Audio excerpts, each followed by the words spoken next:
Hello and welcome to our prelims live talk show. It's day 2A and 3A today. We are about to get started with the girls 4x8 heat number 1, but it's going to be probably a couple more minutes. We can do a little bit of a field update. By the way, this is Brodie.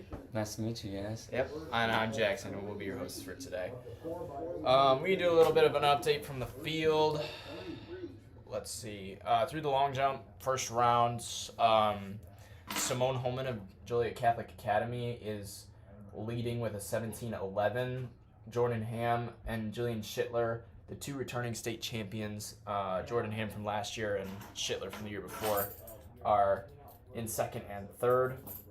The current all-state cutoff is 17 feet, and I don't believe there's any big misses from the finals, but yeah, so that's the long jump so far. Shot put just got started.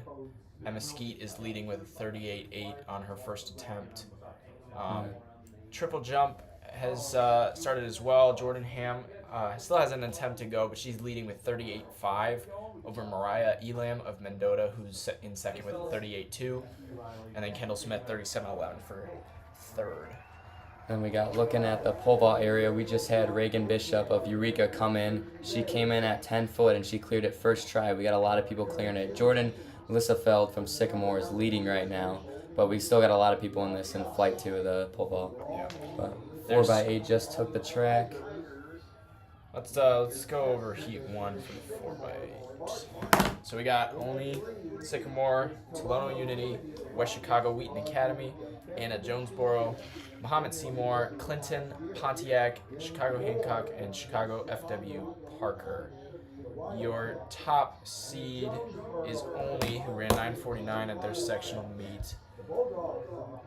But I believe Tolono Unity returns a decent amount of the people that ran on the 9:20 relay from last year.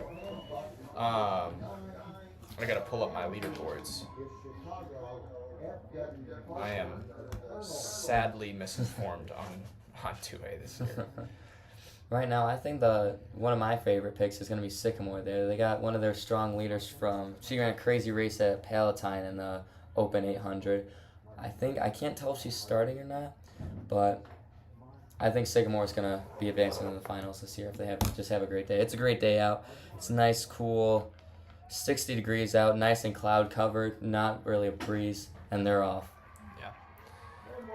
Yeah, so only is your top seed with 9:49. That's their season best so far. Pontiac. Wait, hold on a second. I'm on the wrong page.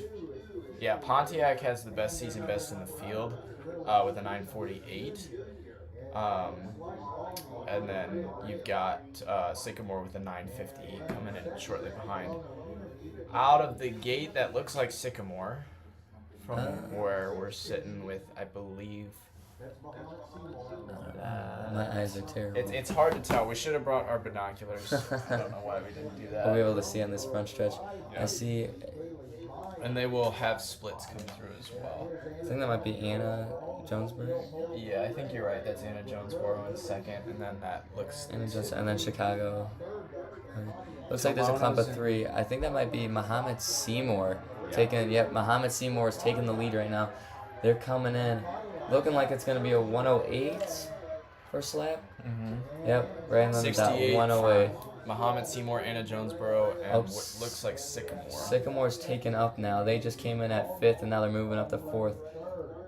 Oh, that is Sycamore. Oh, you're right. Sycamore's Who's that? in 4th right now. In white then? It might be.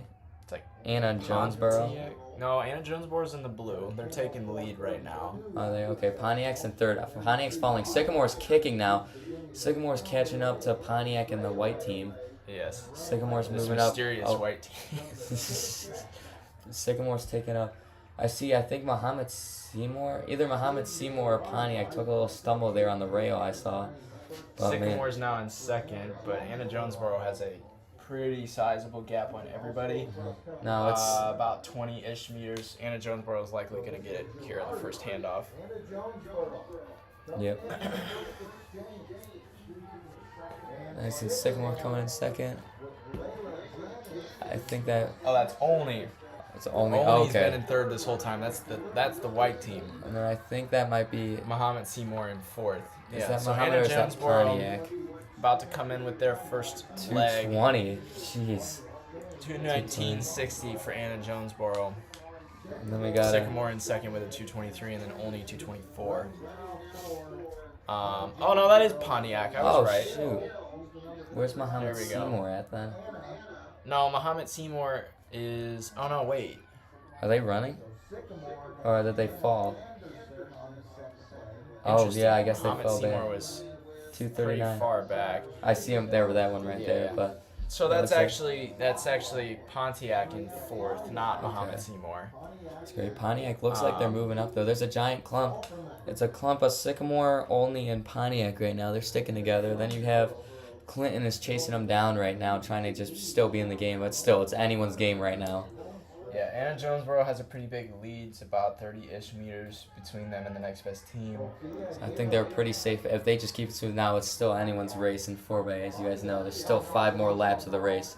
Actually, it looks like they're closing on them already. It looks like I'm seeing the gap. Olney's making her move now. She's put a bit of a gap on the two chasers. He's coming. That was a 71 for Anna Jonesboro, and I want to say a 71 for Olney as well.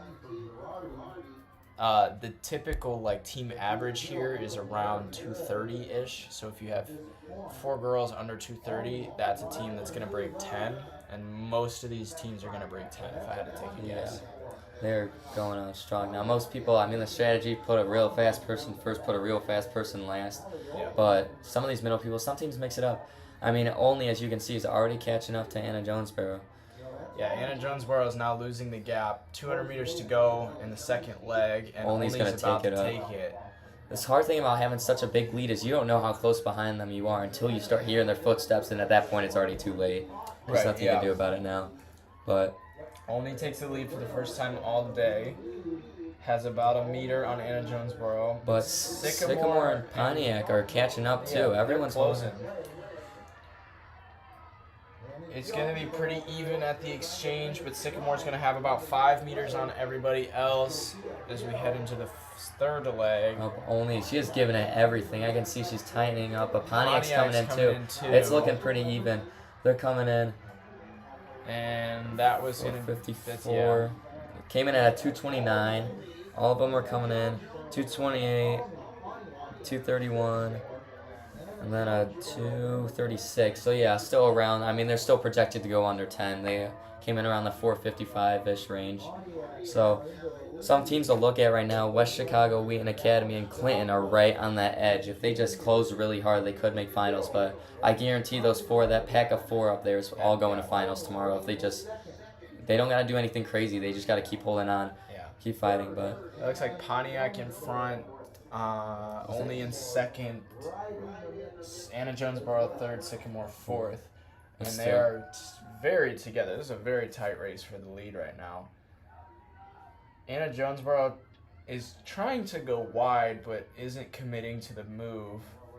We'll see if she uses the straightaway. No, that's going to be Olney who's going to use the straightaway to get around. Olney now taking the lead, going into their first lap. Anna Jonesboro is going to follow them. nice. And then Sycamore is falling a tad, but they could hold on. Pontiac still trying to hold on. Still projected. That's Still projected under, still looking solid. That's only, I want to say that was like a 72, 73 first lap for Olney, who is now starting to make themselves a gap between first and second. Anna Jonesboro and Pontiac running together, and then Sycamore trailing behind. It's still pretty close, but only starting to walk away big time here. And there's a lap on the field now. Olney's taking up Chicago Parker. But still, I think Sycamore's just got to hold on. Sycamore's starting to catch up now. Yeah. They're starting to close that gap little by little. But Olney's walking away big time here. Yeah. They have a solid 15 to 20 meters on the next best team. Pontiac trying to go with, and Sycamore's now in third over Anna Jonesboro. Olney's pretty much by themselves right here. Annis Jonesboro's following. Oh, wait, no, that's Pontiac's following in second. And you got Sycamore still holding on, closing strong. Anna Jonesboro. And as we get towards the third leg, 7:22 for Only. It's going to be a 7:25 for Pontiac. 2:27 split. And then Sycamore and Anna Jonesboro falling behind. Now, if this is the right Anna Jonesboro team, this is going to be Jaden Girardi on anchor leg, who is, I believe, a 2:17 800 runner. She is an all-stater in cross country, but then she runs the 400 during the track season, so she's got enough speed where she can run, obviously, a really good 400, and then she has that cross-country aerobic strength that gives her a really solid 800. So there's a pretty good chance they come back from this deficit, but they do have a lot of work to do. Only has about 50 meters on Anna Jonesboro, who is in fourth. But it's only in Pontiac right now. Yeah. That'll be about 5 meters, but Pontiac's going to try and take it before the 400. But Sycamore's coming up soon. They're coming in the bell lap at 8:30ish. That should be good enough as long as they just split a 1:15 last lap and then just compete. That's all they gotta do. Ween Academy's coming up. Ween Academy's catching up to Anna Jonesboro currently. Looks like Pontiac's taking the lead. Looks like Sycamore might still be able to catch up to Only, but it's hard. It's hard running a little tactical race here because you don't know what the other heats are gonna do. If you don't win, nothing's guaranteed. Right. Yeah. So you can't run too tactical, but it's also hard. Besides 1A, 2A, 3A got a difficult part. They got to go back-to-back days. They got to run today and tomorrow, and a race like an 800 takes a lot out of you. Sycamore's starting to draw back here a little bit. I think Sycamore's going to catch Only. Sycamore's got their crazy 800 closer.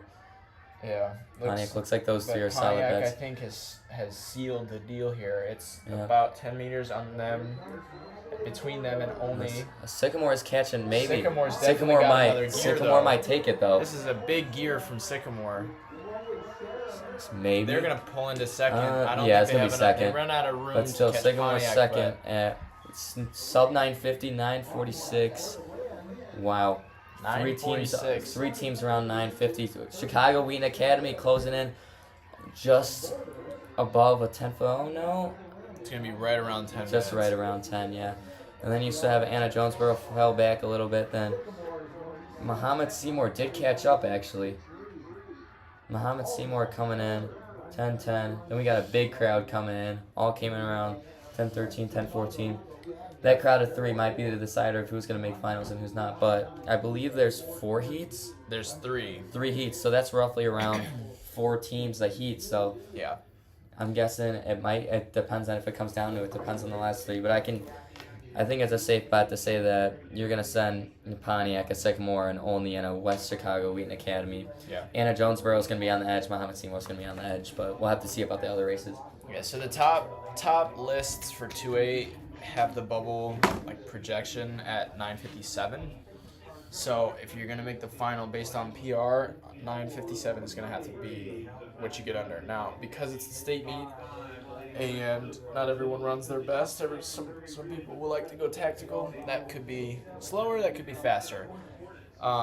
Yesterday with 1A, the bubble was projected to be 10:10 and it ended up being 10:05. So really anything can happen. A lot of the smaller schools like to just explode at the state meet and come out and drop huge time, so you never know. And I mean, even in that heat, Pontiac 947, they took a second off of their season best. Sycamore took about a two-ish seconds off their season best, and then Only was right around. So, yeah. I guess those teams were pretty. They ran about what they were expected to run, but the majority of the teams we'll see today will probably not do that. If I had to take a guess. Yeah. All right, we got Heat number 2. this coming up now. We got Boylan Catholic, Mascuda, Sacred Heart Griffin, Mount Zion, Carterville, Prairie Ridge, Eureka, Rock Falls, Chicago University, and Chicago Latin. Your favorite for this heat is Rockford Boylan Catholic, who has the number 7 time of 9:48. I don't think anyone else in this heat is ranked in the top 6. True. But looking just based off that last heat, it looks like we're going to have a Boylan Catholic, Mascuda, Springfield, and possibly Mount Zion. Oh, no, Eureka is up here as well. So Eureka has run 9:37 this year. I don't know if they will run their top lineup because they have Sophia Watson in the Open 800, and they can probably make it to the final without Sophia Watson. So we'll have to see. Yeah. But we're about to go underway. But like some teams, especially in the Chicago area, there's such a thing that there's such a pack of people that sometimes you don't need to run your best race at sectional. So you got like a team like Chicago University ran a whole minute behind their PR. So you never know. They could pull off a crazy race here and make finals, even though they were at the 9 seed for this heat. But you never really know. That's also true. Sometimes the easier the sectional is, the slower teams will go, and I think Eureka is a case of that as well. They ran 10:07, which is almost 30 seconds slower than. And yeah, it looks like Eureka's gonna take it out hard. They're in. Oh no, that's Boylan. Eureka's in second on the stacker. But still taking it out hard. Eureka's came to play here today. Yeah. That looks like Mascuda on the inside, but all 4 teams on the outside are gonna come out in front, with Boylan and Eureka in 1-2. We're gonna have to wait until that first handoff to see who's in second. Pretty similar looking jerseys here, but I know it's Boylan. I believe that is Eureka's jersey Eureka for the is in girls. Second, yeah. But they are out really fast. I mean, this first lap is gonna be like close to 64. That looks like Chicago Latin in 3rd? No, that's Prairie Ridge in 3rd. I think it's Mascuda in 4th. And then that's Sacred Heart Griffin, and then I believe that's Carterville in 5th. But oh my goodness, that was a 65 from Boylan Catholic, 68 from Eureka. So they are not coming to play today. Yeah. That first runner from Boylan is Emily Sosnowski. I know that they ran, I want to say like 9:30 last year, if not faster. And they have a couple of key returners from that team. Nora Wedwick is one of them. She's ran, I believe, 2:19 this season. El Sosnowski has a PR of 2:24, so that's a pretty ambitious first lap. But, I guess we'll see where that goes. Still looks like she's closing hard. She's maintained her gap. It looks like Prairie Ridge is in second. Eureka's dying a tad bit, but still in a safe 3rd place. Yeah. So I'm excited. That Prairie Ridge runner might be Emmeline Foster, who is, that's a name that you should all probably know. She ran 16:30 at the state meet. She's coming up on her, actually. Collapsing with 50 meters to go. And she's made up pretty good ground here on the Boylan Catholic first leg. But we're going to come in at about a 2:23, 2:24-ish. Yeah. So that's still perfect on pace for them. 2:24 for Boylan, 2:25 for Prairie Ridge. And then Eureka is slowly behind, 2:27. Eureka has made up that ground on Prairie Ridge almost instantly. We're not even through the first 100, and Eureka's now in second. Eureka looks like they're going for first place right now, too. She might be going out hot, or she might just be wanting to take it. Yeah. That looks like Sacred Heart Griffin or Mascuda in 4th. I believe that's Mascuda. Making up the ground between them and I believe that's Prairie Ridge. Yeah, that's Prairie Ridge. So, Boylan Catholic still in front. Eureka trailing by a step or 2, if not less. And Eureka's going to go wide here on the straightaway to take it from Boylan. Eureka came in at 2:27 right now. Looks like just hit a It's going minute to be right now. pretty close to a 66. Boylan Catholic fighting for the lead makes a little bit of a surge to keep it before we get to a lap. That'll be a 68 for Eureka, which is pretty quick on the opening lap. Prairie Central, or not Prairie Prairie Ridge Yeah. fell behind a little bit here. Sorry, I'm thinking of a different team here. Mascuda in third, kind of in no man's land right now. They're about 20 meters back from the leaders, but they have 15 on everybody else. But their second leg has definitely picked it up. They were in sixth at the handoff, and they're currently in third. 200 meters to go until the third leg. Boylan and Eureka still together. Boylan's gaining a little bit of ground here, but not very much.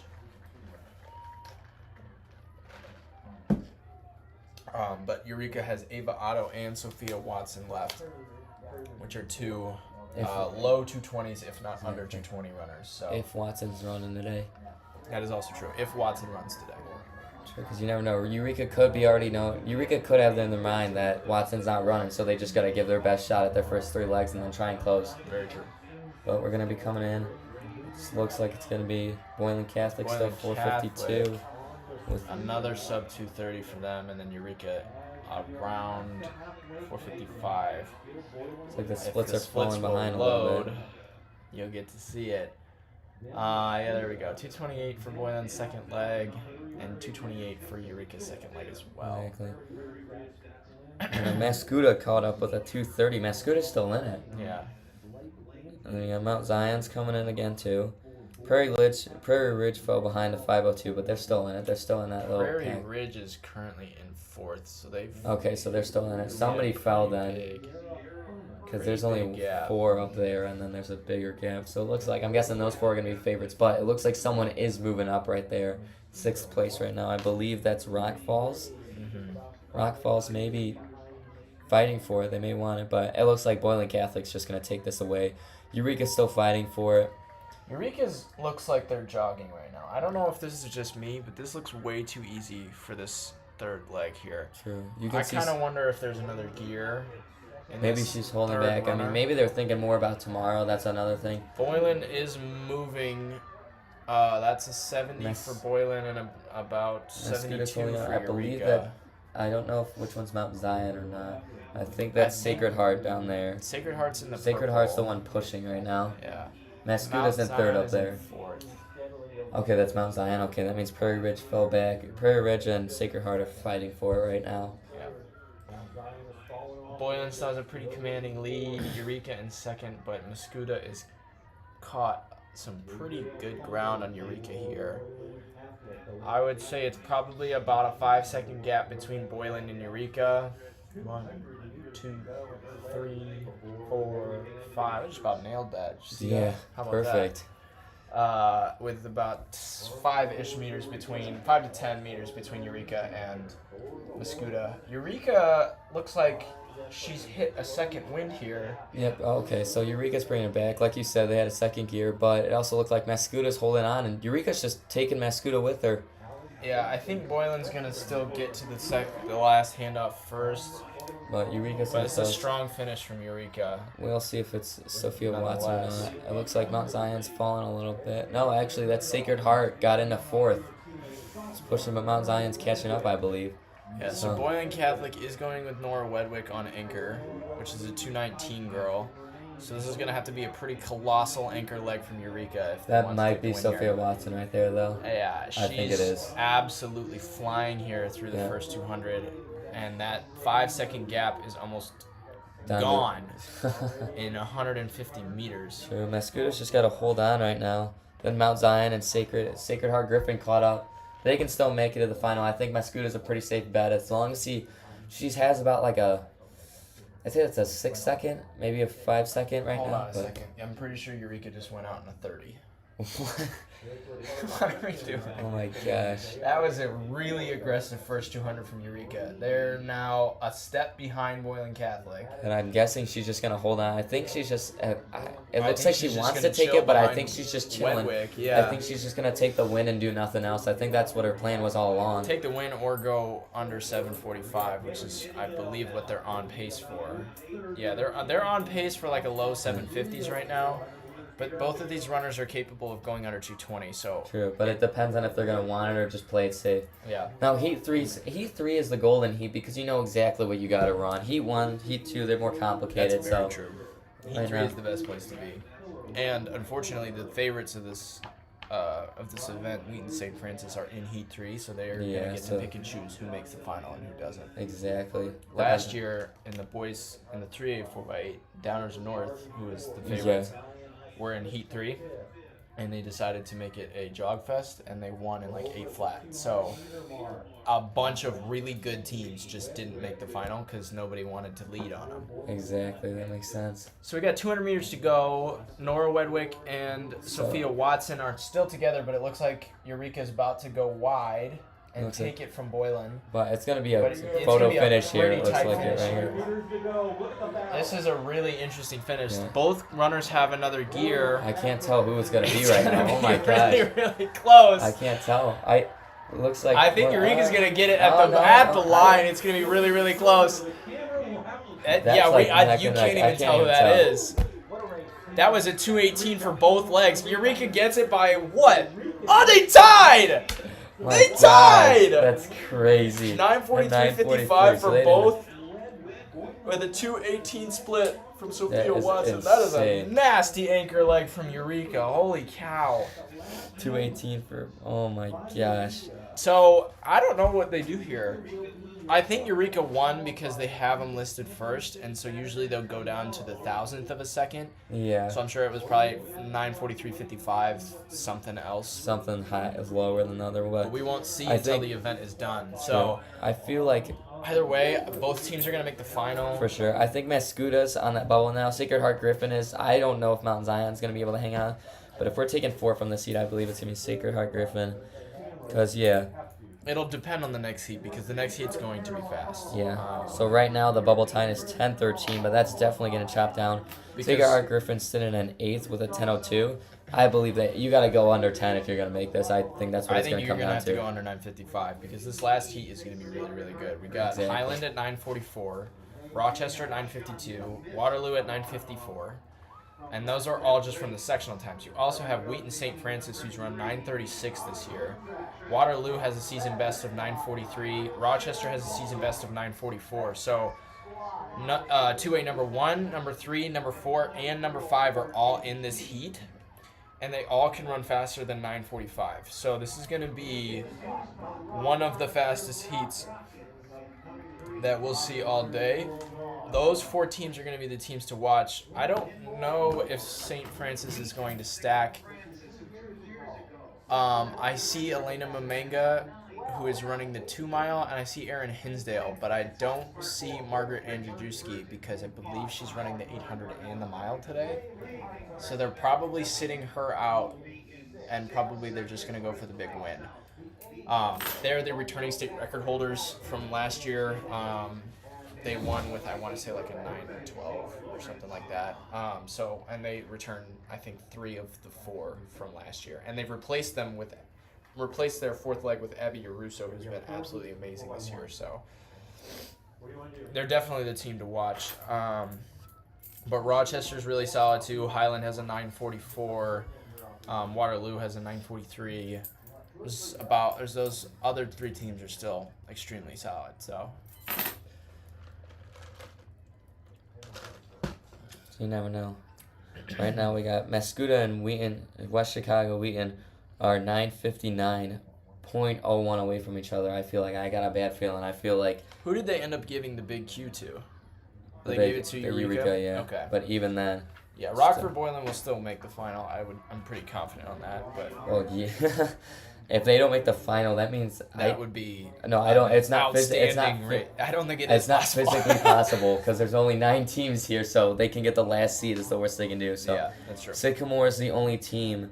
Is the next lowest team that does not have their spot guaranteed, but I think Sycamore's gonna be fine. Yeah, I think a lot of these. I think Sycamore and Olney are gonna be fine. I'm worried about Mascuda and Wheaton Academy because the low 10s or the high 9 minutes could be in danger here. And it looks like the goal is just... Woofda! They're out in 32 seconds. That is Wheaton St. Francis and Rochester in front with, I believe, that's Effingham in 3rd. Maybe we'll see when they come around. Waterloo's hanging around in 4th or 5th right now. They're moving up on the outside around Effingham. But that is This is a thick pack right now. St. Francis, Rochester, and then now Effingham has decided to get back up into it. 109. 109 for the first lap. But there is still a big pack up there. There's a group of 6 right now. It looks like 3 teams have dropped. So it looks like in this race right now, it's just got to be, you got to hold on to the lead pack or the mid pack if you drop. It looks like we just split off into 3 little groups of 3. Yeah. But Looks like Rochester's taking the lead now. It's pretty tight still between Rochester, St. Francis, and Effingham. But Waterloo's leading a group of 3 behind them. That should be up here soon. 200 meters to go on the first leg. Rochester and St. Francis starting to stretch it out a little bit. There's about 5 meters between them and Effingham, and then another 5 between Effingham. And now that's Crystal Lake South moving into 4th. Crystal Lake South in someone's front of coming up. Waterloo. And St. Francis and Rochester are going to hit the first leg first with a pretty solid gap on the rest of the field. This is going to be a low 220s for Wheaton St. Francis, for Rochester and Wheaton St. Francis. 221 for Rochester and 222 for Wheaton St. Francis. it still looks As we like, hit second leg. now the first 2 are taking it away. That's going to be their race. But there's still a group of 4 that are just going to have to fight for those spots. Yeah. Looks like South, Crystal Lake South moving into second. It's either Crystal Lake South or Highland, with what appears to be Waterloo trailing in 5th, but Waterloo's now coming around for 4th. But Wheaton St. Francis is taking the lead from Rochester. They're running together with about 20 meters on the rest of the field, but this Highland runner is hauling buckets right now. She is wanting it that badly. She knows she wants this win. Yeah, she has put a significant gap on Crystal Lake South and Waterloo here, and she's gained pretty solid ground on the top 2 as well. However, this is going to be a pretty taxing first lap. Wheaton St. Francis starting to extend on Rochester a little bit here. Not by very much, but they're walking away to a certain extent. Yeah, there's a good 10 meters between St. Francis and Rochester right now, and I think St. Francis looks a lot smoother from where we're sitting. That's Elena Mamenga. She's their 2-miler who will be running tomorrow. I believe she runs like 10:45 or 10 something in there. She's expected to get all state in that event, and she's just helping her team get to the finals for tomorrow. But she has seriously widened the gap between her and Rochester. And yeah, there's a reason this is the #1 team in the state this season. And there goes Wheaton St. 45. Francis. That'll be around 222, 223. This could be a 9:30 run if they really want it to be. It could. If they have Margaret Andrzejewski and Aaron Hinsdale on anchor, they could absolutely break 9:30 again. Oh, for sure. Now it looks like Waterloo coming in. Waterloo, Crystal Lake South, Highland are all around that 5 flat bubble. That's what's going to make or break it because there's a lot of teams around there. I think they already know that. I think they know this is going to be their make or break. They got to beat 9:59. It's just, even if it's by the 100th of a second, they just got to get under that. So Highland is in kind of a dangerous predicament here because if they are not under like 9:55 in and around there, then they could be in some trouble here. Wheaton St. Francis has completely demolished the gap. It's now almost 50 meters between them and Rochester, and I believe that is Margaret Andrzejewski on the 3rd leg. They're going to come through in around a 69-ish, but they are comfortably ahead of the rest of this field. Waterloo now in 3rd looking to chase Rochester with Highland behind them and Crystal Lake South in 5th. So the bubble time is currently 10:10. These 5 teams are on pace for sub 10. So that would bump out. So far, so 5 teams. Wheaton Academy is likely going to get the boot here. Unfortunately. Maybe Mascuda.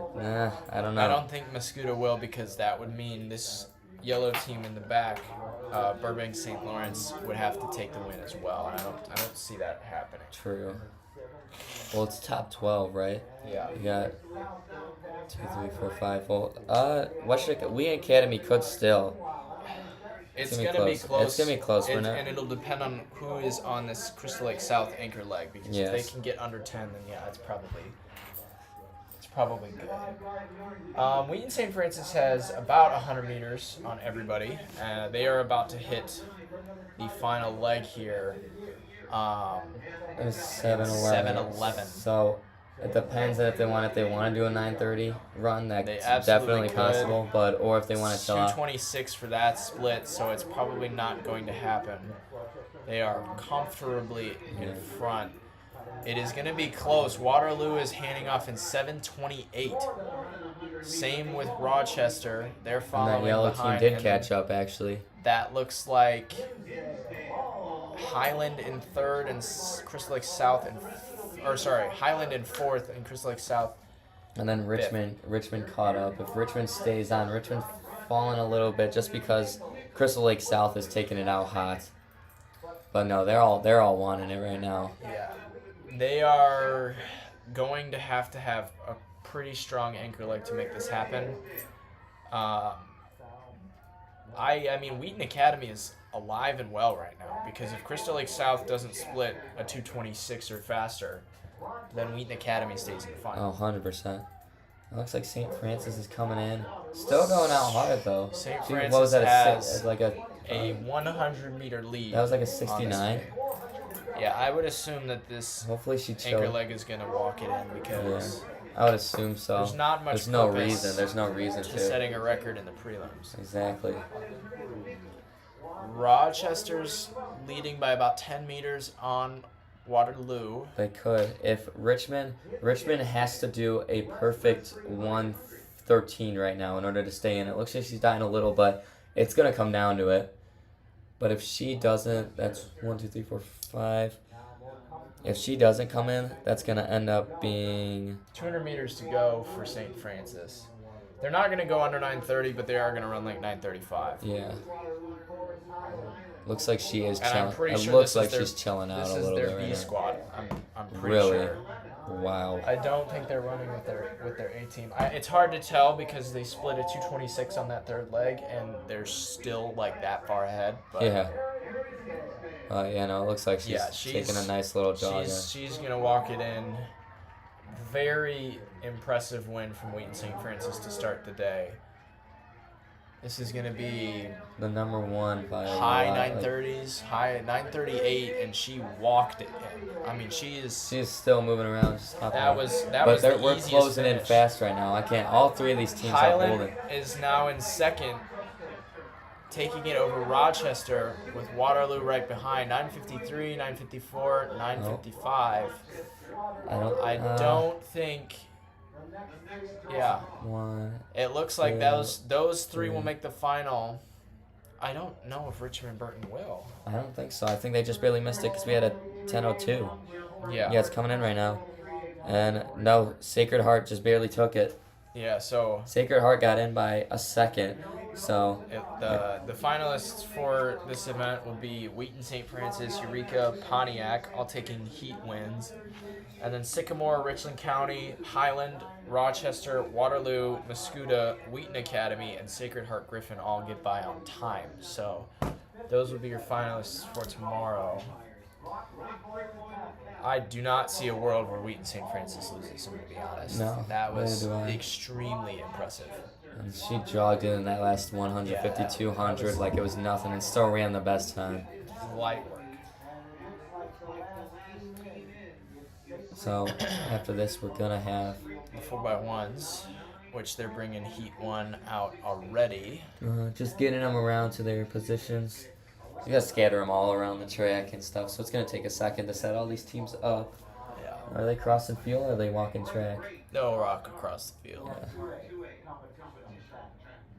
And I think they're gonna send. Yesterday they would send all of the heats out before we started because they ended up getting behind. We can go ahead and introduce heat number 1. We got Chicago Latin, Breese Central, Dalton Thornridge, East St. Louis, Triad, Tolona Unity, Sacred Heart Griffin, Tinley Park, and Waterloo.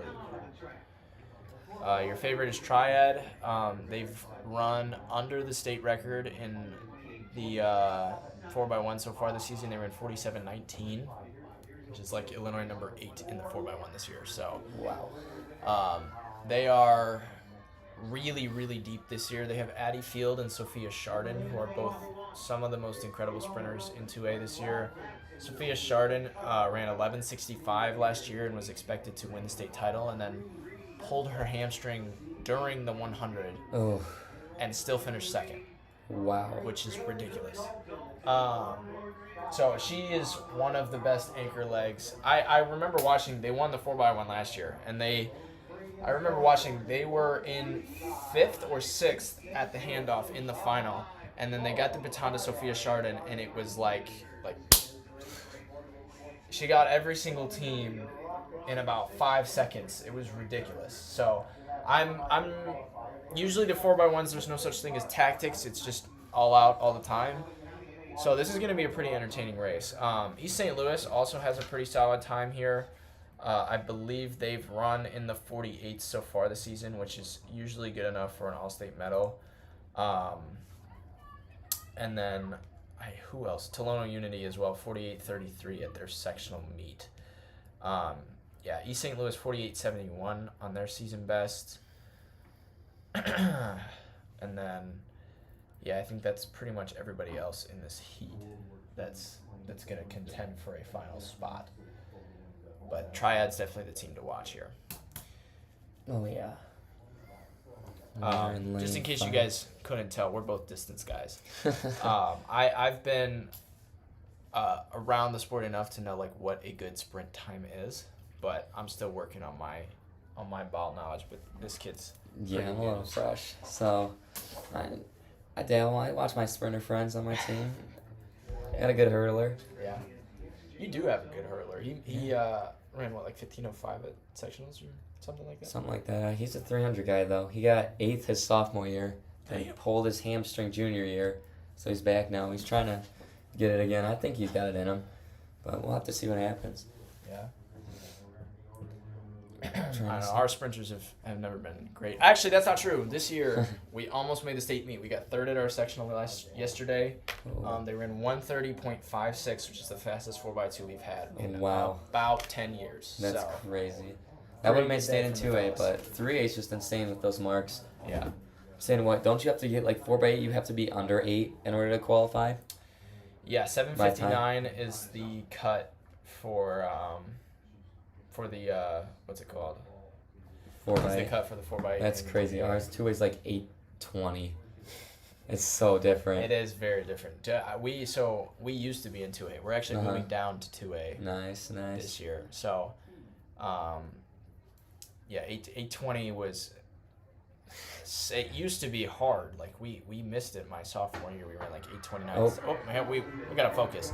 Heat number 1 is off, out of the blocks. It's pretty even. If anyone has a lead, it's Triad, but it is really small. Yeah. Beautiful handoffs from Triad. It looks like anyone. Nope. Looks like Triad's gonna make up pretty good ground here on the rest of the field. Great second leg from Triad. Beautiful handoff again. And Triad has walked away from this race here. It looks like Tinley Park is still in it as well. Tolono is the next closest team, but oh my goodness, this is Triad's absolute taking domination it. Looks like Tolono. from Triad. Up to 15 meters on the rest of the field. Watch the clock, 47 seconds in the prelims. 47:38. Wow. That is crazy town. Absolutely nuts. So the 2A record is 47-25, set in 2018 by Dunlap. Triad has already broken that this season, but they have to do it at the state meet in order to get the record. And there's another team in this field that has also ran 47-25. That's Danville. So Danville is in, I want to say, Heat 4. No, they're in Heat number 3, and we will see them later today. But there's 2 teams that are probably going to get under the record this season. Oh, for sure. And it just depends on who's going to take the new record, though, is the real question. Exactly. Great showing from Triad. Tolono Unity, 48-65. Probably going to make the final. If I had to take a guess, it's going to make it, but we will see. East St. Louis, unfortunately, not their best day, 49-43. Yeah. We will have to wait and see if that makes it. Heat number 2, we got De La Salle, South Shore International, Springfield Lamphere, Harrisburg, Burbank St. Lawrence, Muscuda, Morton, Williamsville, and Mundelein Carmel. Your top seed is Burbank St. Lawrence with a time of 47.94 from their sectional meet. But they have the third best time in 2A with a 47.73. I believe Muscuda is the next closest thing. They ran 48.41 at their sectional, which I believe was their season best. No, 48.25 is their season best, so there will also be an all-state contending team to watch in this heat. But St. Lawrence is actually, I'm pretty sure they have 3 freshmen on this relay, which is just absolutely insane. Yeah, that's wild.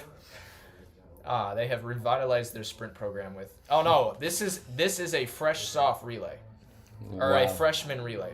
Wow. It is 4 freshmen. Oh That is crazy. Madison Taylor, Gabrielle Jones, Mariah Woods, and Anise Danzy have the 3rd fastest time in 2A as a group of freshmen. So that's that is insane. Pretty incredible. I believe this exact quartet is also going to be running at the in the 4x2. Every time Here we go. And St. Lawrence is out of the blocks faster than anybody. They're already taking the gap, but it looks like outer lane. It looks like Mundelein Carmel is still in it. But yeah, really no. strong handoff from St. Lawrence is about to gap the field, and they're only on second leg. We're on the second leg, and they've made up the stagger on almost every single team so far. Mundelein Carmel out in lane 9 is the only team in it, but yeah, St. Lawrence just won the race. It looks like there's a group. It looks like lane 4, I think, is still in it. And last handoff for St. Lawrence, and it is. They are flying. This is absolute domination. Muscuda's but they're still going to try and take second here. Oh wait, no, but it looks like Morton's coming in. But here comes Morton on the outside, but it does not matter. That is going to be a low 48 flat for Burbank St. Lawrence in the prelims. Muscuda 49-49. So right now we got Muscuda. Depending on how the rest of this goes, if the next few heats are fast, that is likely not going to hold up. But East St. Louis still might. East St. Louis, though, is looking pretty good for them. So we will see. Yeah. We are going to move to heat number 3. On this heat, we got Morris in lane 1. We got Mount Zion in lane 2. Marion in lane 3. Richton Park in lane 4. Then we got Danville, the other big powerhouse we got to look at, in lane 5. Danville has, based on their seat time, they have a full second ahead of the whole field. And then you got lane 6 is North Chicago, Carbondale's in 7, Springfield Southeast in 8, and then Galesburg in 9. Yeah. So this is going to be a good one to watch. Danville's definitely the team to watch here. They've run 47-25, and they have Jamia Esther, who is the favorite in the 100 and the 200 this weekend. She's run 11:50 and 23.97, which is, I believe, second. She's second in the entire state in the 100, and I believe she's 3rd or 4th in the 2. Gotcha. Another team to watch out for is North Chicago. They took 5th last year at the state meet, and they have a time of 48:40, which they ran at their conference meet. That's 2A number 7. Exactly. You got my home team, Morris, running this race. You can't count them out. I know they're lane 1, but you can never count them out. No, outside smoke is absolutely a thing. Exactly. Lane 1 and lane 9 every now and again you'll see a relay from lane 9 just absolutely dominate. blow everyone out of the water. It's awesome to see. I love it. It's one of my favorite things about the sport. Exactly, especially these 4x1s where there's so many heats. It's like you got to be at the top. You know you got to be at the top. You're not safe if you're sitting in the middle. You got to be in the top in order to make those finals. Right. So we're going to see here. I think I am Danville. excited to see how Danville responds to that triad 47 because Do you want to see? I know they were watching. I know they're thinking to themselves, we can do better. Yeah. And they don't have to do better today. All they have to do is win it. But this a isn't- record in the prelims would be pretty cool. Yeah. But you don't.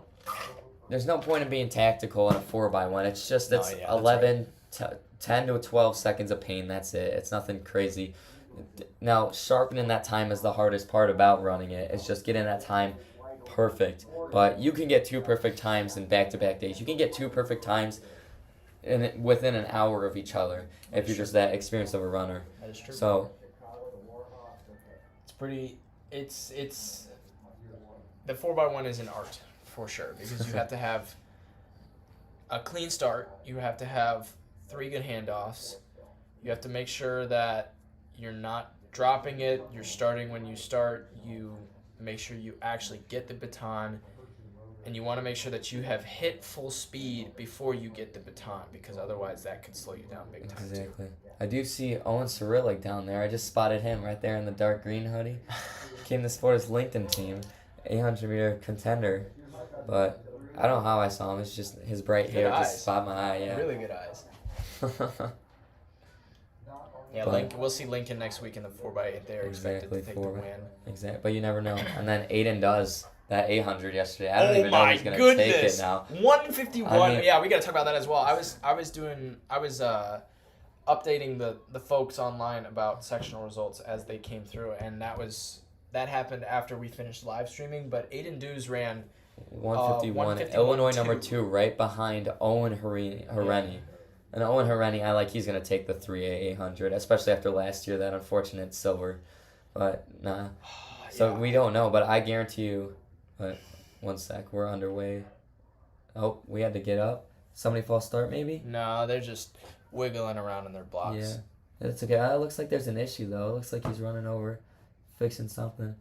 I But, don't know what's going on. yeah, no, here. I know. Zach Bourne jogged that 156. I know he didn't go out for that. Yeah, so what we I was told that he has ankle issues. Ooh, yeah, So we're trying to see. He ran the 400 later in the day. I don't remember what he Shoot, actually. they did qualify their 4x4, I'm pretty sure. Yeah, so Metamora is going for the team title, which means Zach Bourne is likely going to be forced to triple, which really stinks. Potentially even quad, which really stinks because he could absolutely win the 2A800. Actually, I would say he's going to win the 2A800. Uh-huh.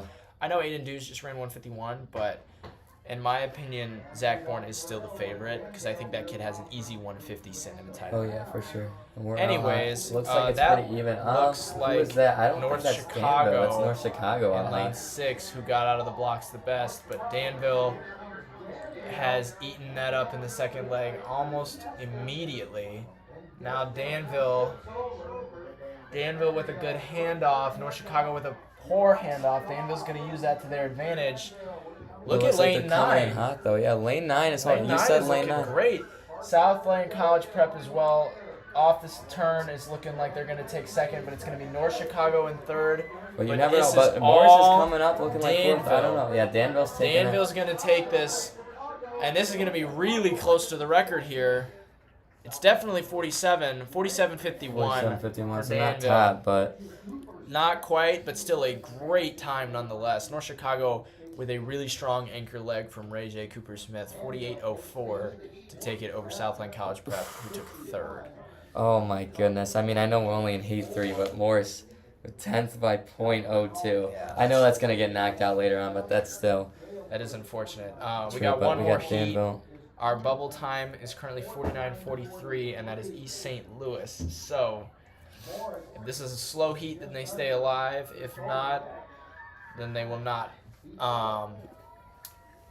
Heat number 4 is a pretty strong heat, so we will have to see how that holds up.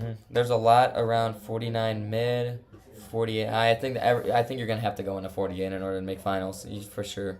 Yeah. I don't think 48. Galesburg's going to be... Galesburg's the one team I'm like, maybe it depends on the other teams, though. But I'm guessing Richton Park is going to end up being the 9th seed going into finals. But you never really know until we do it, though. Yeah. Looks like Lane 1. I don't even think Lane 1's using blocks. Yeah, you'll see that sometimes.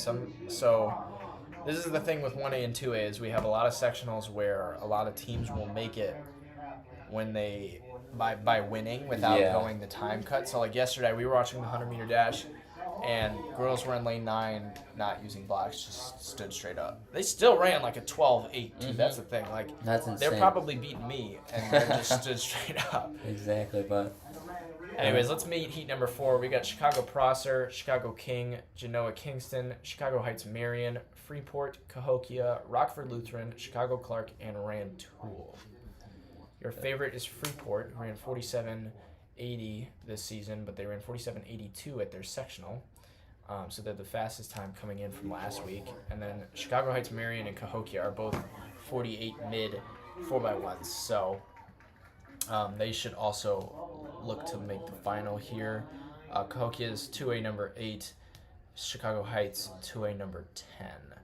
Chicago Heights has Brooklyn Holmes on anchor as well, and she's I believe she ran like 770 in the 60 meter during the indoor season, and she's a sub 1200 meter dash runner. In the past she was, so they have a really strong anchor leg that could do some damage here.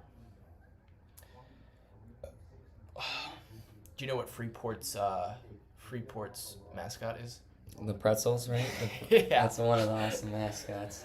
I wish, and I love their little chat, and it looks like a ChatGPT little icon right there on their athletic.net.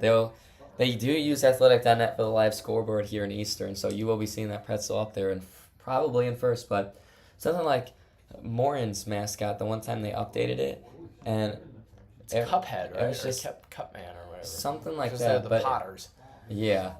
It's something like that, but it's just like, it's a picture of this guy just holding a sign as their athletic.net profile, so.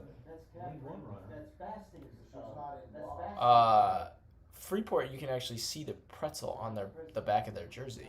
Which is that is awesome. They have a pair of twins, Talia and oh boy, I'm not gonna be able to how do you pronounce it? They're McElroys.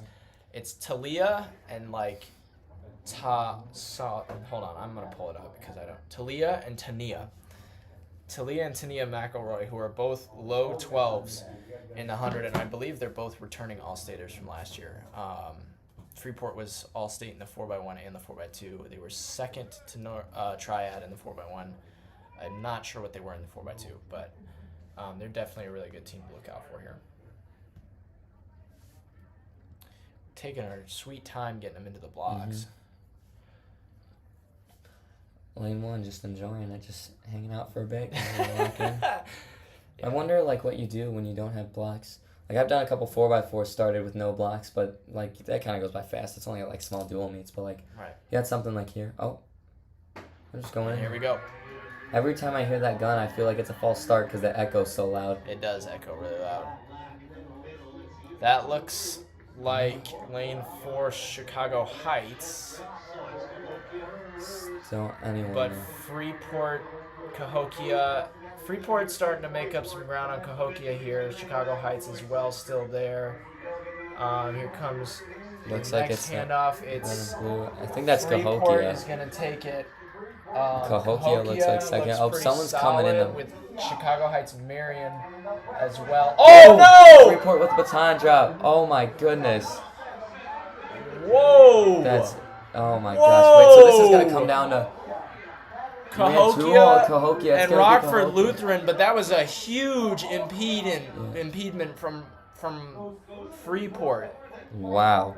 So Freeport had about a second on everybody else. They drop the baton and it goes into lane 8. And instead of waiting for the people to pass, they just ran ran right in front of everybody. Do you think they're going to rerun that later?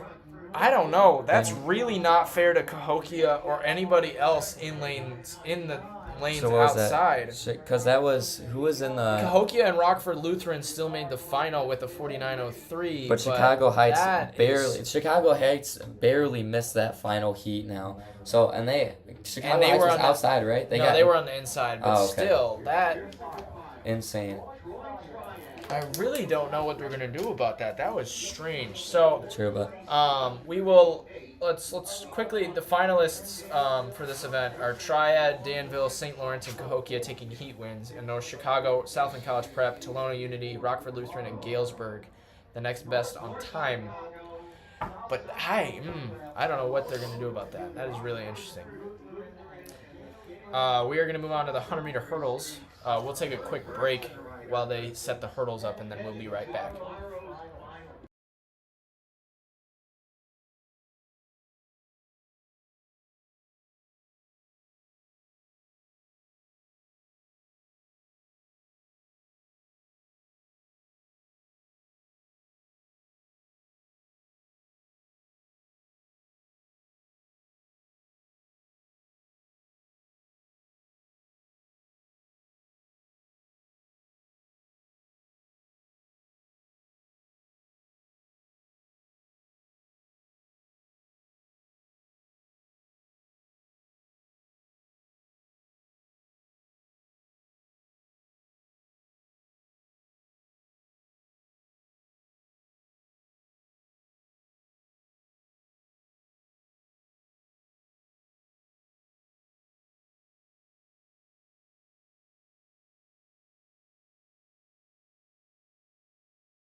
Alright, we are back.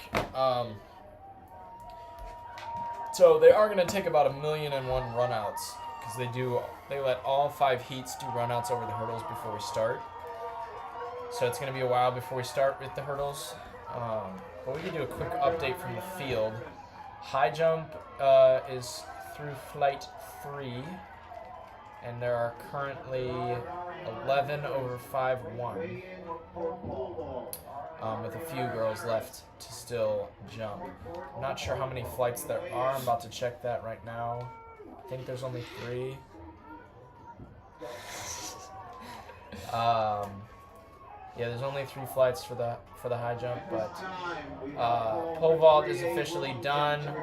The cutoff was 10'10". Jeez. And I believe there are a few athletes that are perfect through. Yeah, Reagan Bishop has only missed 1 attempt. Bree Lehman has only missed 1 attempt, but Molly Russellberg, Sydney Fabricius of Sycamore are both perfect through the first rounds, as is Michaela Rowett of Marion. So, long jump has been wrapped up. Shot put is done as well. Emma Skeet leads the field through prelims with a 40-foot 6 throw, and then Abby Moser of Clinton is in second with 40 feet. The cutoff for that one is currently 36 even. Triple jump, Jordan Ham continues to lead with her 38.5. The lead has not changed very much.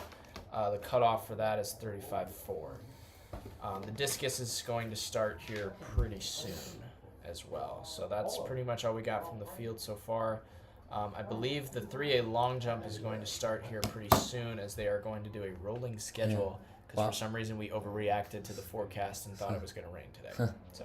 Well, I'm going to interrupt you for a second. We got a nice moment going on here with all the hurdle girls for the prelims. They all look to be in a circle. They all look to be praying right now. So that's a nice moment. I feel like with track too, unlike a lot of other sports, you can just come together because it's just you against other people. Like, what you do directly doesn't impact other people. It's just you doing you. So by them all bonding out there and praying, that shows a great sense of just like camaraderie and just like how much friendship and stuff the sport brings. So that's a great I'm really look on glad that. you interrupted me, because that was the coolest thing I think I've seen. I've never seen that. I've never seen a group, all girls in that prelim got in that circle together. Yeah, that's like 30-something hurdlers who just got in a group. Just because. That was really cool.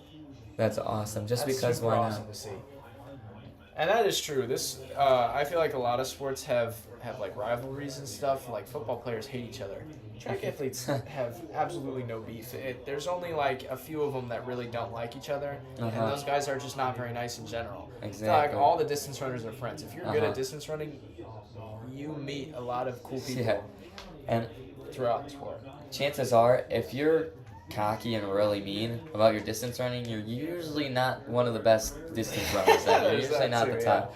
Usually the people at the top, I mean, I've had the chance to interview a lot of them, and they're all like the coolest guys, coolest girls. They're like the most humble people. There's only a few of them that are like really, really good and just really not nice at all. Yeah. But even that, I mean, what are you going to do about that? Yeah. But those people end up losing anyways. They always seem to take second, so. But, I mean, you see, especially at the sectionals, like just making it to the state meets awesome and stuff. And yeah, you can miss it, but being at the sectionals, it's awesome to see. Like you're competing against this rival you've been going against, butting heads with, like in a friendly way. And you're crossing the line. You guys cross it neck and neck. You don't even care who wins. You're just glad that both of you guys are going down, or both the girls are going down to state. You know. Yeah. 'Cause it's just like. Just being grateful for the opportunity to come down here and compete. Like, it's a once in a lifetime, couple times in a lifetime opportunity to compete on this blue track in this atmosphere. Like, you can go to Eastern and compete in this blue track all the time, but it's not nowhere near as close as the atmosphere as competing at the Illinois high school state finals or state prelims. Yeah, I would agree with that. This track would not have the magic it would without the state finals. I actually hate running on this track. You know, every single time I run on this track, I run like crap. I've worked out on here before, because last year when I came to cover the Girls State meet, I got up early because I had, I think, a couple 600s to do or something, and I had like one of the worst workouts ever. Like, this track, I don't know what it is. I just feel slow every single time, because I've only ever ran I ran one open event. I ran the prelim 800 and I got cut off, so I quit like halfway up the straightaway. I ran like 202. But I think I've ran the 4x8 3 times, and all 3 times I just have run the most mid 158. So I personally don't miss this track. My favorite part of this track is the stadium stands by the long jump across the way, because I have really fond memories of watching my pole vault teammates absolutely demolish everybody. We had a dude my junior year who vaulted 17 feet. Oh my gosh, he's putting up numbers on Isaiah Whitaker. Yeah. Gosh. It was Whitaker's freshman or sophomore year, and those two were like the top 2 guys in Illinois that year. That's crazy. Whitaker obviously hit 18 feet yeah. then, but. Which is funny thing about him, he was at my sectional. I think he got like 4th. He just got the height, called it a day, and was making it for 4x2, 4x4. Yeah. So. I mean, he's one of the few vaulters that will actually do relays, which I think is really cool. Big team guy. I mean, 1A, they were in 1A, they were dominating those relays. He all stated a couple times, not even in pole vault. Yeah. But, I mean, now they got bumped up to 2A this year because of all the reclassifications this year, and with the private schools, because it is a private school. It's private, yeah. So all those reclassifications. This year I noticed they're starting to split up schools. You got normal U High girls are in 3A, but their boys are in 2A this year. Yeah. Same with Bloomington Central Catholic. Well, that's the success factor. Yes. So if you win a trophy, which the normal U girls I believe won state last year. Back. So yeah, they either trophied the year prior or won the year prior and won back to back. So they moved up because of that. and I'm not going to say normal U recruits, but like something. They somehow managed to get, so Normal is an interesting town because they have a bunch of different middle schools that have really, really good track programs. And there's a ton of them. And somehow the majority of them always end up at Normal University. It's the weirdest thing. And then there's always like one or two that go to Normal West, and the Normal community has gotten Alliance, and that's it. Which, to be fair, I mean, you can't complain about that because Alliance is arguably one of the greatest distance runners in Illinois history, if not the greatest. Exactly. So, but I don't know. Sonny Weber might actually have taken that title at this point. Is Alliance related to AJ's? Yep. Really? Yeah, I guess we can kind of guess that. There is a Grayson Ince at U-High. There's a Grayson Ince at U-High who is their cousins. So a lot of Inces. Yeah. But, I think Sonny, like my predictions, I mean, yeah, we get to see Sonny 2A today, but she's probably going to jog that mile, and then she's got the 2 mile tomorrow. I don't think she'll go for the record because she didn't do it last year. Really? I think she's going to probably go for that 1 mile record again because she got it last year. So she's probably just going to try and PR. Yeah, I don't know. She actually probably, I wouldn't be surprised if she goes for the 2 because she has the mile. Exactly. She doesn't really need to go faster. I mean, she could. She could, but she's already had it. She has Hoka Festival miles to do that as well. True, exactly. So, and I don't, what's been going on? I haven't seen Isabella Keller or Kyla Babb at all this year. Isabella Keller is hurt. She will miss the state finals due to injury, I think she has surgery. Wow. Kyla Babb, I'm not sure, but I believe it's also probably injury. That's tragic for both of them. Yeah, which really sucks. Now, Keller is a junior, so she has another year. True, but Babb is a senior. Babb is a senior, so. And she is already committed to Northwestern by now, so it's not the end of the world. Yeah, she still has collegiate, and she's going to be good in that. Yeah. So, then you'll get to see Sonny Weber at Duke. We got a lot of good commits. You got Owen Hareni, Notre Dame, Philip Supio at Virginia. There's a lot of D1 schools this year. We got Ellery Shot at Nebraska. Yeah, which when that post first came out, I think a lot of people were like, "Huh? He runs like 9:35, and then he ran 9:05 over the winter." And they were like, "Oh, I get it. That makes a lot of sense." That was crazy. His times he's been dropping. I can't wait to see him here. He's one of the most improved runners in the state of Illinois. Oh, for sure. Without a doubt. He locked in. I know his cross season, he got a little better. I know it wasn't as much better it wasn't as what he he wanted, anticipating. But, yeah. Still an all-state medal. Still took it, but, I mean, cross this year just got completely jumbled up. Like, if you show me the results from 24, or you show me the results from 25, and I'm, like, looking at 24, I'm like, there's no way. But, all right, we're about to get started with Heat 1. So we'll introduce this first heat really quick. We got Violet Wiedemann from Metamora, Taylor McCamey from Chicago Heights Marion, Carly Veach from Salem, Bailey Nina from Metamora as her top seed. And you got Kendall Smith of Mount Zion, Aubrey Atkins from Prairie Central, Liari Hope from Thornridge, and then Malia Morton from Byron. Now it looks like Bailey Nina with a 15:05, but then you also have Kendall Smith with a 14:27. Kendall Smith, I think, is going to be your top seed, but she ran a slower seed time at the sectional. She ran a 15:12 at the sectional. And here we go. That looks like Smith in lane 5 out in front, or lane 6.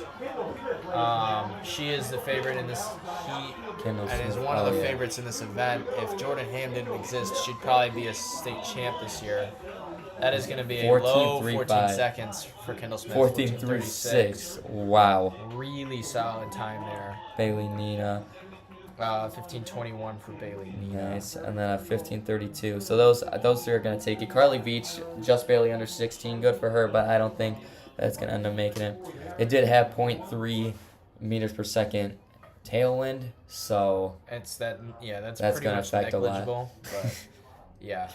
The bubble online says 15:21 for this event. Bailey Nina is she's seated at a 15:05 and was expected to make the final, so we will see how her 15:21 holds up. It should hold up, but it's also banking on the fact that everybody else runs slow, so we will see. Yeah, so we're going to see what happens. So we're going to go into Heat 2. We're going to have Millie Beckett of Williamsville, then Anya Hamilton from Chicago de La Salle. Then we have Morgan Kelly from Burbank, St. Lawrence. Then her teammate Maria Hoods from St. Lawrence next to her. Then Anne-Marie Trentman from Freeburg. Alina Roddinghaus from Sacred Heart Griffin, Chelsea Eterna from Springfield Lanphier, and then Ayla Harris from Sandwich. Now the favorite in this heat is Anne Maria Trentman from Freiburg with her sub-15 personal best. Yeah. Mariah Woods should also be up there. She's 15:03, and she's one of the freshmen that have been powering the St. Lawrence team. So both of those girls should be looking to make the final here.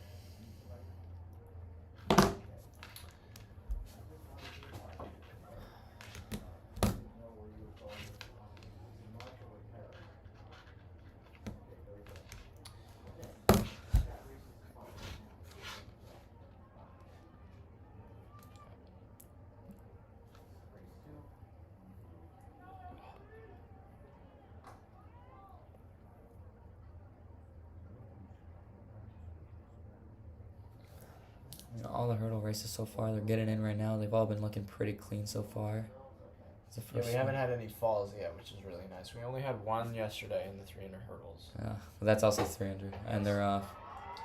That looks like Woods of Burbank, St. Lawrence out of the blocks the best, but Trentman is making it up as we make it down the straightaway. It looks like it's going to be Anne Marie Trentman. But Kelly is holding on. As we come through the line, 14 seconds for Anne Marie Trentman, 15:01, 15:09 for Mariah Woods. Both of those girls should be moving on to the final. Morgan Kelly. Morgan Kelly might get bumped out. It's really gonna depend. Oh yeah, you're right. Because there's Morgan how many Kelly heats is are there? the bubble, and there's a few more heats to go.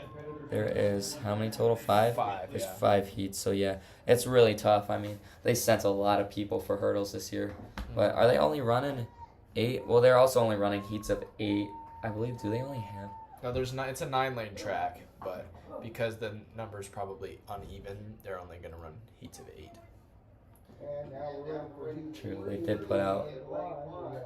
Looks like this one might be a 9-laner. I think this one is, yeah. So they're okay. Yeah, splitting it up. Yeah, that makes sense. It's never a perfect number with This those is going to be a marked great times. heat, by the way. So we have our New Balance national champ Jordan Ham in lane 5, who is seated at a 13:61. She took the win at the in the 60-meter hurdles with an 8:18 all-time state record. But anyways, the rest of the heat, we got Stella Cooney of St. Francis, Piaton Walker of East St. Louis, Andrea Johnson of Carterville, Avery Striegel of Morton, Jordan Ham of South Shore, Addison Campbell of Lincoln, Bayla Finley of Muscuda, Ava Gallia of Triad, and Karis Young of River Forest Trinity. Like I said, Jordan Ham is your favorite, but Addison Campbell of Lincoln should be able to make the final if she's able to run her season best here. Excuse me. Getting in the blocks now, getting ready to get out there. Jordan Ham, I believe, is the only athlete in Illinois that has gone under 14 this year so far. No, there's like 4 or 5 of them actually. Oh, They're in just 3A. not in 2A. She's the only 2A, one. yeah. But Daisha Brunson, Sophia okay. Shapiro, and Diamond Childress have all Right, broken 14 right. so far. Yeah. And I think there's one more actually. Here we go.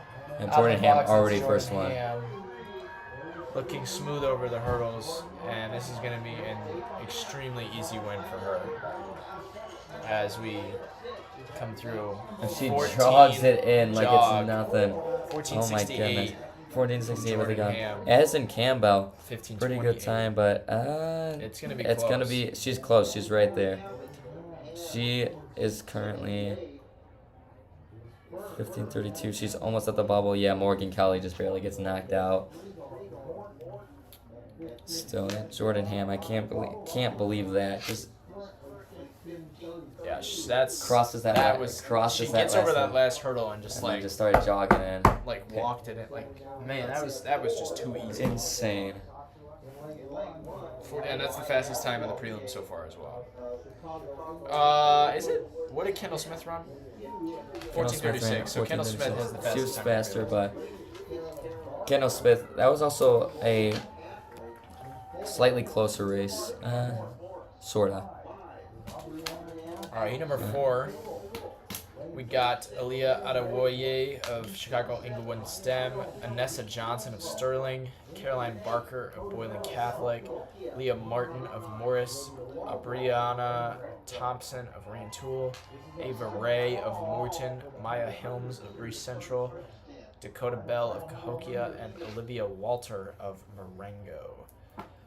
Lane number 5 of Brianna Thompson is your favorite with a season best of 1460. And then Ava Ray and Leah Martin of Morris might get into the final on a good day here. The thing with Leah Martin is she's doubling with soccer right now. Oh, she's not even just doing track. That's tough. Double sport athletes have got to be. I know, it's insane. Ever. But she's only a sophomore. I think she'll probably start single sporting next year or the year I'm after. gonna open this window a little bit. Yeah. It's hot in here. I don't know if that's gonna help at all, but I guess we'll see what happens.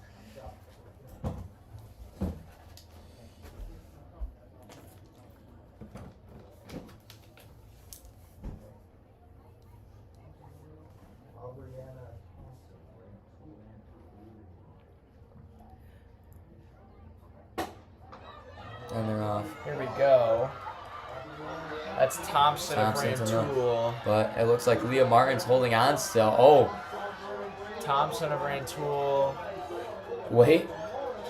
Leah Martin with a really solid finish there. Is she 14:46? I don't think that's going to. Yeah. That's a big cue for Abrianna Thompson. Yeah. Oh. 15:28 should be good for the final there. Yeah, just barely missed that, but it's still a crazy race for her. And They did have headwind in that one. Minus 0.3. So if you look at the flag, there's really not very much wind. No, it's not at all. If it is, it's going east to west. So yeah, so we're good. But still, a great race by all those athletes.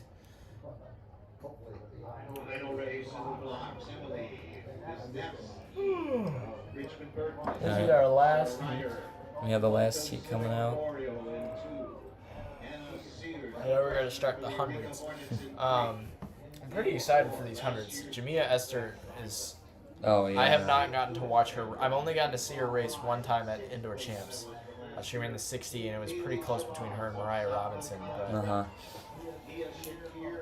yeah, that'll be pretty interesting. She runs 11:50, and she's one of the fastest athletes in the state. So, but we can go ahead and introduce this heat. We got Emily Wisniewski of Richmond Burton, Sarah Ryder of Civic Memorial, Anna Sears of Eureka, Kendra Jennings of East St. Louis, Kaylee Shabazz of Southland College Prep, Nia Shakir of Evergreen Park, Aridia Primar of Chicago Heights Marion, Bailey Tungate of Lincoln, and Cece Franks of Harrisburg. Your top seed is Kaylee Shabazz with a seed time of 14:48. And then Kendra Jennings as well is expected to make the final with her best time of 15:17.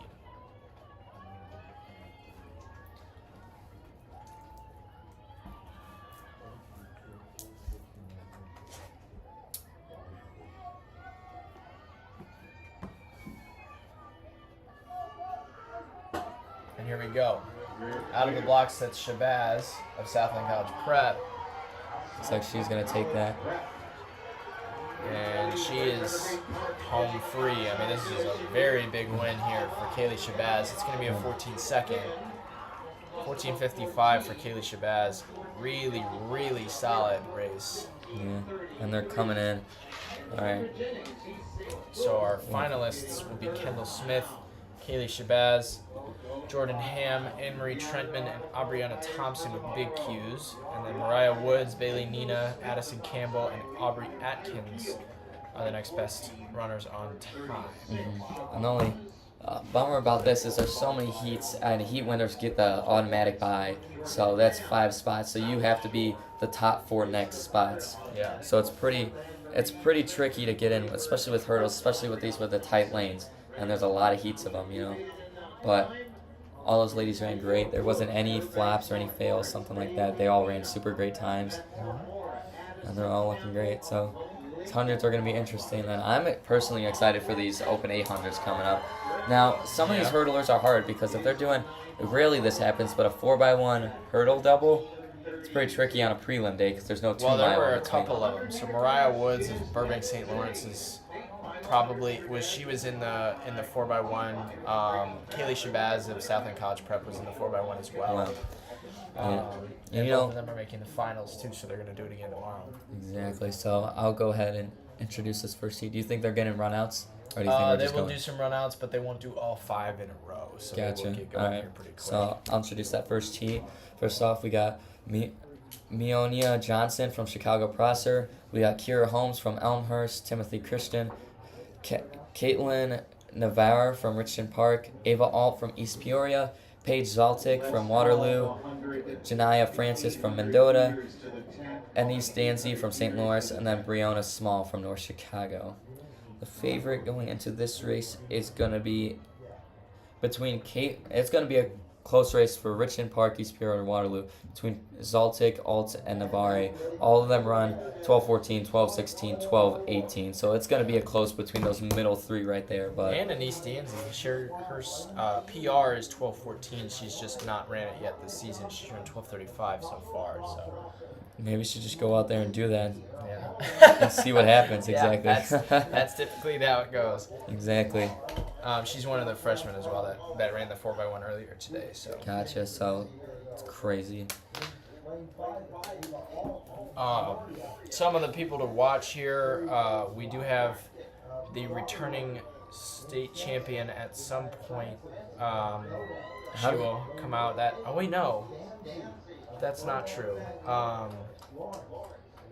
So Ray J. Cooper Smith is the returning state champ who will not be running today. Got it. She did not qualify. Oh no, she did. She will be in a later heat. I just missed her on the Got entries. it. But Sophia Chardon is your top seed at 11:93. She ran that at her sectional meet. Jamia Esther is the favorite with an 11:50. Addie Field is in the low 12s. Paige Laddick is in the low 12s. Simone Homan is a really solid sprinter who is somewhat hit or miss. She ran 7:60 in the 60-meter early indoors. Jordan Ham is always a fantastic 100-meter dash runner, so there's going to be a lot of really fast times here. Maybe not in the prelims, but at least once we get to tomorrow. Will you be here tomorrow, or are you just going to be here for today? I think I'm just here today. Okay. I think I'm gonna be here both. I'm gonna be here both days on next week though. Okay, sounds good. So, and they're on. Here we go. Close. Looks That's like lane lane 4's five. taking. Oh, lane 5's taking it Ava all, Alt. but Outside but you- smoke though from North no, Chicago. but lane 9 is Watch coming, lane yeah. 9, North Chicago. wow. So That's gonna be Ava Alt with Zlatic and Breonna Small in after them. 12.5 on 12:26 for Danzy, Ava yeah. Alt and a big Q as well. That's going to be really helpful for her.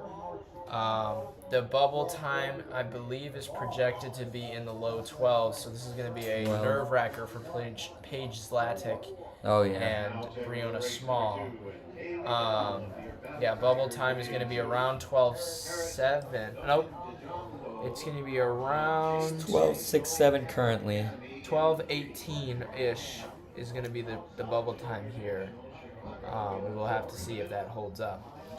This is a super stacked Heat 2, by the way. We got Kaylee Bell of Urbana, Paris Duncan Diondo of Joliet Catholic Academy, Oh yeah, Jordan Ham coming back. South Shore, Jamia Esther of Danville, Grace Trentman of Freeburg, Talia McElroy of Freeport, Brooklyn Holmes of Chicago Heights Marion, and Desiree Smith of Chicago de La Salle. There are 4 girls under 12 seconds in this heat alone. That is insane. Now By I'm guessing. PR, not by season best, but I think Jordan Ham, my guess for this, she did jog into the hurdles. They haven't gotten in the blocks yet. They're doing a couple runouts. I'm guessing Jordan Ham, it's a little bit harder to jog in. Obviously, it was smarter for her to jog in for that hurdle, just get that big Q. This one, I'm guessing she's going to have to go all out. I believe this is her last running event as well. She just I has, do not see Jamia Esther on the starting line. really. No. Lane 5, she is gone. Lane 5 is empty. Did she scratch That it? is interesting. That's the state favorite who's about to scratch out of the prelims. She did run, or at least her relay team got the big Q for 4x1. So Jordan Ham, this might be an opportunity for Jordan Ham to jog it in as well here. But this is a turn up. I don't know if she just missed that entry or maybe she got injured and they ran a sub. Like, you can never tell with relays. I guess we'll officially find out at the 200. Maybe she pulled something, but she qualified, so I'm not sure. You never really know, but... This is interesting. Here we go. That's Jordan Ham out of Ham, the blocks with McElroy in lane 7 trying to draw her in at the end. It's going to be really close between McElroy and Jordan Ham. I think Ham low got that, 12 though. seconds. 12:21 for that. Jordan Ham and Talia McElroy in second. And then other Trentman from Freeburg comes in third. And no Jamia Esther. That is really big for the rest of these runners because she was expected to absolutely destroy here. And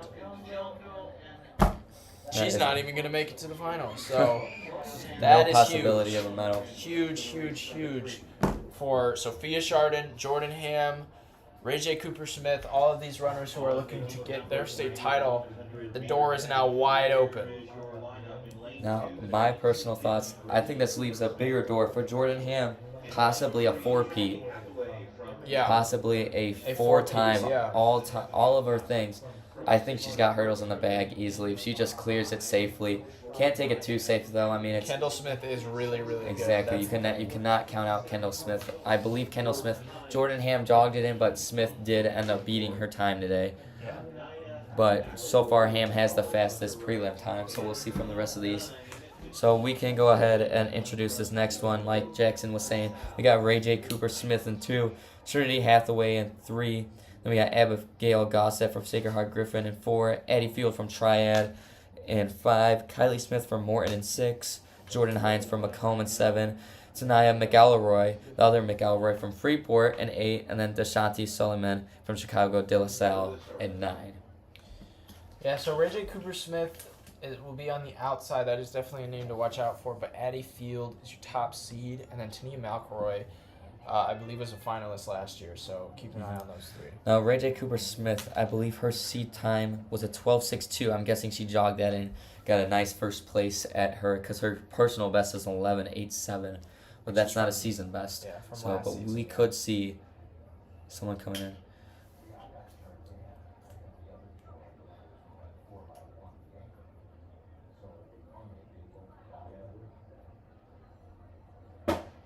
And here we go. Looks like Ray J. That's Cooper-Smith Field out and of then the blocks Field. and McElroy on the outside. Oh, But watch out, Ray J. Cooper-Smith is on taking it lane on the 2 out. is going to take the win here. In a Low 12 seconds. Very low. 12:11. Illinois, Big season best for Ray J. Cooper-Smith. Illinois number 35 for the season. Okay, so this is interesting. So North Chicago's Brianna Small is currently on the bubble with a 13:40. Now, We have not seen some crazy fast times here in the prelims. It's not like crazy warm out, and the wind has not been very fast, so we haven't seen anything wild. If this last heat isn't anything crazy, we could see 2 North Chicago athletes in the final for the 100, which is not on my bingo card. Heat number 4, we got Gabrielle Jones, Kenya Johnson, Gloria Pomerly, Sophia Chardon, Simone Holman, Dynasty Brooks, and Dakota Gee. Sophia Chardon is your top seed, but outside of her, Simone Holman is the only other one who I could see probably making the final. Maybe Gloria Pomerly as well if she runs her season best here today.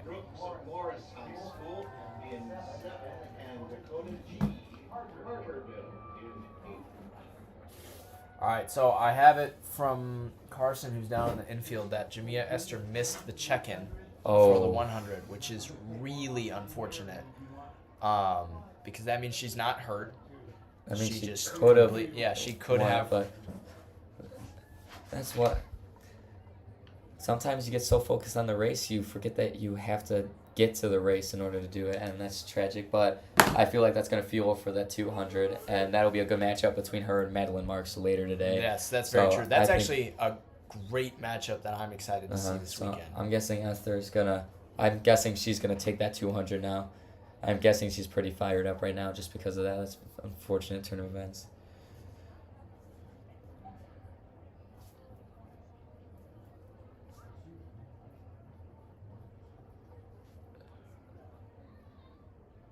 And here we go.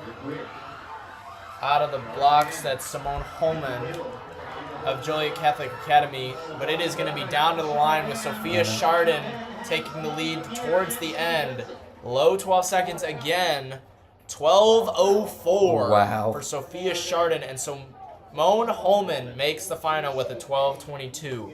That is insane. Really close race there. Paige Zaltic ended up making it. We got our finalists for tomorrow. We got Sophia Chardon, Ray J. Cooper Smith, Jordan Hammond, and Ava Alt for our 4 big Qs. And then we got Simone Holman as our top timer. And then we got Talio McElroy for 12:25, Grace Trentman, Addie Field, and then Paige Zaltic by 0.02 seconds. Squeezes in all 9 of those ladies. If they just show up, get in, get on the line, and finish the race no matter what, they're guaranteed a state medal. So congrats to those 9 ladies. So Jamia Esther obviously missing is big, but I am really interested to see how this 200 goes now, because if she's not hurt, she could, realistically, she could run 23.8, 23.6, I don't know. Madeline Marks is a great athlete in her own regard, but that is going to be a great matchup between those two, because Madeline Marks is like low 24s. Oh, yeah. I don't know if she can beat Jamia Esther, but... Now, this one is moving on to the 800s. I'll introduce this first heat. They are going to be taking the track soon. I'm soon we're going to take a tiny break here. But we got the favorite to win the whole thing, Clark Goranson from Antino. Then we got Sydney Becker of Wheaton Academy, Emek Dam from Prairie Ridge, Lainey Sambursky from Carterville, Marley Yao from Urbana, Aubrey Peterson from Clinton, Dallas Harrell from Chicago Parker, Layla Janish from Sycamore, Emma Savage from Freeburg, Aubrey Urbanski from LP, LaSalle, Peru, and then June Ridgway from Chicago U. So this is a pretty stacked heat. Yeah, it actually is. So there's 2 girls who I would say have a pretty good shot at winning the title, Clark Goranson and Annika Dam from Prairie Ridge. Dam has just blown my mind this season. She's run 2:14 and she has dropped so much time within the last few months. She had a great race at distance tonight in Palatine. She won the whole thing by herself. But Clark Goranson is the runner-up from last year, so I think it's going to be hard to say no to her. I really do think she's probably the favorite in this event. It's going to be between her and Margaret Andrzejewski of Wheaton St. Francis. For sure. Not to mention, I believe Goranson did win the Illinois Top Times meet, and that was a pretty stacked duel against CC Hilby, which we will be seeing that matchup again later today in the mile. Yes. Funny thing about that, I've been excited to see this duel between Goranson and Hilby all day, and we're gonna see it tomorrow. But at Illinois Top Times, we did see Hilby beat Goranson. None of them took the title. Another lady took the title, but Hilby beat Goranson at the line. Yeah. So it'll be interesting. Goranson has not shown that she's quite up to what she was last year, but she's still running 2:13 and low 5s. So if she can get back to where she was, she's going to be fantastic. Exactly.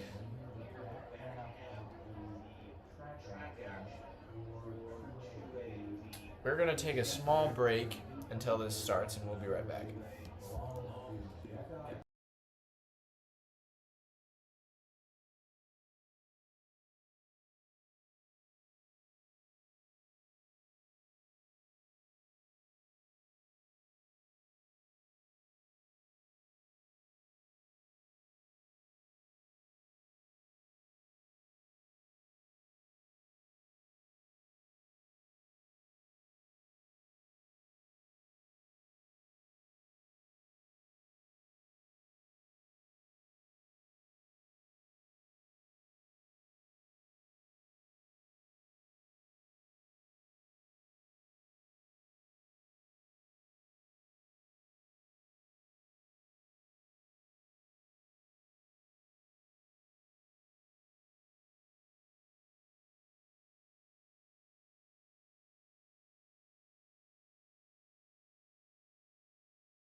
So they've pulled heat number 1 out onto the track.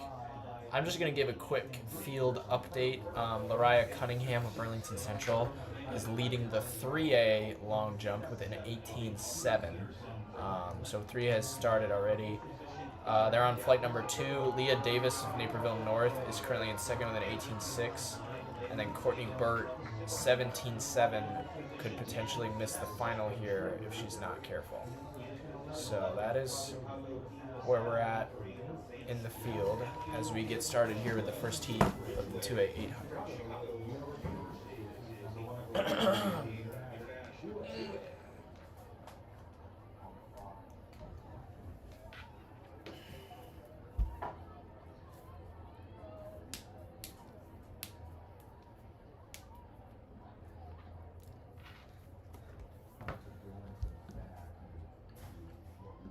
I believe Clark's breaking out the white Mantino jersey today.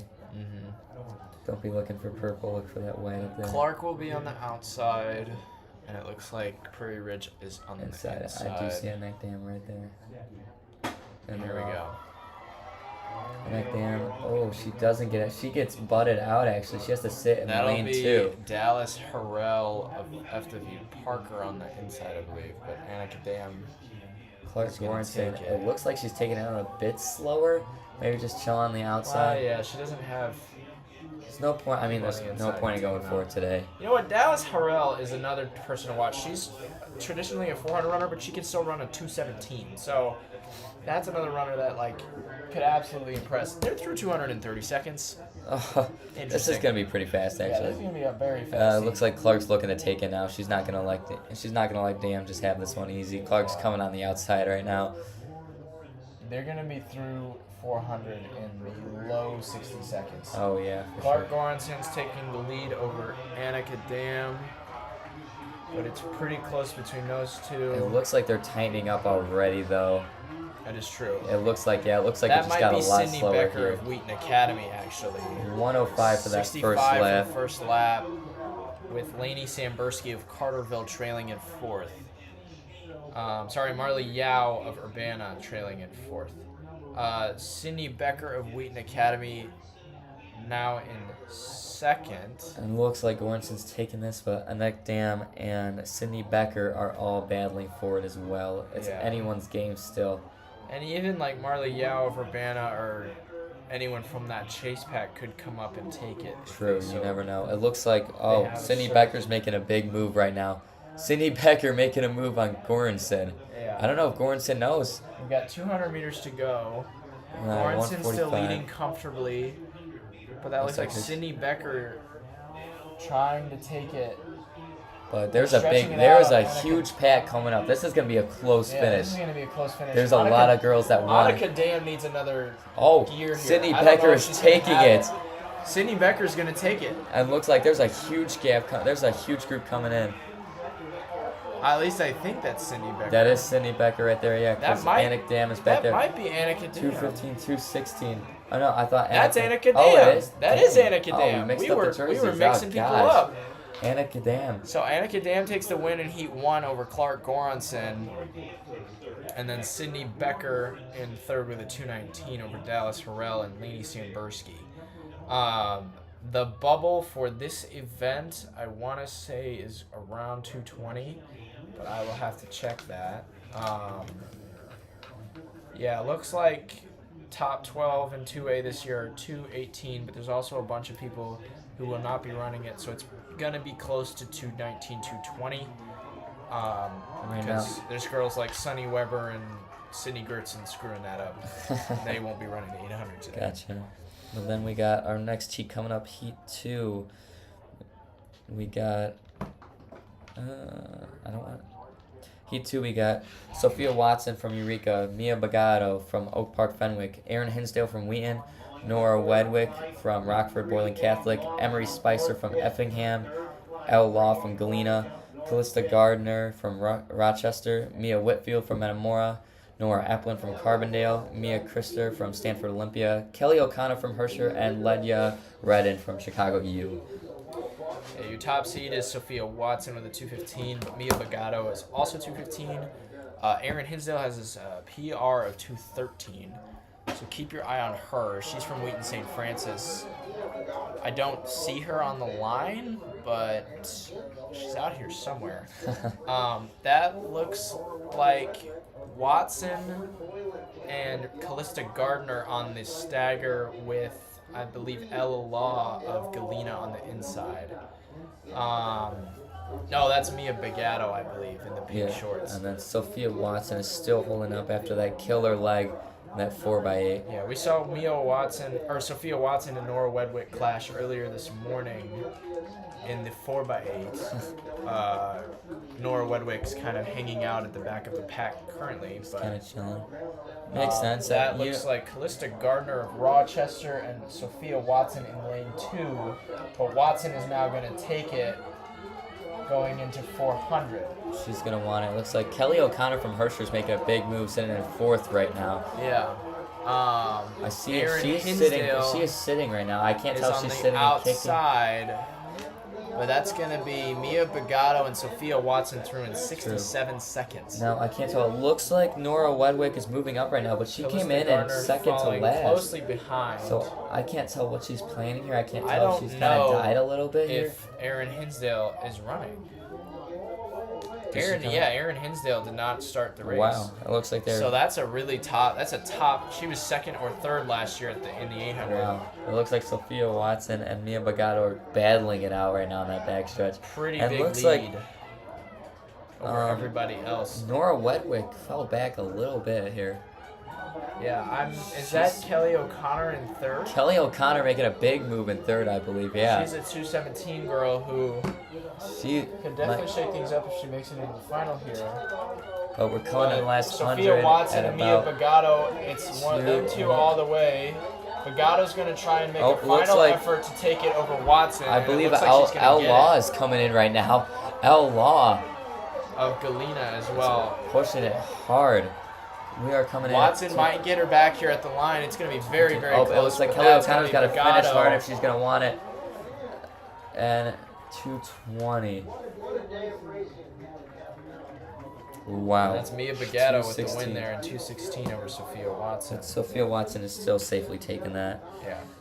Sophia Watson should have no issue making the final with her 216. Exactly. Currently, Kelly O'Connor is on the bubble of 220.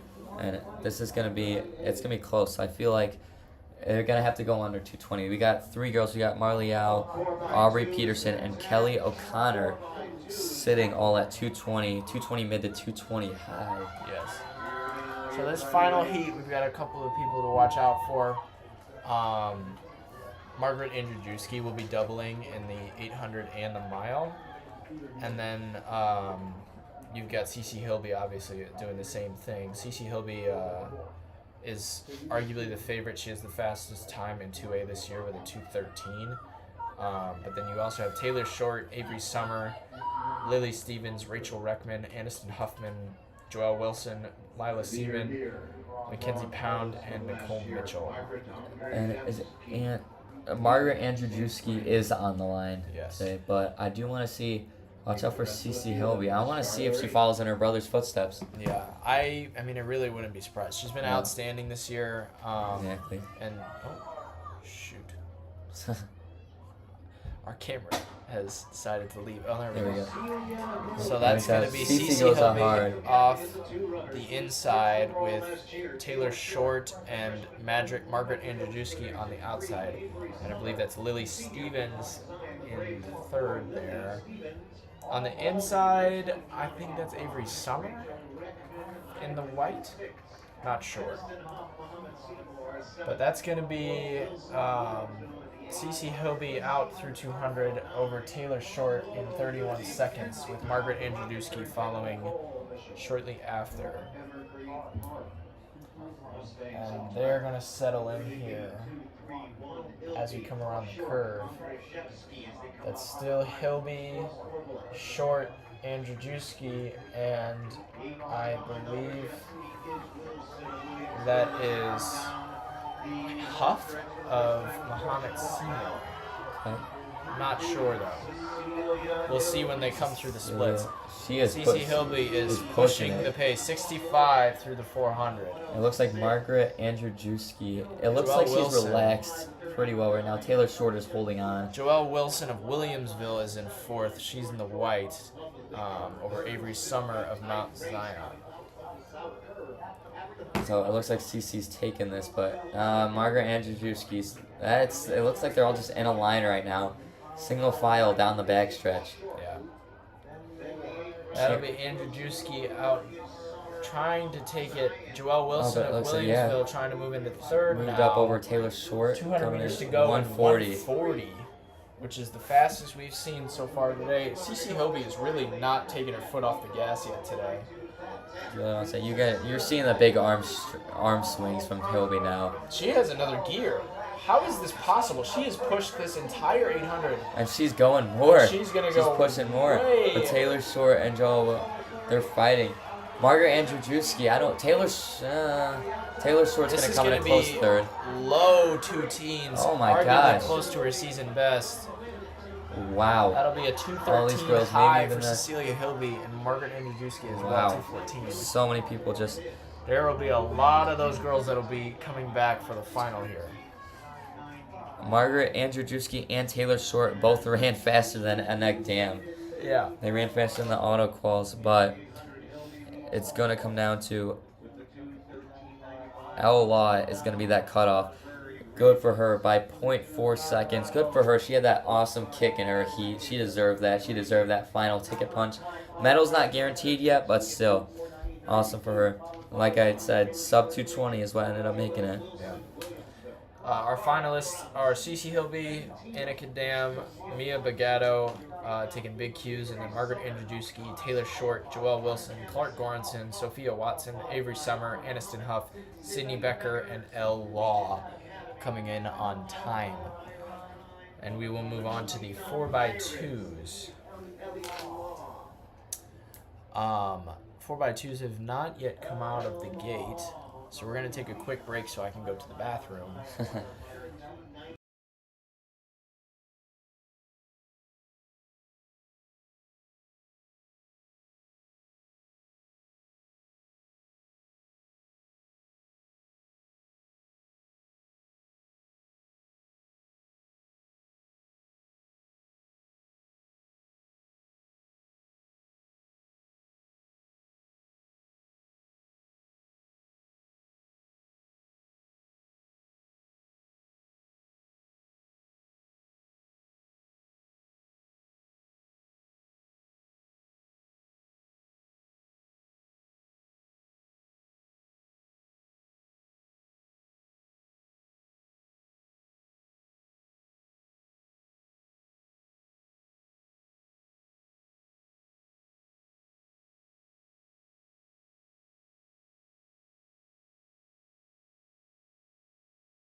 All right, we are back with the 4x2s. We've got, I believe it's heat number 1 here. We got South Shore, Mount Zion, Carbondale, North Chicago, Toledo Unity, Triad, and Carmel and Dalton Thornridge. So the 2 teams to watch here are North Chicago and Triad. North Chicago are your returning state champs. They ran 140 low, I think, last year.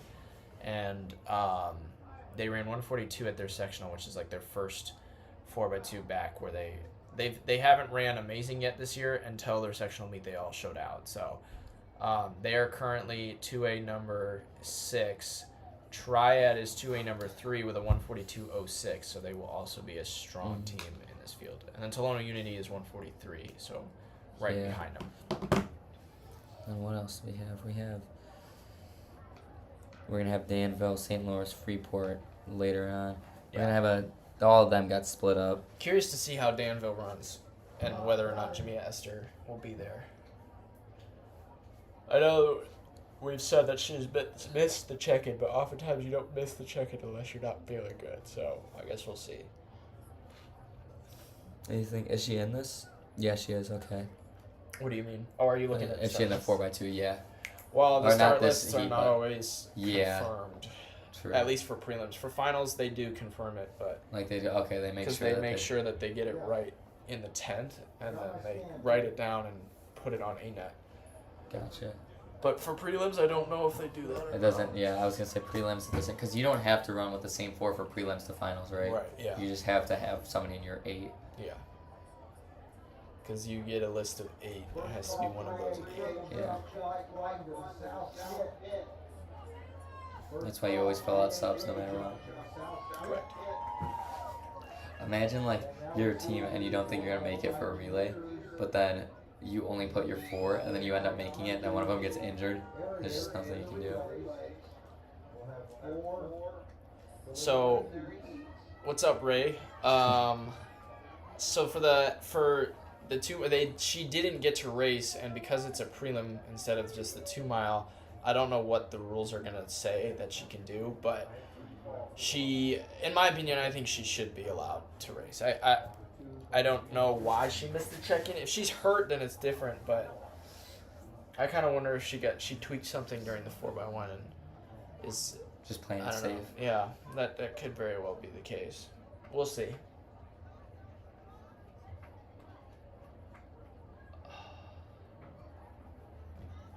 Let's I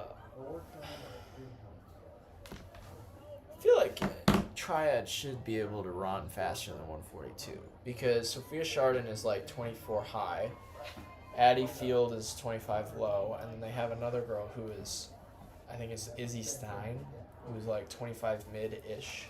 So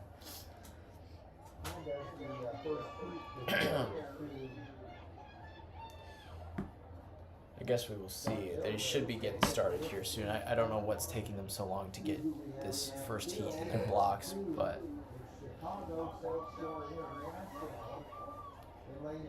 thankfully they do have all 3 heats out on the field so that we can get through this pretty quick. Yeah. You know what, let's do a little bit of a field events update.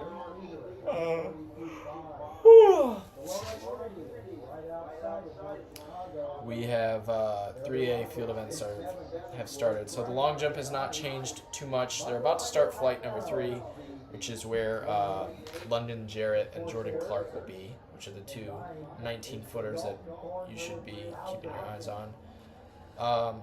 Some notable misses from the finals. Karen Bayoki will not be in the final. Taya Rice will not be in the final. It looks like Janelle Robertson will miss the final. Phoenix Higginbottom will miss the final. And then Tamron Farmer from Crete Monet. That's a pretty big one. She jumped 19.2 this season, and she only hit 16.8 today.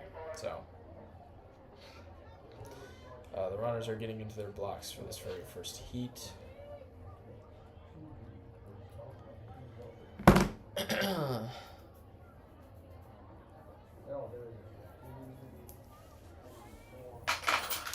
Oh, there goes my change.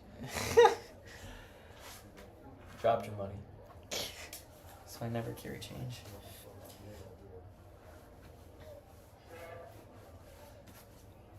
Here we go. Out of the blocks, it's usually pretty even for the 4x2, and this looks to be the case. Tolono Unity has a little bit of an edge as well as Carbondale, but it's not looking very it's not a clear right huge lead now. at Gets all. the handoff first. I think Tolono will hit the handoff first. Oh, they do flybys. Interesting. Tolono Unity with a flyby handoff.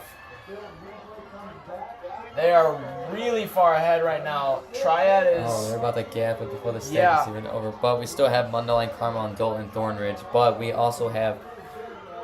North Chicago's coming back a little bit or here. Is that Triad? No, that's Triad. And that's just Triad. This is Sophia Chardon on the third Oh, yeah, leg. they did another flyby. Interesting. They're doing distance relay handoffs. That's really, really interesting. So, Tolono Unity looks like they're going to get the win here. I mean, they're pretty far ahead. If anyone can beat them, it's going to be North Chicago. Oh, North Chicago's coming in. And North Chicago is making up that stagger definitely already. moving. And we have one turn to go, and it looks like it's going to be North Chicago. North Chicago and Tolono Unity are battling it out, but it's going to be North Chicago all the way. But then we do have Carbondale and Mundelein Carmel. No, that's Thornton. That's Thornridge fighting. But it's going to be all North Chicago. How about that? 141, 142. 142-16 for North Chicago. Really solid race for them. I'm not sure what happened to Triad there. 145 for Triad. That's really surprising. I don't know what's going on. I mean, I do not think that's going to make the final. No, I don't think it will either. To be fair, the 100 was not that long ago, and Sophia Chardon and Addie Field both ran the 100. True. So did any of them make the final? One of them, yeah, Addie Field made the 100, right? As did Sophia Chardon, yeah. Okay, so they both did. They will be fine on that, but that's a big relay to not make the final. True. Triad's 2A number 3 this year, so. Exactly. So, and I think it's safe to say I don't think they will. Chicago South Shore is also on that border. So is Mundelein Carmel. They're kind of all in a pack right there, but we're gonna see. It's 145. It's the time to get under right now. Only 9 make it, and only one that's really guaranteed right now is North Chicago. Right. Yeah. So you never know. We can have 3 more crazy heats, and Tolono Unity could end up going home today. Let's introduce heat number 2.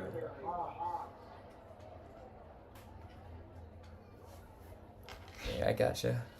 Alright, so we're going to have Jerseyville in 2, Waterloo in 3, Evergreen Park in 4, Freeport in 5, Mascoutah in 6, Galesburg 7, Macomb in 8, and Fairbury Prairie Central in 9. I believe the favorite is Freeport in this heat. Correct. They have the 3rd fastest seat time coming in. Yeah, and they're a top returning relay from last year. They ran 142.27 at their sectional meet, which is their season best. And they're going to be fighting. They had that unfortunate baton drop in 4x1, and I believe it's most of the same people, if not all of them. So Mascoutah will also be pretty solid. They're one of the few teams under 143 this season. So, yeah, watch out for Mascoutah as well.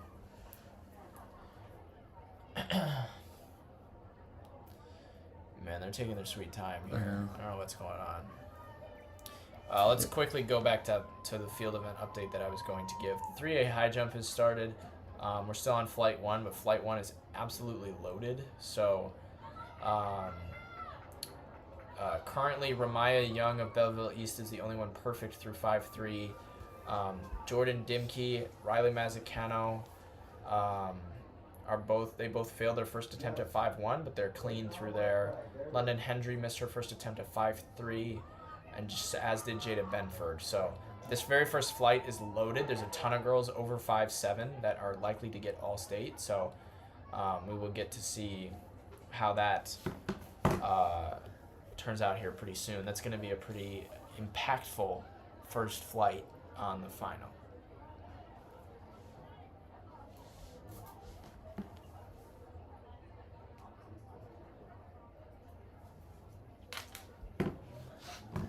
And, okay, they are in their blocks now. The thing I always thing's funny about the 4x2 is the amount of stagger. Oh, false start all the way to 9. I did see that right there. That is Right. Fairbury Prairie Central. Unfortunately, right in front of the official, and I do believe, yeah, they're gonna send him away. That's a DQ. That's really unfortunate. I said this yesterday, and I really don't like false starts because they really don't make sense to me at all. I don't understand why it's a DQ and not just a rerun, in my opinion.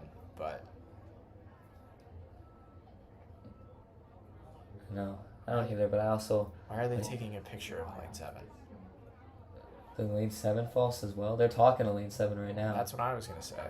Do you think lane 7 did before lane 9? Do you think? No, they would DQ both of them if they both false started. Yeah, Oh lane yeah, 9's they're done. sending away Prairie Central.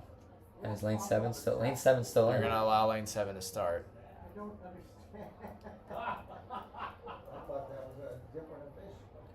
I'm not really sure what just happened. But it looks like 7's going to get to run and Prairie Central will be sent away. I have no clue what the official was talking about to the thing, but unfortunately, I know it's hard for the teammates over there too that just wanted to run, and then it's unfortunate. I know there's some sad tears going through, but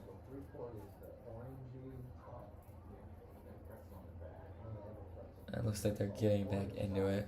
Smells like I don't get that, but then also you see at the Olympics, you see that one case where the guy reacted like a thousandth of a second too early, and it wasn't even a false. That could have been a computer error. Exactly, but then they DQ'd him for it. Okay, now you can always run under protest, in my opinion, and I think that's what you should do. But yeah.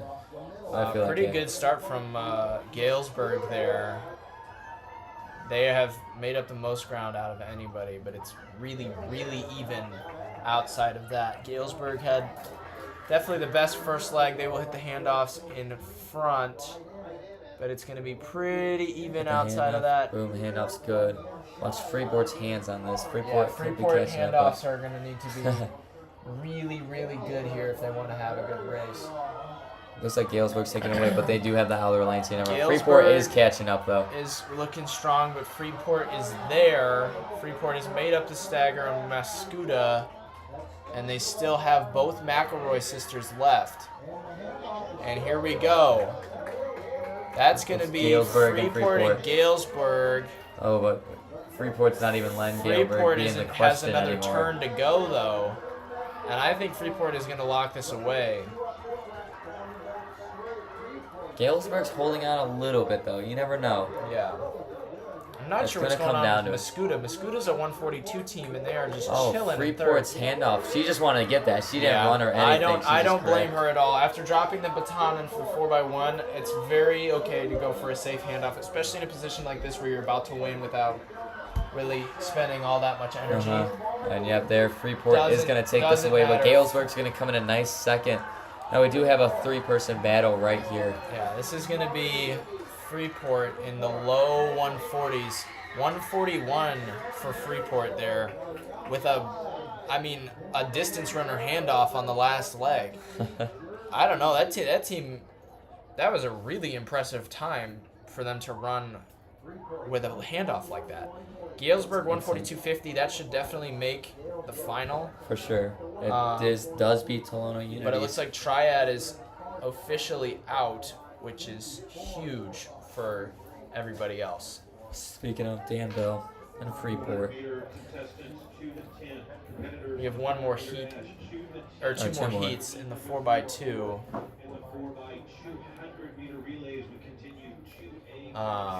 We've got Lane 1 Chicago Latin, and we got Marion, Rockford Lutheran, Burbank St. Lawrence, East St. Louis, Harrisburg, Cahokia, Springfield Southeast, and Elmhurst Timothy Christian.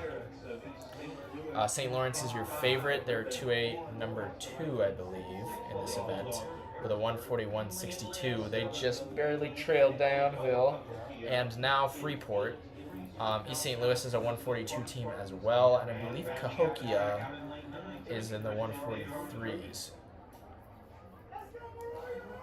This should be a pretty good race between Burbank, St. Lawrence, and East St. Louis. Both teams are around the same. I would say Burbank St. Lawrence is probably the favorite, though. Do you gotta say, I don't know if this is a glitch in the system. I'm looking at the Heat 2 right now, start list. Let me go. Number 7. Oh, that was Galesburg. How many was there? Was there 8? There was only 8, yeah. Lane 1 was 1, empty. 2, 3, 4, 5, 6, 7, 8. Oh, and the favorite got DQ, but there's only 6 in the results right now. You go to buy Heat 2. Only 6 of them. Yeah, so somebody else must have got. Waterloo did not finish. Oh, they pretty didn't finish. Yeah. Gotcha.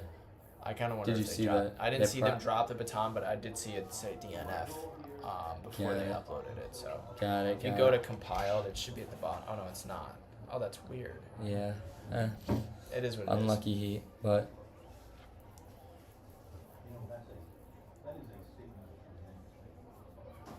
Should be getting in the blocks here soon.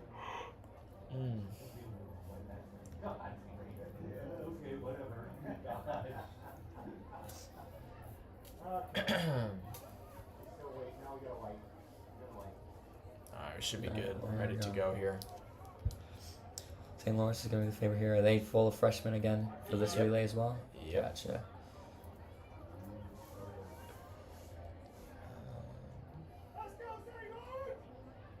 We got a very passionate crowd for St. Lawrence as well. We can hear them all the way up here in the press box. Yeah. It's great for them. It's always great when you have your great crowd out here cheering for you as well. That makes it so much better. Yeah. Have you ever seen the picture of Aiden Bandikwala winning the mile? No. Okay, so do you remember that race? No, I do not. But So Aiden Bandikwala closed in a 54 to run 4:10 and win the mile his junior year.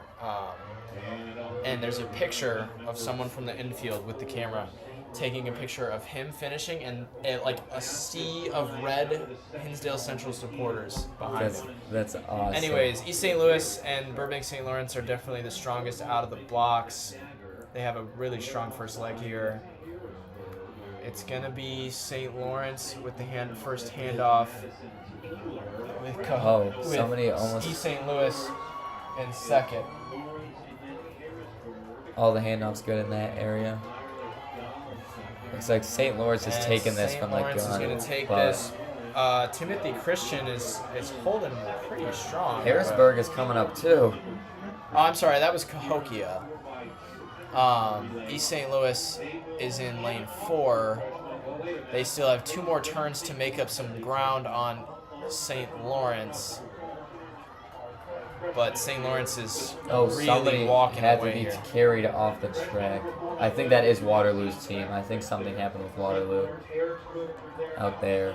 Yeah. But anyway, St. Lawrence is taking it. St. Lawrence with their final handoff. It's clean. East St. Louis is there, but I don't think East St. Louis is going to be able to beat them unless they have a really killer anchor leg. St. Louis looks like coming. Cahokia is coming out hot. A lot of teams are coming out hot. I think it's going to be a second place they could snag for sure. That's going to be Harrisburg out in lane 6, But who's now in second. Cahokia and East St. Louis are coming in. But St. Lawrence. Cahokia might snag a third.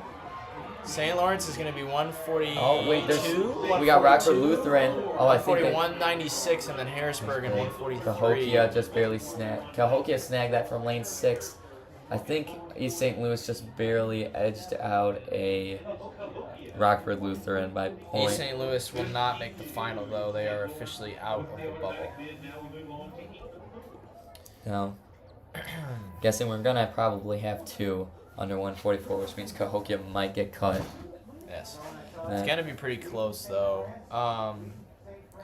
This last heat is going to be pretty fast. We got Danville that's looking pretty solid, but everybody else is around 144, so we shall see. That is the time to beat tonight. Today. It's only 12:18. Will be in 1, in 2, the Cyclones of Sacred Heart Griffin. Yeah, I'm not really sure what Jamia Esther looks like, so I will not be able to tell if she's running or not. True. I think we will be able to tell based on how fast she's moving, but if they don't have her, I'm not sure how well they're going to do here today. Exactly. I'm not sure. She's all the way over there, too, so we're just going to have to see what happens. Yeah.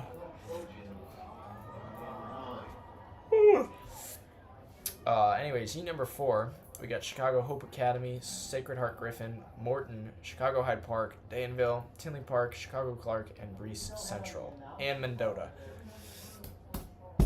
And like we said, Danville would be your top seed. First fall, 300 hurdles. Oh, man. Pretty tired. Yeah. Danville, winners in Mat 2 section, 141.58. The record. What time were you headed out today? I think at the end of 2A, because my ride, we got a couple more people towards the end of 2A, but I think my ride is heading out after that. All right. Sounds good. So you guys will get to listen to me talk to myself for 2 days. So, yes. I'm not going to be talking. I'm going to be yelling. I bet you my voice is gone by the end of the day. Who are your favorites you're looking for in 3A? I'm excited to see those. So Homewood Flossmoor has had some injury yeah. issues with Mariah Robinson. They were the big favorites preseason. They've been the favorites all season.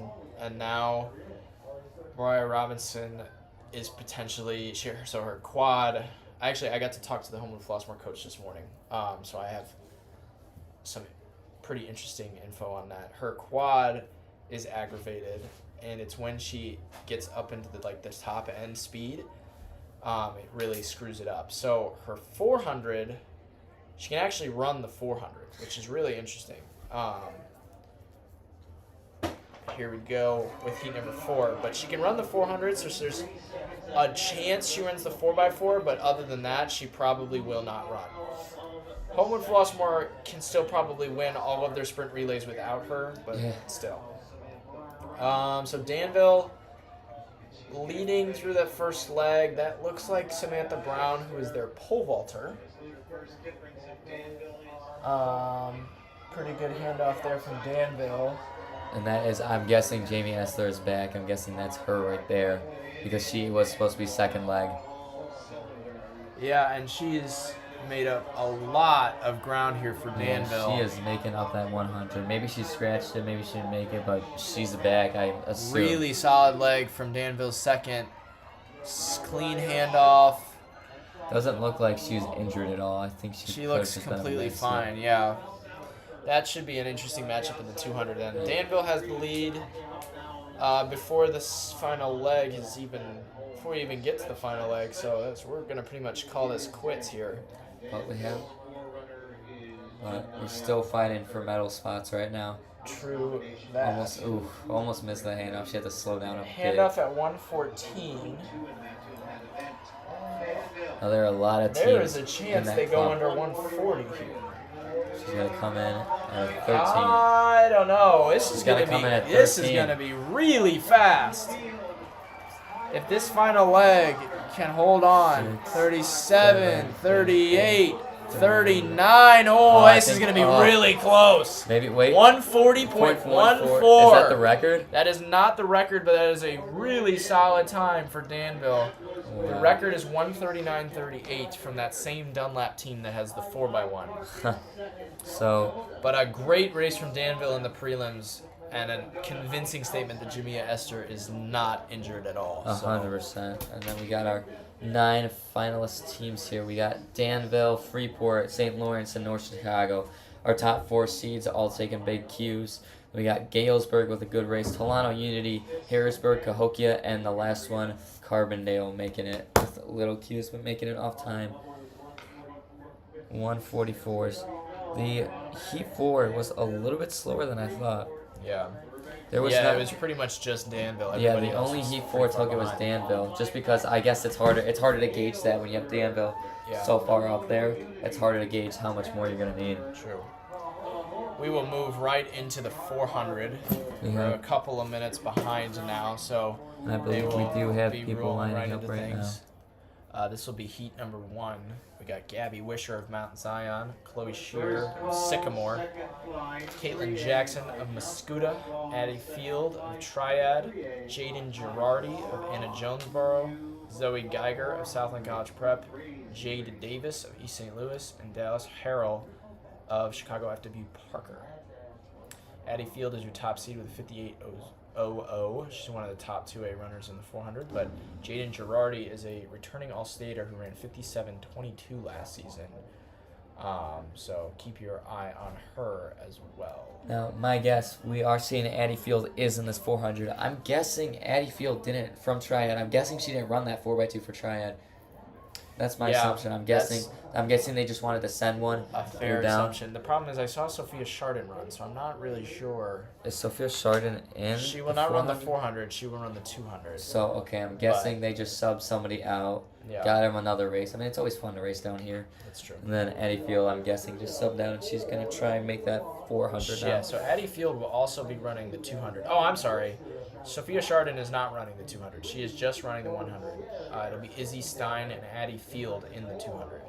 Got it. So Addie Field definitely scratched that 4x2. She couldn't have run that 4x2 because she's running 3 individual events plus the 4x1, and the max you can do is 4. True, so. That is fair.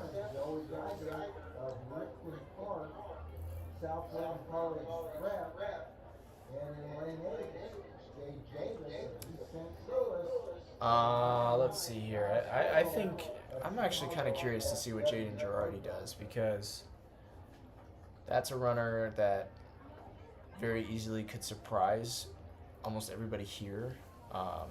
She's extremely talented and has the fastest PR in the field, but she has not yet done it this season. She has a season best of 58.06, which is still extremely good. But exactly. Now, another runner, I believe it's Chloe Scherer. I believe she's the 800 runner. I can't tell. I think she was in that 4x8. Let me check. Yes, she was in that 4x8, and she's in the 400. She closed for the 4x8, actually. So she is pretty good. She has that mid-distance speed. I also believe she ran cross-country as well. She has a more distance background, but she's a 4 and 8 girl in track. So, and here we go. Lane 1 and 2. Gabby Wisher actually didn't start. And Addie Field is out of the blocks the best. But that's not a crazy surprise because Jaden Girardi is kind of a distance runner. So Addie Field about to take the lead before we even get to 200 meters. She will hit the stagger around 26 seconds. Wow. So we are moving here. Very fast. But Jaden Girardi is not letting this go.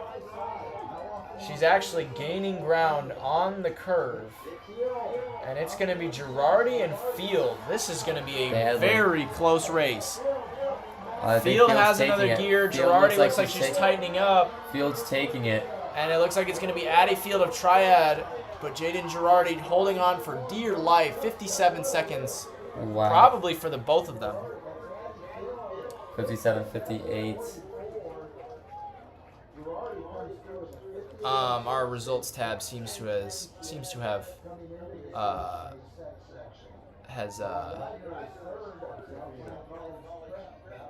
it seems to have drifted a little bit here, so you can't see that Addie Field ran a 57.44. But we'll figure that out here shortly. There will be some point we can take a break, and I'm going to try and figure that out. All right, so we got Heat 2 on the track right now. We got Allie Camp from Bethalto Civic Memorial, Mia Bagato again from Oak Park Fenwick, Nia Kassoon from St. Louis, Michaela Patoon from Charleston, Taylor Bresson from Williamson, Harper Ellemeyer from Murfreesboro, Macy Kirk from Effingham, and Samaya McCraney from Chicago Simeon.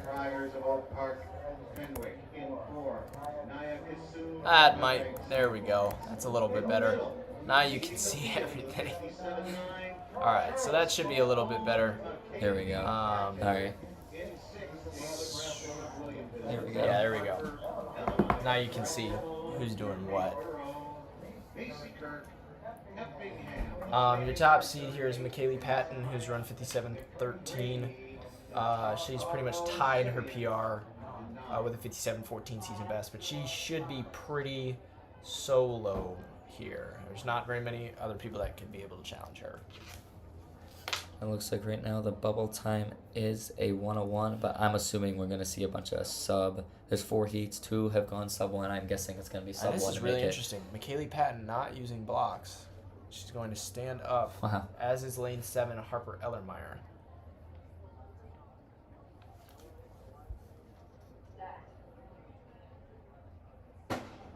And here we go.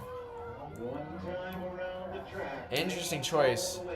She's still out the fastest somehow, which is really funny. Both of the standers seem to be going out pretty fast. Yeah. But it looks like McKaylee Patton. like Really long strides. Macy Kirk is taking it hot too. Yeah, Macy Kirk of Effingham as well out there in the lead. It's going to be about 27 seconds So a little slower, but could still be a sub 1. for McKaylee Patton. She has a commanding lead right now. I do not see anybody else. Even challenging, up. but there's some people that are just trying to get a final spot. That looks Maybe. like Harper Ellermeyer or Taylor Bresnan. Oh, maybe. Bresson of It looks like Williamsville. Taylor Bresson could get her. Maybe. Might get her at Come the on, line, fight but it for looks it. like McKaylee Patton is going to hold McKaylee on. Patton got it, 57 but seconds. Now we got a bunch of sub 1s. So that first heat, a lot of those people are getting knocked out right now. So, hold on one So second. So far, not only 2 people from Heat 1 are guaranteed right now. The rest of them are just got dropped just like that. It's crazy. Right now, the bubble time is 59.78. I would not be surprised if that moved down to around 59 mid, 59 flats even. So we're going to be introducing our third heat. We got Kendall Justice of Ottawa, Mary Frank of Pegatonica, Ava Alt again from East Peoria, Julian Linsko from Highland, Paige Zaltic again from Waterloo, Hope Koloskowick from Jonesburg, Michaela Weston from Country Club Hills, Hillcrest, Ava Conley from Morris, and then Khalees Douglas from Chicago Simeon, another Chicago Simeon runner in lane 9. Second call. The top seed in this is going to be Paige Zaltic, but we also do have, let me look at this, we do have Ava Conley of Morris that is a sub 59 runner, 58.94, and then we have we have Hope Koloskowick is a 57 as well, so I'm guessing we're probably going to see around 3 people in the 58s for this heat, if all goes well, if they run hard. It looks like our results page is showing the overall results, and I'm trying to figure out how that's possible because it's not that one. Is it this one? There's no tabs open for that. Yeah, we're gonna try and figure that out at some point today.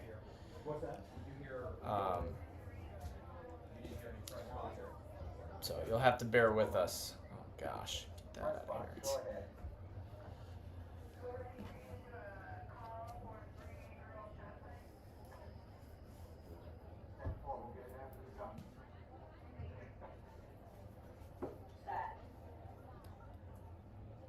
And here we go. We're off.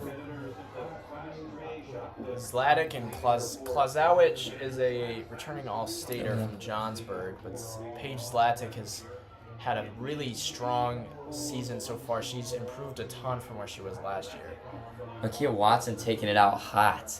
Yeah, really hard. I can't tell if she's going to hold on or she's going to die, but we're coming in at 200. She's coming in at about 27. Zlatic looks a little bit conservative here. I wonder if there will be another gear. So it's Klazowicz anyone's moving race. up on the outside. We got a big pack up here in the This front. is a really big group, but that's going to be Paige Zlatic and Hope Klazowicz. Then it looks and it's like gonna be Ava Conley of Klazowicz. Morris is coming in too. It's going to be neck and neck for this. 54, 55, Klazowicz 56, is going to take the win 58. here Looks like with 58. a big Ooh, Q 58.94. with Paige Zlatic and 58.21. That's what I'm talking about. And then Ava Conley of Morris is so far into the final, but she will need to survive this last heat in order to move on to Saturday. True. So 58.94. Funny thing for Ava Conley, that is her exact PR down to the millisecond coming into this. And the last time when she ran that, she actually dove into the finish line there. And this time she looked a little more controlled. But that's the thing. I honestly, for a 400, I'd much rather be on an outside lane because, yeah, you have people gunning for you. But as soon as they get up with you, if you feel like you're not going fast enough, you got the competition. If you're in lane 1, gotta be in lane 1. If you're in lane 1, it's hard because imagine lane 2 drops you immediately. Then you're just in no man's land. I'd rather be in lane 1.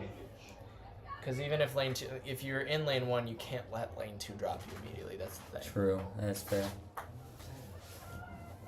Alright, coming in this fourth heat, we have Sasha Daly from Chicago De La Salle, Anna Bod from Crystal Lake Prairie Ridge, Nicole Camiola from Wheaton Academy, Antone Bartletti from Sacred Heart Griffin, Madeline Marks from Muhammad Seymour, Naomi Mason from Morin, Natalie Gray from Lincoln, Olivia Knowles from Canton, and Gina DeConnick, I cannot pronounce names today, from Aurora Central Catholic. To be fair, that's a pretty hard one to get. And you're better at it than Carson. Carson's horrible at it. Your top seed is Madeline Marks. She is going to be contending for the state record at some point this weekend. She has PR 54.27, which is absolutely disgusting. So. Then you also have Bartletti and Mason, who both have run 57s, but Mason has not run that this season yet. Her season best is actually 59.02. We're going to stand the athletes back up really quick. Let me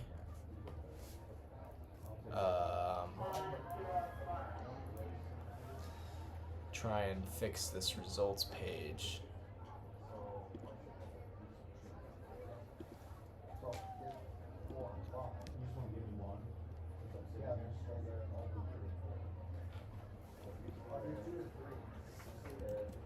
Oh, shoot.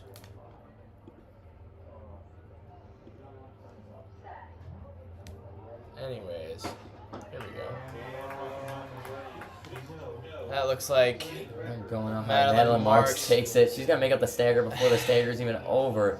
She made up the curve before the curve even ended. There's no one in her sight. It looks really hard. It looks like Mason is trying her best to follow her right now, just trying to hold on. Looks like Madeline's gonna go out in a 25, 26-ish. All she has to do is make it to the finals today, and she should be home free.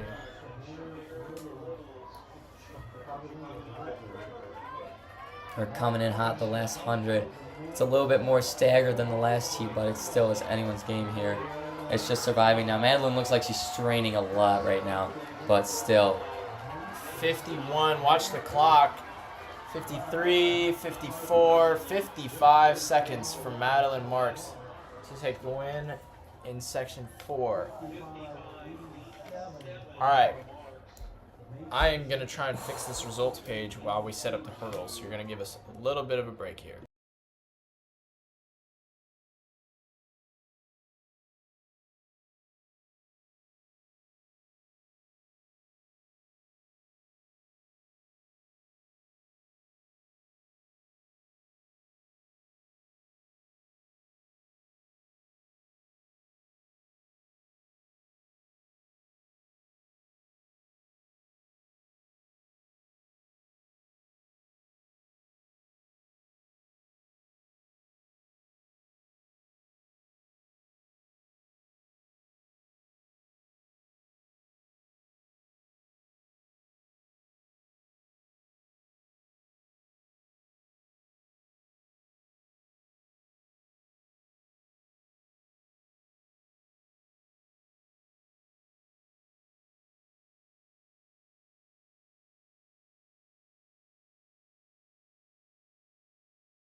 All right. Well, unfortunately, we're not going to figure it out.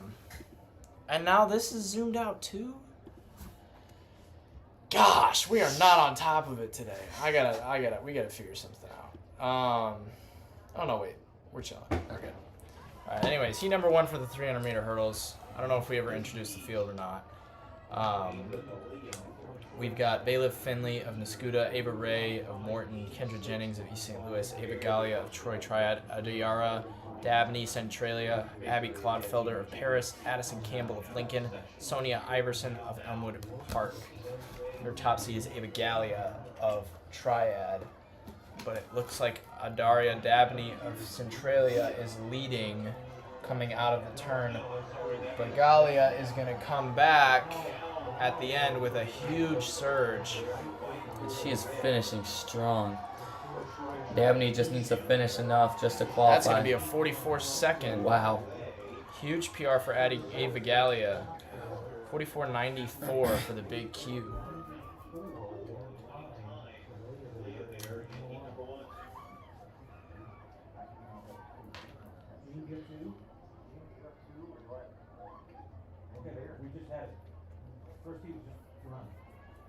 Yeah.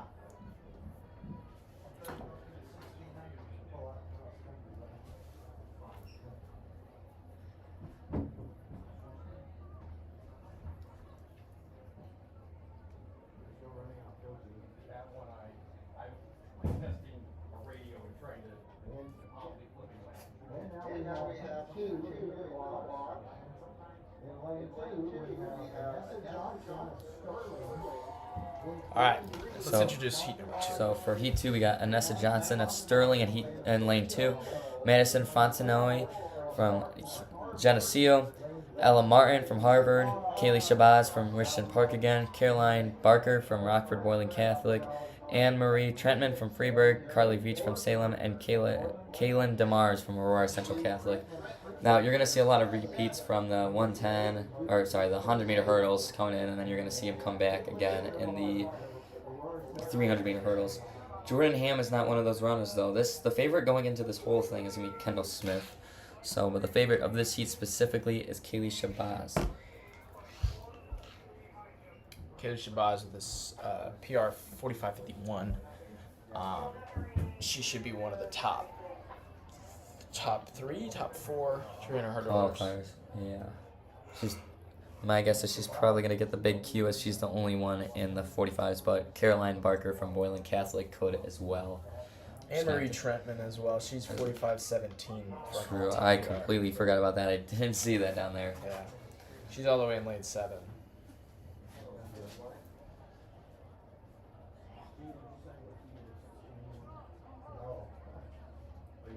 Oh, false start from lane 3. That's Madison Fontenoy of Geneseo. Fortunately, she's done.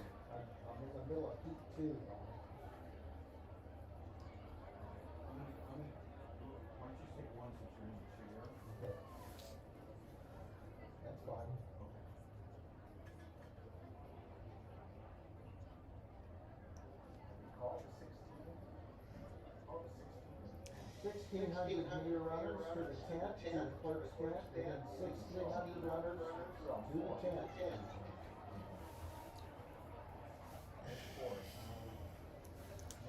10th. We will try that again. Oh, it was lane 4 actually. Ella Martin from Harvard. False started. Madison Fontenoy from Geneseo is still in this.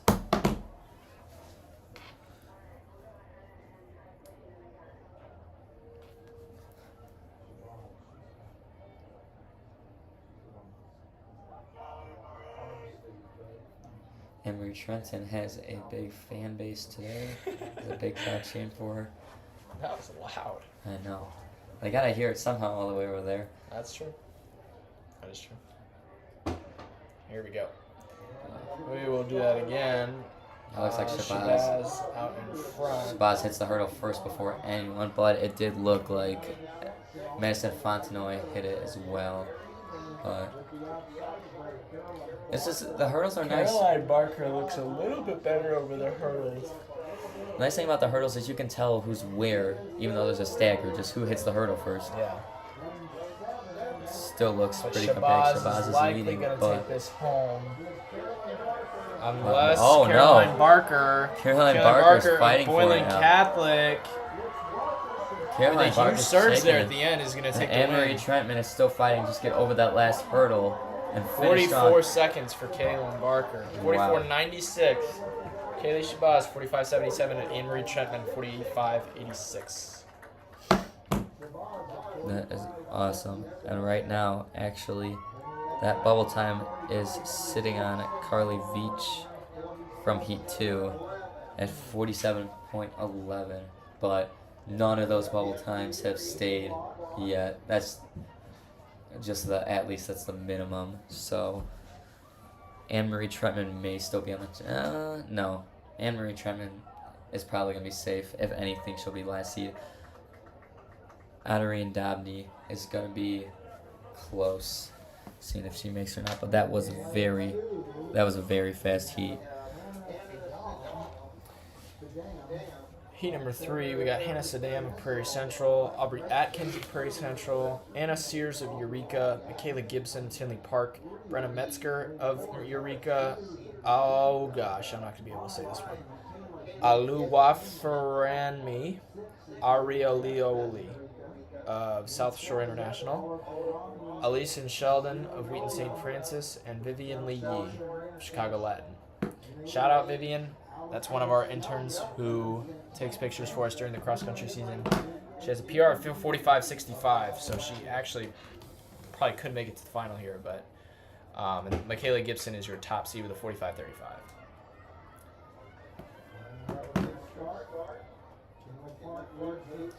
That looks like the Michaela Gibson of Tinley Park. Tinley Park's Gibson looks the best so far. It'll be Gibson. Gibson's sliding over those hurdles, but we still have 3 left. But she's looking pretty solid. As long as she just gets over those hurdles, she's good. Eureka's Brenna Metzger. Oh no! Oh no. And she's down. And she's down. Michaela Gibson with a fall on the second to last hurdle. And Brenna Metzger will take the win with a 46.61. That was a big fall.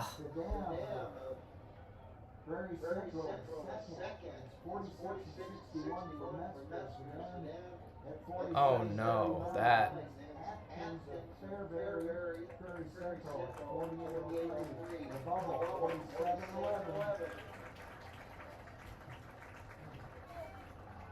That's heartbreaking. That actually sucks. I know.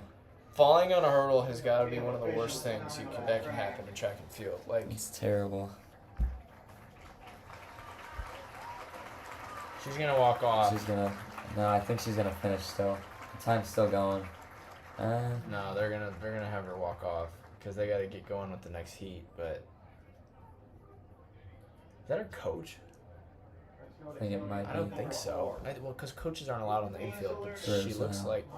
Maybe she might have been right there and she might have jumped over. Yeah. All right. Well, we will move on to heat number 4. All right. And yeah, just like that, I don't think Heat 3 isn't sending anyone besides the big Q now. And even then, she got it in with a 46.61. Hazel Ernest of Mount Carmel is your, Aubrianna Thompson of Rantoul is your top seed with a 44.52. That is one of the better times in 2A this year. It'll be her versus Kendall Smith in the final. But we got Hazel Ernest of Mount Carmel, Paisley Frank of Freeburg, Aubrey Holthouse of Macomb, Aubrianna Thompson of Rantoul, Bailey Nina of Metamora, Aurelia Primar of Chicago Heights Marion, Larry Hope of Dalton Thornridge, Serenity Esper of Chicago Simeon. And out of the blocks, that's Aubrianna Thompson, who immediately hit the hurdles first. She is flying over every hurdle. Bailey Nina is holding her own. Her PR of 45.42. I believe Bailey Nina is narrowly missed those 100-meter hurdle finals. But it looks like it's going to be Thompson. looking strong. They just got to get over it. Yeah, that's going to be Thompson. And they just got to finish She's strong. going to get Right that there big now. cue here with a 44-second. Boom. 44.93 with Bailey Nina in 46.14. Bailey Nina will get in, but she is still close to getting bumped out here if this last heat is fast. Exactly. We'll have to see if that holds up. Bubble time is 46.62 going into the final heat. There are a couple of people in this final heat that could do that. Kendall Smith obviously is expected to get the big Q, but Selma Tilton has a PR of 46.45. She could also sneak in there.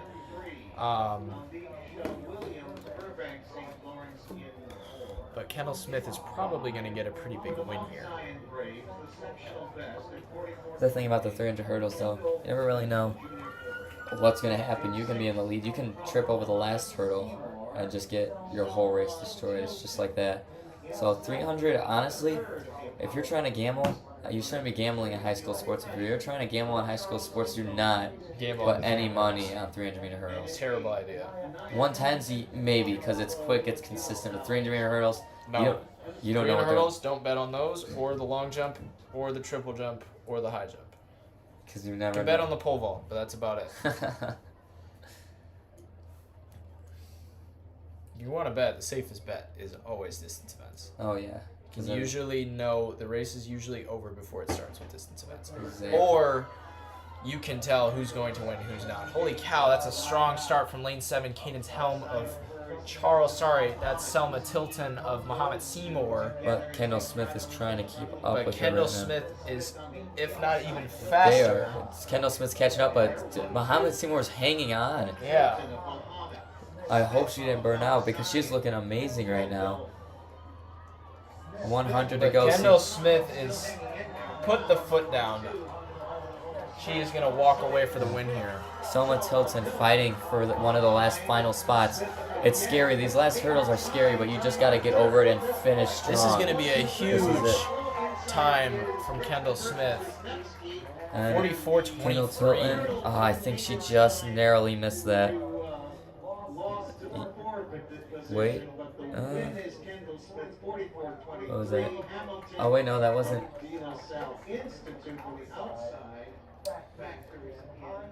Did they get that? Your mixed? qualifiers for this event will be Kendall Smith, Aubriana Thompson, Eva Gallia, and Caroline Barker, and Brenna Metzger, all taking big Qs, and then Kaylee Shabazz, Anne-Marie Trentman, Bailey Nina, and Selma Tilton will get by on time. Oh, Selma Tilton narrowly snags that last spot. And those are our 9. If everyone finishes tomorrow, those are our 9 medalists for tomorrow's 2A state finals. Correct. But if anything, the 300 hurdle race is going to be the hardest to finish. So all 9 of those ladies out there, very talented, but they got to get out there and they just have to cross that line no matter what. They just got to get across that line if they want that medal. Even if you fall, you can fall on every hurdle as long as you just cross that line. I can't stress that enough. Right. Because there's some people who fall on the middle hurdle and they don't finish the race, but then they just don't. I don't think they get a medal if you don't finish. If you don't finish, you don't get a medal. Exactly. So I don't know what they do with that medal, but you just don't get it. You could run a 15-second 100-meter dash, and you will get a medal if you take 9. Exactly. That's why I had a buddy a couple years ago. He was going in bottom seed, and then he was coming in and he was like 8th place. Last hurdle, 3 people fell, and he pushed that and got 3rd. Just because it's the biggest, like, you never know what's going to happen. Right, yeah.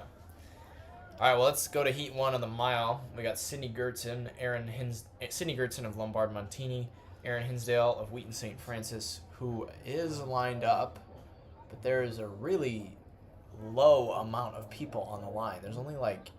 What? There's 8 people, and there's no stagger. And there's only 10, so that makes 2 scratch.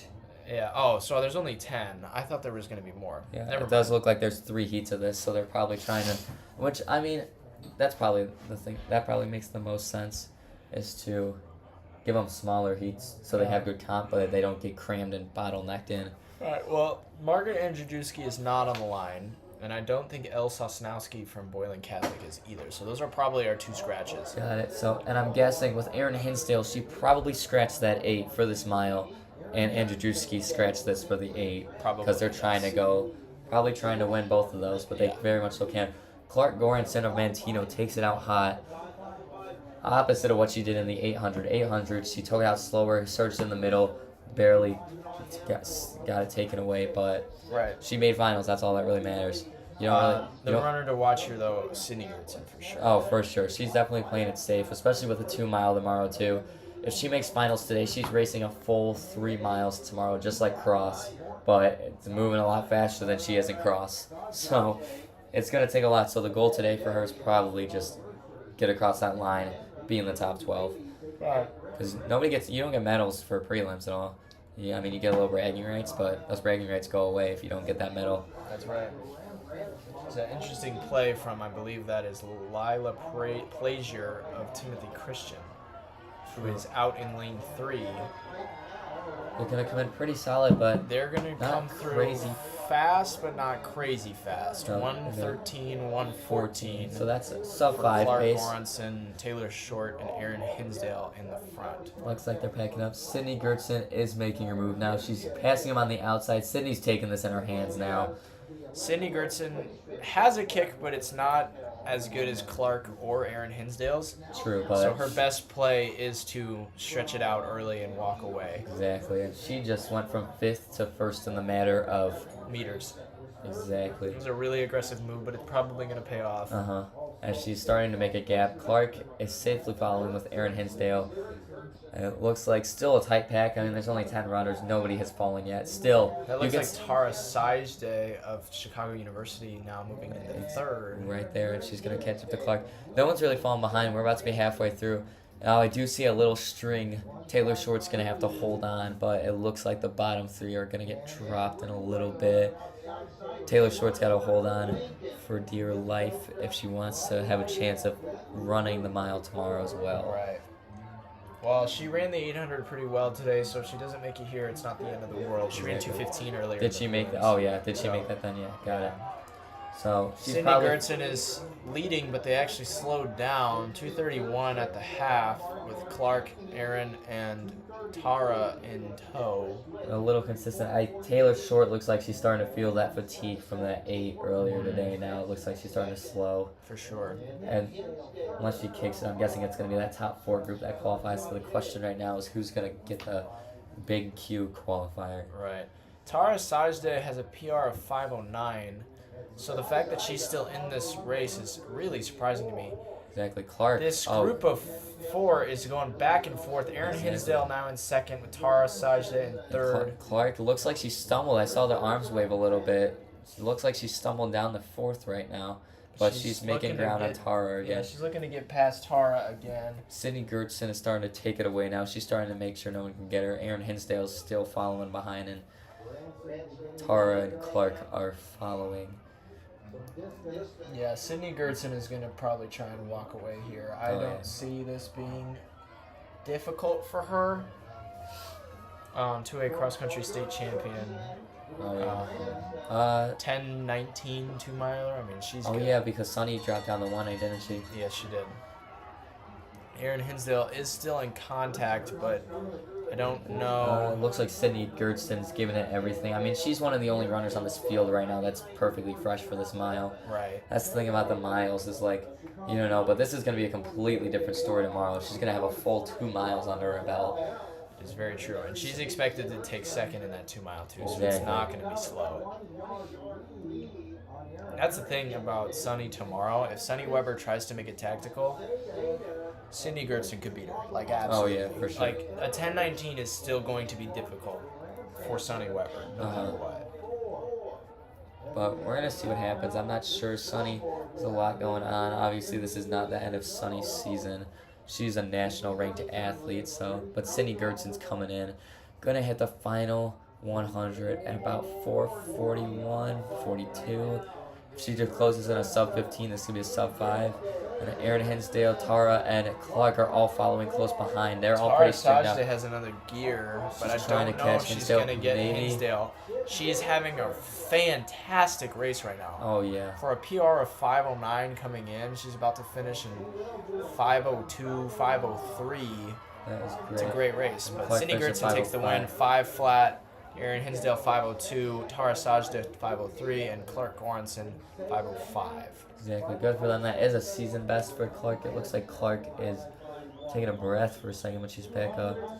My guess, there's 12. I'm guessing I'm taking those 4 to the finals tomorrow. I would agree. I feel like they solidify it. Lila plays a place here. We don't know about the other races yet. We're gonna have to see, but she does have a chance of going. But I believe that's probably gonna be it from that heat. It's going to depend on how this next heat goes. Exactly. Because mile races you can bet on them, like Jackson said, but they're tactical, so you really never know. Yeah, this heat's got some pretty good talent in it as well. I don't know. It'll be interesting. So we've got, oh shoot, it's not pull up. Abigail Bauman, Rockford Lutheran, Ashlyn Lint of Lombard Montini, Cece Hilby of Central Catholic, Taylor Mabry of Monticello, Elena Harker of Taylorville, Francesca Mora of Chicago Latin, Elsie Parnham of Morton, Josie Ginder of Olney Richmond County, Mary Kate Moran of Joliet Catholic Academy, Brooklyn Smith, Geneseo, and Celia Lucas of Chicago University. It looks like 1, 2, 3, 4, 5, 6, 7, 8, 9, 10. It looks like someone scratched. Can't tell who yet though. Yeah. Looks like Ashlyn. Cece Hilby's out there. Wait, is she? I don't think CC. No, I don't think Hilby's on the Cece line. is. I guess Cece's just going 800 this year. I like that a lot, actually. I That is a think- really smart decision, in my opinion. I don't think it's smart to go for the double when Especially if you're it's not watching. a team I title. mean, we just watched Clark get her. She's got slammed, and it's because she ran the 800 earlier today. Exactly. Abigail Bauman is definitely the name to watch for here. She ran 4:55 during the indoor season. So, But Elena Harker has no fear taking this out hard. I It mean, looks like- goodness gracious. looks like they're all going out hard. I honestly watch out for Ashlyn Lynch. She is the 2 seed coming into this, but she is pretty close to Sydney Gertson. She Yeah. could stick with her with that. Francesca Mora has the only other sub-5 in the field, and Brooklyn Smith has a 5:04. So those two are probably going to join Bauman towards the front, if I had to take a guess. Brooklyn Smith is currently in 3rd. I believe that is Elena Harker of Taylorville in 2nd, with Abigail Bauman in 1st. This is strung out very early. Very, very quick. They are not messing around here at all. Abigail Bauman wants to drag this out Oh, looks like best she can. looks like Brooklyn Smith is making a move up to get up to 2nd, but we're gonna see how long they can hold on to this pace. It's 1:08 Wow. for Abigail Bauman. That is Oh my goodness. that is crazy. That's fast for That that's, is wicked fast. That's crazy fast for like, wow. That's what you see some of the 2A male runners going out in for like a 4:30 mile. Jeez, That is she's really, not really messing hard. around. Yeah, Brooklyn Smith is in 2nd with Elena Harker in 3rd. Sorry, Taylor Mabry of Monticello in 3rd. So we are stringing out, but it does look like there's a pack of 3 that could chase down this little duo right here that's trying to catch up to Bauman. But I believe as long as Bauman doesn't blow up, I believe she's gonna have it. Right. I think the smartest decision for Bauman, when she gets to that last lap, kind of take it down a little bit, chill out a little bit, recuperate. Don't. I don't know. If anything, she looks like she's sped up. I mean, she has like 40 meters on Brooklyn Smith, that's not Yeah. true. She has probably a good 20 yeah. meters. on Exactly Brooklyn 20. Smith. Exchange zone. There we go. Mm-hmm. But, I mean, she's not really giving it up either. She's no fear to hammer this pace out. There's Is no this way. her only pace? This is her only race today. 220, 221 at the half. Wow. That's 442 pace, folks. That almost would have made the final in the Open 800. Ugh. She's not messing around. So Bauman's still leading. Taylor Mabry is now in 2nd over Brooklyn Smith. And then that's Francesca Mora of Latin in 4th. I do believe is Abigail. No, she is running the 2 mile tomorrow actually. So Bauman, Gertson, and Weber are going to be the three powerhouses of the mile, 2 mile combos. Right. But we're going to see who decides. One of them might decide to not do the 2 mile, like CC. CC pull a smart move. Definitely going for that 800. And that's going to be a battle, but I think she's going to have the upper hand over Clark. Clark's going to have to pull something crazy in order to take it from CC after that mile. Abigail Bauman has not relaxed once this entire race. She now has close to 50 meters on the next closest runner, which is Taylor Mabry, who is having a great race, by the way. Taylor Mabry looks fantastic right now. Brooklyn Smith is about to be overtaken by Francesca Mora, but, I mean, this is an outstanding performance from Abigail Bauman. 1,200 and 3:37. This is going to be the fastest mile we've seen so far this weekend. If I'm her, I'm letting off the gas here. I don't think there's any reason you need to go. Just give yourself a good, strong first 3 laps just to prove to yourself that you can run that pace and how it feels. Yeah, and then cruise. take a step back and walk it in. Take a second. Take a look behind. That just doesn't look like she's walking it in, though. I mean, she's still No, she's still pushing forward. hauling. I would take a quick look behind me and see how far they are and start jogging about right now. As long as she gets that big Q, that's all. Even if she doesn't get the big Q, places second or third. Second and third are probably still going to go. She's close to 80 meters on second, if not 85. It looks like she's kicking it now. This is simply egregious, the level of speed that we're seeing from Abigail Bauman right now. I'm really surprised that this is what we're getting to see in the prelims. Exactly. She's 100 meters to go, and it's 4:33 on the clock. She just finishes at 20. It doesn't look like All she's she has jogging, to do and she's just... is finish the race, but she's not going to do that. She's actually going to hammer it all the way out. Exactly. She's giving it everything. She could go This is going to under be a 455. huge PR. 449, 450, 451, 452 in the prelims. Wow. And then we have we're Oh coming my down goodness. to it here. That's Francesca Mora of Latin. And then Taylor Mabry are coming in hot. Monticello, But then Ashton Lint is 504, following close right behind them. 505. And it looks like Taylor Mabry got a personal best. With Francesca Brooklyn Mora in Smith is second. I don't know if closing. that's going to make the final. I don't think it... 506 is going to be pretty close here. True. 514 right now is qualifying. So, I believe... it's top 12. Yeah, so it's they 12, actually yeah. probably are chilling. But, I think Ashton Lint is probably going to be that cutoff right there. yeah. And the rest... Well, this last heat, we've got the big guns coming out. Sonny Weber, Avery Summers, pretty solid. Outside of her, though, it's Avery Summer and Lydia Huffman, who are 505 and 507. So Sonny Weber's probably just gonna Crew. She's let probably gonna play somebody second. else. But did you count for Lydia Huffman? Yeah, 507. Oh, sorry. 507, Yeah, so 505. you know what? The bubble might end up being like 515 because there's not going to be that many girls here who go much faster than 510. There's only probably going to be about 2 or 3 of them. You see Sonny getting out there. She's not in the black uniform this year. She's just breaking out the old bright sandwich oranges. orange, yeah. But I'm guessing she's saving that black for finals tomorrow. I think it's always pretty cool. I feel like even though we're high schoolers, I feel like we should be giving high schoolers at least 2 uniforms just to switch between them Yeah. once in a while just to make it Did you look- guys only have the one? No, we had 2. We have Okay. these postseason pinstripes.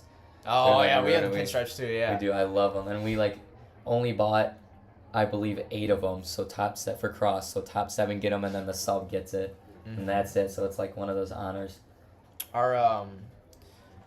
Our coach is a Jersey nut, so he would just buy a bunch. Yeah, Sonny Weber just walked up to the line. Very calmly. I don't know if she's even gonna take this out in first. She's in last. She's gonna just sit in the back. Oh my Oh, god. this is gonna be good. She's gonna close in like a 65. Probably. That looks like Ava Otto of Eureka out in front. I think a lot of them are With just Sonny waiting. just It sitting looks on like her a hip. lot of them are probably just gonna wait for Sonny to take it, but I would I'm guessing imagine they're I'm gonna gue- be patient. I'm because- guessing Sonny saw Bauman give it everything, and she's like, there might be a chance that Bauman can't recover for a 2-mile tomorrow. This is actually pretty slow. 35, 37. 37. Oh, They're gonna be out in 5 flat pace, but yeah. But still, there. that's Sonny is not a leading. cakewalk for Sonny Weber, so that shouldn't be. Sonny is just gonna sit back. This is gonna be funny because Sonny's just gonna sit back and let them control it, and then maybe third lap she takes that. She might get bored. Honestly, she might get bored and just take it at the second lap just because she feels like it. Yeah, well, that's Madison Peterson of Grays Lake North in front with Ava Otto of Eureka in second. Sunny Weber just knocked her sticker off. Did you see that? Yeah, we were running slapped it off. Yeah, pretty much. Peterson comes through with a 76. 117. This is the slowest we've gone out all day. Yeah. I mean, Sunny Weber's probably... She's 100%. She This is has probably... absolutely no reason to take this, so I really don't hate this at all. But no. We don't need an intro. We just want an interesting final. This is extremely conservative. We got Bauman. Bauman already took that, yeah. I feel bad. But Sunny, it's not helping them do anything if Sunny just goes guns blazing either. So it's like... I'm going to take a screenshot of this while it lasts. Sunny Weber in second. That doesn't happen too often. No. I'm surprised she... Madison Peterson still in the lead. Sunny Weber on her hip. And Otto in third with, I believe that's Avery Summer of Mount Zion in fourth. I'll be honest, this might be a 400 to go game time decision for Weber. 100%. I think she might just let Peterson take it. I think that's smart. I think, honestly, if she wants to help her kind of make it, she could just be on her shoulder and keep nudging her to go faster, keep scaring her. But I feel bad because I don't want Peterson or anyone to really feel like they're going to take this. 231, 232. Yeah, this is the most conservative heat of the day so far. I can't wait to see when they take it, though. I want to see this. Because at some point they're going to take it. I mean, you had some people. I forget there was a guy that ran like a 56 last lap. Oh, no. It was like Simeon Bourbon and NCAA's ran a 46 last lap because they conserved so much at the beginning. So it's pretty much been the same group of three. And then a couple two behind. With, I believe that's Sophia Krupa of Carbondale now. Huffman didn't start. Interesting. I just saw it on the board. And here goes Weber. 600 meters to go. She takes the lead for the first time. At 3:15, let's see what she closes in the 600. With Ava Otto of Eureka and Madison Peterson of Grizzly North now in 2 and 3. Good move. But now we're getting into it. This just became the Sunny Weber show. That's about 10 to 15 meters already. And she is going to take this one home with little to no problem. It still doesn't even look like she's stressing that much. I think she just at all. She just shattered that pack up. That pack was nice and solid, but she really just ripped that pack to shreds. She's coming in at 351. She's takes a peek behind her. This is to see. This is borderline cocky. I mean, this is she's good. She's gonna take the win, but like the look behind is crazy. You don't have to do that. Oh my gosh. Ava Otto and Madison Peterson are unless they 2 and 3. Unless they really strive this year. I don't know how many of this. They're not going to take the win, but they probably will get into the final. First 3 are going to qualify. I really wouldn't be surprised because the bubble time is 5:18 right now, and they are well under 5:10 pace here. So they have 50 seconds. They have a minute from right there. If they just do 20, if they just rep out 20 seconds, yeah, they're going to get. Sunny Weber has 30 seconds on the clock to get under 5. This is going to be easy money for her. I don't even know if she'll do that. She looks like she's pushing, but another peek behind her. Yeah, she just wants to make sure that she's good. Just to cruise it in. Somebody might try chasing her. Yeah, no one else has a big enough gear that they can take her down. So she's going to take home the win. Yeah. And it is going to be pretty close between She's taking Otto another and Madison Peterson. She's jogging in real nice. This is her cool down right here. Ava Otto and Madison Peterson look like they're going to take it in and make the final.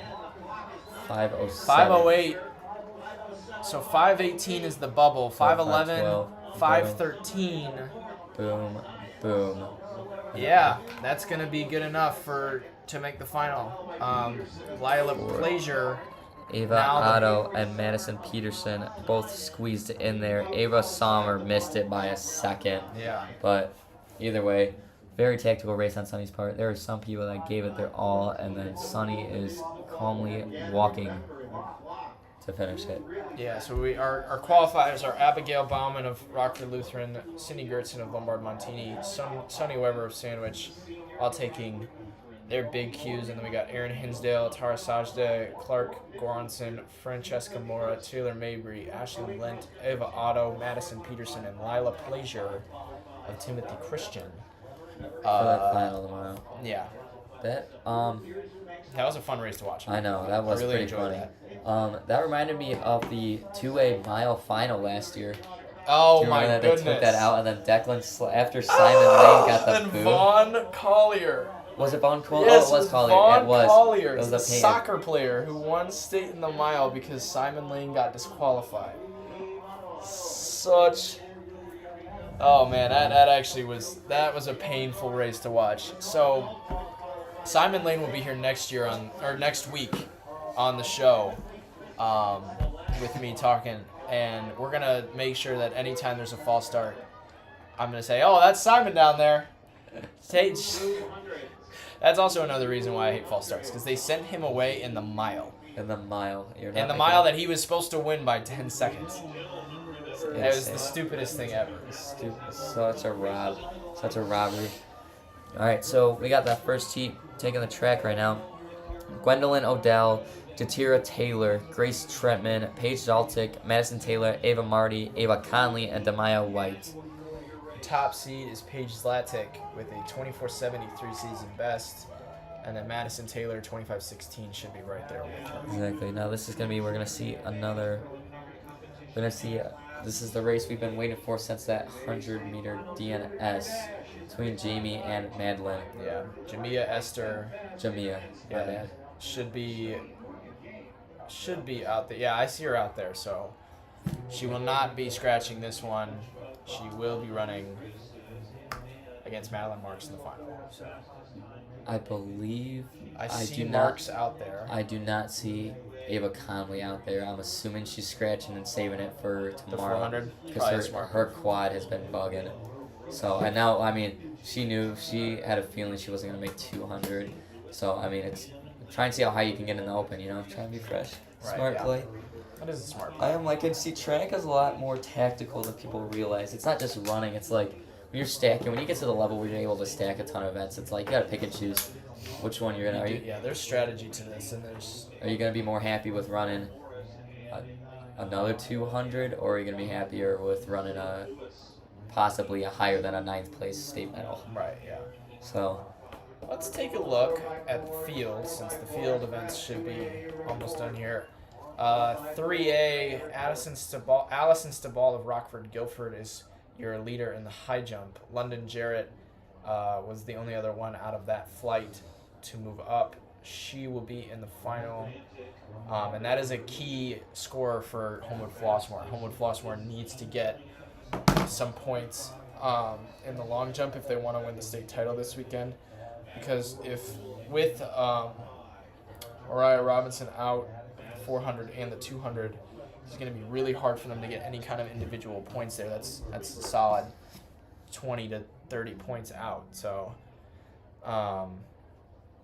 let's see. Let's take a look at the triple jump, which should be almost done now. Lariah Cunningham we just started flight 1 of triple. Lariah Cunningham of Burlington Central is your leader through the first flight. We should see the next few flights come in soon. There's only 2, so second flight will be starting shortly. That's Karen Baoki, Courtney Berg, Chloe Daniels, Anna Iwagwu, Alexandria Richmond. There's going to be a lot of good jumpers here today. Oh yeah, for sure. From whoever's point of view, she doesn't want to burn all her shoes, right? You want to win, but you want to win efficiently as possible. I think she decided to take off. I think she would have gone later, but when that forerunner. It's a really interesting conversation going on next time. The walls are really thin, so we can hear I know everything, but I'm enjoying it. Here comes heat number 1. That's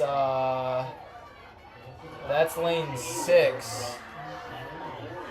That is, I believe, but Paige Madison Zaltic is Gabrielle catching up. Jones. Zaltic is catching up. Zlatic is catching him, but it is Zlatic. going to be very close. Down to it. Oh. That's going to be Ava Marty of Galesburg. Barely. Galesburg has been on with a fire. low 25. Oh, no, that's Freeburg. Grace Trentman of Freeburg. Excuse me. 25.06. Let's And get I believe Zlatic in second with a 25-12, and Madison Taylor of St. Lawrence 25-12 as well. Wow. That's a big cue for Grace Trentman. That's actually really solid from her. Now, I do think Ava PR was a might 25-46. still have a chance of making. How many heats are we? 5 heats. Okay, this is going to be hard. This is probably going to be the hardest final today because it's coming down to like the tiniest milliseconds, and there's 5 heats. So that means if you don't win, you have to be the top 4 times, and that's pretty tricky. And I don't even know. Paige Zlatic might have just edged out Madison Taylor for a final spot. Yeah, it's going to be came that down close. But we got Heat 2 taking the track. We got Samaya McCraney of Chicago Simeon, Kylie Smith of Morton, Izzy Stein of Troy Triad, Madeline Marks, the overall favorite of Muhammad Seymour, Ava Alt of East Peoria, Talia McElroy of Freeport, Jordan Ballard of Rockford Lutheran, and Tatiana Gibson of Chicago Hyde Park. And as Izzy Stein. Don't forget Izzy Stein of Troy Triad. She's in lane 4. Gotcha.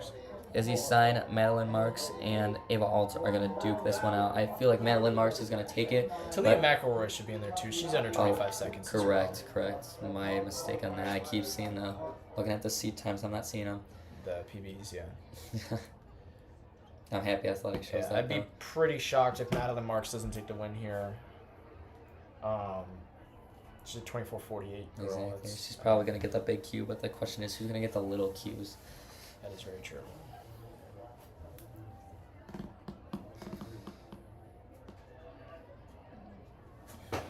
Here we go. Really even out of the blocks. Madeline got out a little slower, but she's already making up the Yeah, standard. Madeline Marks is going to make that up pretty well, but McElroy, Madeline's Alt, up. and Jordan Ballard. It's going to be McElroy and Ava Alt battling it out for that Marks doesn't small have cue. though. Marks might not have But it. Marks- It looks like Ava Alt. Marks is going to Marks take is gonna it take this. with a 24. But still, I think There Alt should got be under other 25. 24s in that heat, though. 24-76, Yeah, 24-98 for Ava Alt. And then we have a photo finish. And then McElroy, 25-27 for third. I believe McElroy just secured her spot, possibly. She is the bubble right now. Never mind. I do not know if she's going to.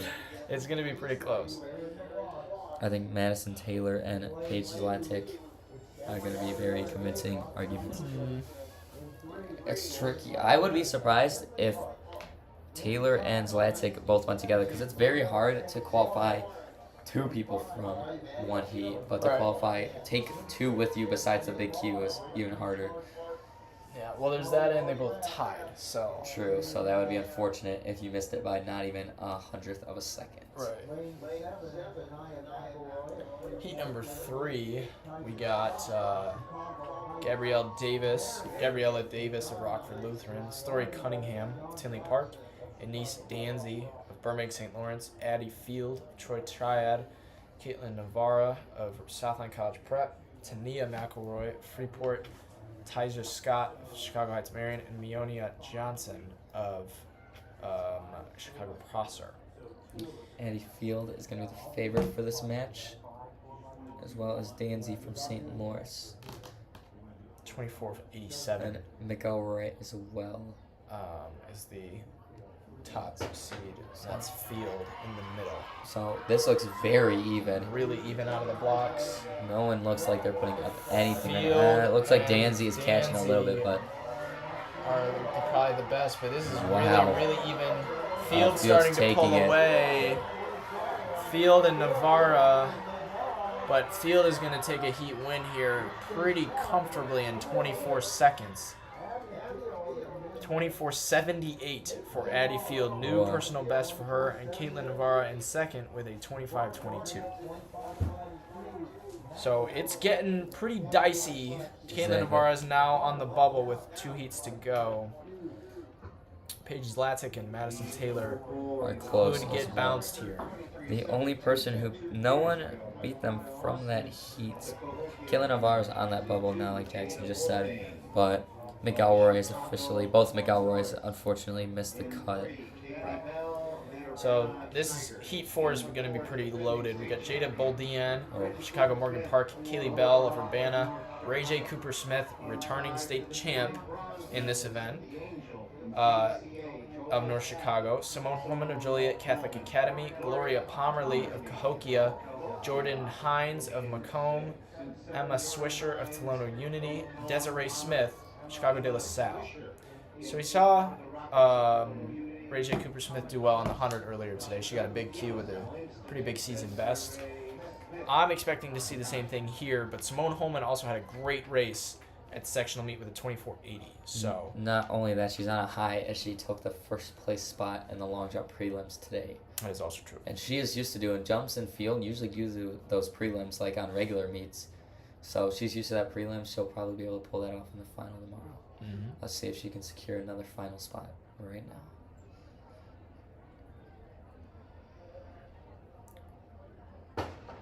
Oh, almost a fall. It looked like Simone Holman. That is the best reaction time I've ever seen. As soon as that gun went off, she was up. I thought she false started. She is one of the best 60-meter dash runners in the state of Illinois, so that's not surprising. Holman is Watch Ray J. Cooper Smith. She's going to take it on the inside. And oh my what gosh, a surge from the end. It's not over yet. That's going to be a big cue for Ray J. Cooper Smith. 24 seconds. And it's a low 24. 24:57. Wow. Huge season best for Ray J. Cooper Smith. And into a fractional headwind as well. Simone Holman 25:16. That is the new bubble time. Simone Holman. But it is going to be close with this last heat. Very much so. You got three girls, Taylor, Zlatic, and Holman, all around 25-point teens. Yeah, and this last heat is going to decide a lot. Jamia Esther's in this heat, but we also have Janiyah Parker of Danville, who's run 24:93 so far this season. She could very easily bounce somebody from that final, as could Breonna Small of North Chicago, who has run 25:30, but has also, she dropped great time in the 100 today to take a 10th place finish, missed the final by one spot, so she's going to be trying to get into the final here as well.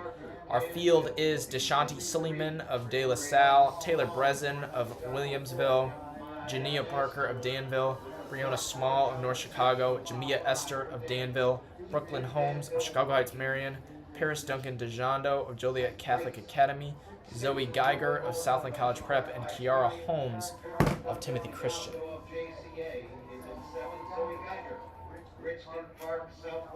That was an extremely good finish from Ray J. Cooper Smith there. Ray J. Cooper Smith has proved that she's back to win it this year. Going into it, she wasn't the favorites a lot. She was the returning, but she wasn't the favorites. But she just shows that it doesn't really matter unless you show up at state. That's right. So if she can just pull it off tomorrow, she can go back to back. We'll just have to see what happens then. Yeah, she beat Madeline Marks' time of 24:7 earlier in the day. She did, so we might have three top contenders. Yeah. 0 false starts, everyone up at this exact same time. That looks like Small of North Chicago, but Jamia Esther, oh my goodness, Jamia Esther absolutely this is her burned race. that up. Jamia Esther is going to be all alone at the top here. Huge big Q for the Danville Junior. 24 low. 24:30. Wow. And Breonna Small makes it into the final with a 25:07. And that booting Simone Holman from the final. Barely boots Simone Holman. So we have our 9 finalists for tomorrow. Jamie Esther just ran that 24:3, and then Ray J. Cooper Smith, Madeline Marks, and Addie Field, and Grace Tremont all get the big Qs. The top 4 of those names are probably going to be your contenders. Jamie Esther is probably the favorite going into it tomorrow, but it could be anyone's race. But then, that disappeared for me. I got it, don't worry. Your next few qualifiers are Ava Alt of East Peoria, Breonna Small of North Chicago, Madison Taylor of Burbank St. Lawrence, and Paige Zlatic of Waterloo. So the tie at 25-12, both will make the final. As we move to the 4x4. So yesterday, Lena Winslow in the 1A prelims ran 3:56.91 and missed the all-time state record by 0.01 seconds. Oh my gosh. The top seed in this heat is Muhammad Seymour at 3:57. Wow. So, couple of things that I noticed from yesterday. Almost every single team that ran set a season best. The bubble time was supposed to be around 4:10, and it was 4:05. And so if we see anything like that, we're going to see a ton of times break 4 and run a really, really fast relay today. 100% for sure. But the tricky thing about this is 1A, they can go all out Thursday because they have that rest day today. Very They're true. taking a nice little easy day today. Like you do workout, easy day workout, you know? 2A, 3A, it's got to be a little more tactical. And that's the unfortunate thing. But if we did 1A on Wednesday, 2A on Thursday, that would it would extend the stay a little too long, where then it just start.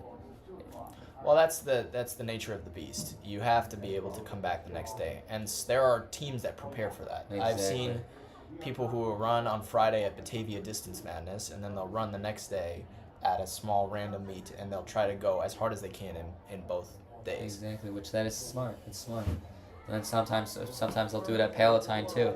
Sometimes they'll even do a harder day on like a Thursday, going all out race on Thursday. You know. Right. Yeah. Because if you're gonna be making those finals, you got to be able to do it back to back, or else your race is just gonna fall apart. Right. Exactly. 5-4 is taking a minute to get everyone recuperated. It's the last race before 3A, so we are looking pretty good on time.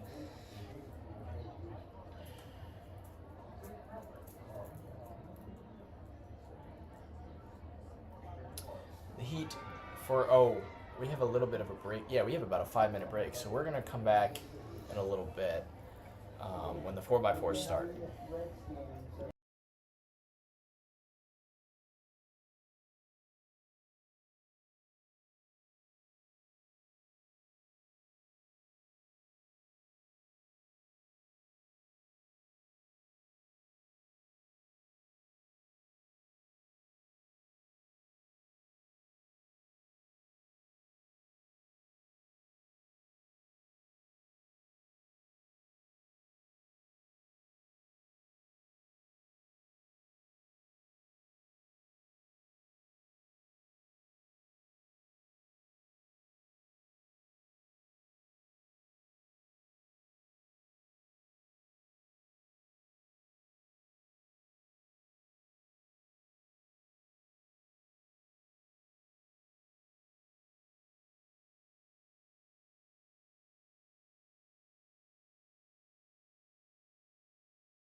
All right, and we got heat 1 of the 4x4. There is five heats of this, so this is gonna take a while. But we have Freeburg in lane 2, Aurora Rosary in lane 3, Woodstock Marion in lane 4, Mascuda in lane 5, Effingham in 6, Waterloo in 7, Wheaton St. Francis in 8, and Richmond Park in 9. This is going to take a hot minute, and not a lot of teams are going to make it. There's 9 times. There's roughly like 35. Well, yeah, that's usually what, like, there's roughly like there's like 28 to 35 teams that go for everything. Yeah. Let's quickly go back to the 4x4. Your top heat seed, I think, is Mascuda with a 404, and then Effingham at 406. But I'm going to stop making assumptions now just because I watched so many teams that weren't supposed to win yesterday. So, and they all dropped crazy amounts of time.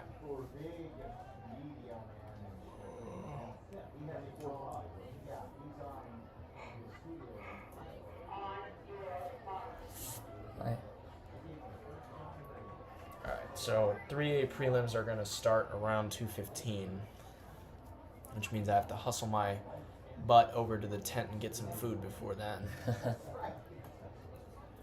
Yeah, I think you'll have time. I should.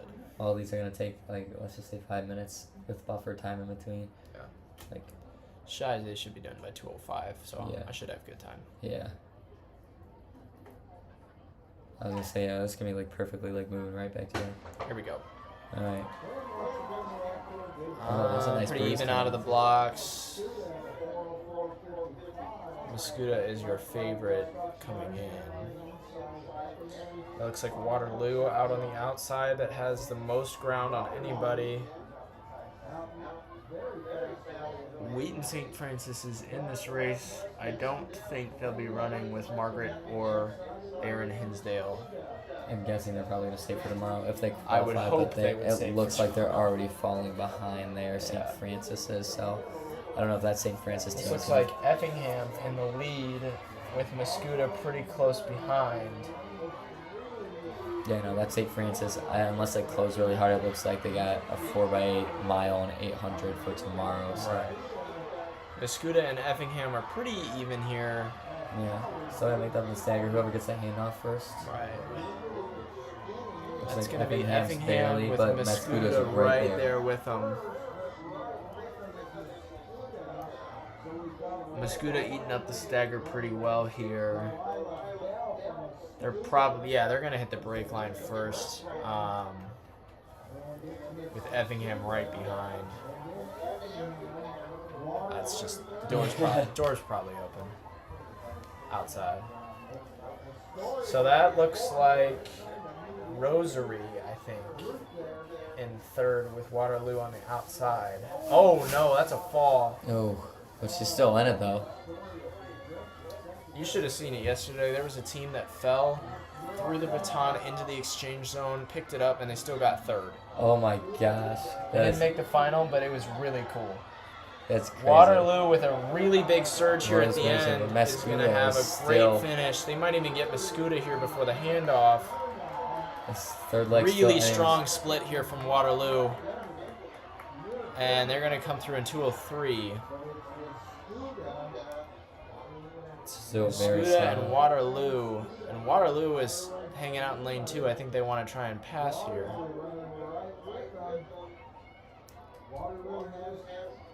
And yeah, here's Mascuda, Waterloo, and Effingham. With, I believe that's Woodstock Marion in 4th. Yeah. Waterloo now Rosary. takes it from Mascuda. Waterloo and Mascuda battling it out. Mascuda looks long like as wanting that- to do pass Mascuda's got to back. hold on, but Effingham seems to be catching up a little bit too. It's just going to come down to who has the strongest best leg. If Effingham has a really strong closing leg, they could take it. Looks like they are. Waterloo kicked another gear in. Just barely got it. Grab that from her go. That's Waterloo and 305. Mascuda. Effingham. Mascuda's going to take it early, though. Waterloo's got to hold on if they want a chance to make it finals. But Effingham looks to be closing the gap a tiny bit. Effingham's, oh my Effingham gosh. is hauling Effingham right is now to hauling. try and get them into this race. Oh my gosh. Effingham Really just big doesn't surge from fall. Effingham. Waterloo's going to go around, and Effingham might just follow. Looks like Effingham is going. She's following. It looks like she's just got to hold on. I don't think Mascuda anticipated Effingham to catch up, 200 though. meters to go, and My we're in gosh. 3:35. Effingham could take it Effingham- if she just got to stay Effingham alive. needs She another just got to gear. stay alive. I don't know if they're going to have another gear after going out so hard. But still, it's still anyone. Maybe. Waterloo I looks don't like know they if have Waterloo's the gonna extra take it. gear. No, And Mascuda's here comes coming back. Mascuda's Mascuda's going to kicking come it. back. It's going to be really close here at I the guess line. Effingham got Mascuda's dropped. going to Effingham get got him. dropped. She died. What a surge from Mascuda. 4:05 at the line for the big Q. Yeah, Effingham. Effingham spent all their energy saving up for that first, or trying to get back in that first 200, and then lost it there at the end. But a valiant effort nonetheless. Yeah. It takes guts, especially at the state meet, to go out and just try that. So. So Mascuda will take our first big Q. Waterloo in second with a 4:06. Waterloo looks decent, but we have 4 more heats, so That is right. not every second place is gonna make it. That is right. That's why every race, especially when you got stacked like this, is complicated. But you got 9, especially in such a team-based race like this. It's like you just gotta go for the win. Second place is never. It might not cut it. You never know. Yeah.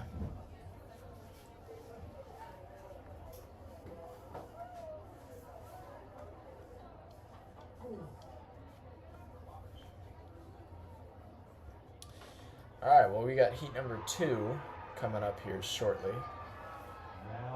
Crystal Lake Prairie Ridge, Aurora Central Catholic, Metamora, Eureka, Morton, Johnsburg, Richland County, and Chicago Latin. Eureka is your defending state champions in this event.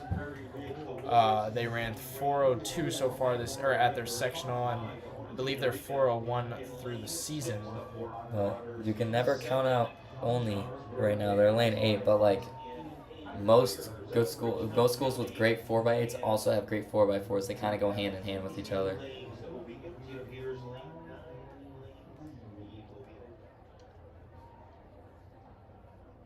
So you really never know.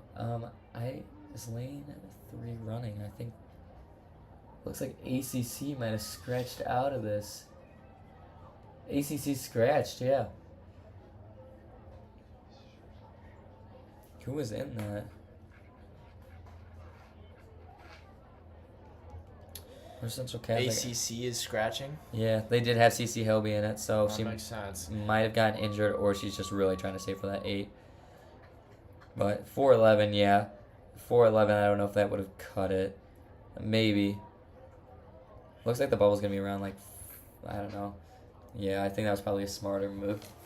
But it sucks that they didn't just run it still. Yeah, well, they need to save CC for the 800 tomorrow True. because she's got. I mean, if they something should have, big. they could have brought a sub down and just threw it in for fun, you know. But Pretty it's what it is.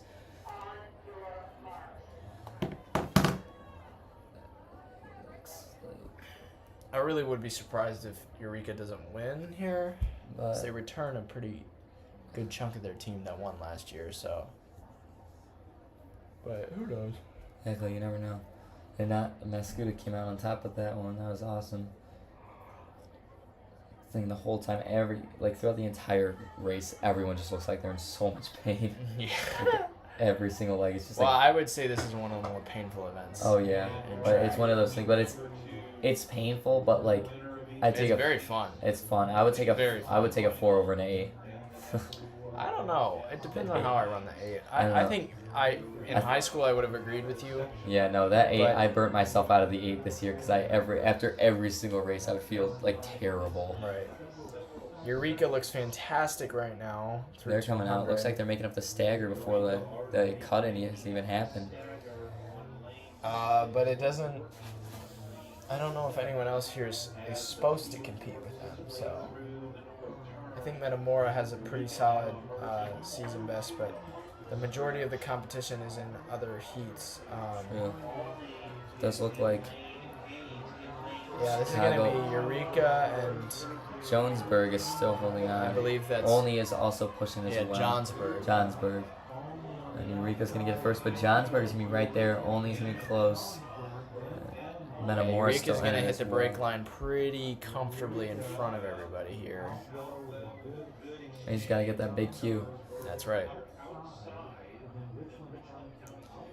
I believe this is someone we saw earlier in the 4x8 for Eureka.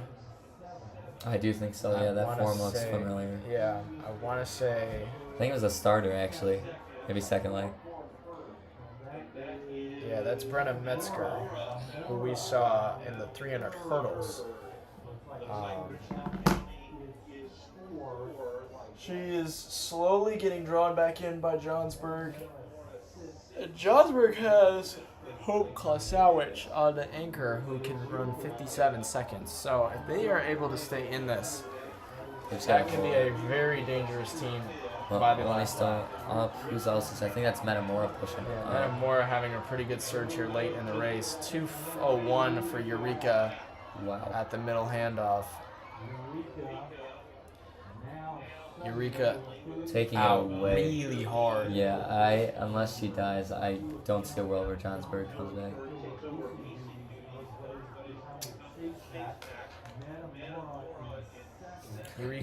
Eureka is seconds, not or 40 meters. clicking it in. Eureka's so far ahead that it's not even registering that they ran a lap yet. Yeah. Timing is a little off today. I think that fast start definitely Is hurt draining. a little bit. The tempo's looking, True, but hey, she's just got 100. Slow She just here. got to come in. but she's also comfortably in the lead. I don't think it really matters. I think that's Prairie Nice. Ridge now in second, though. She's still moving up though. Nice long with strides. Johnsburg about to make a surge here at the end. Prairie Ridge and Johnsburg fighting. I think And then here comes Eureka with their third leg in 3:03.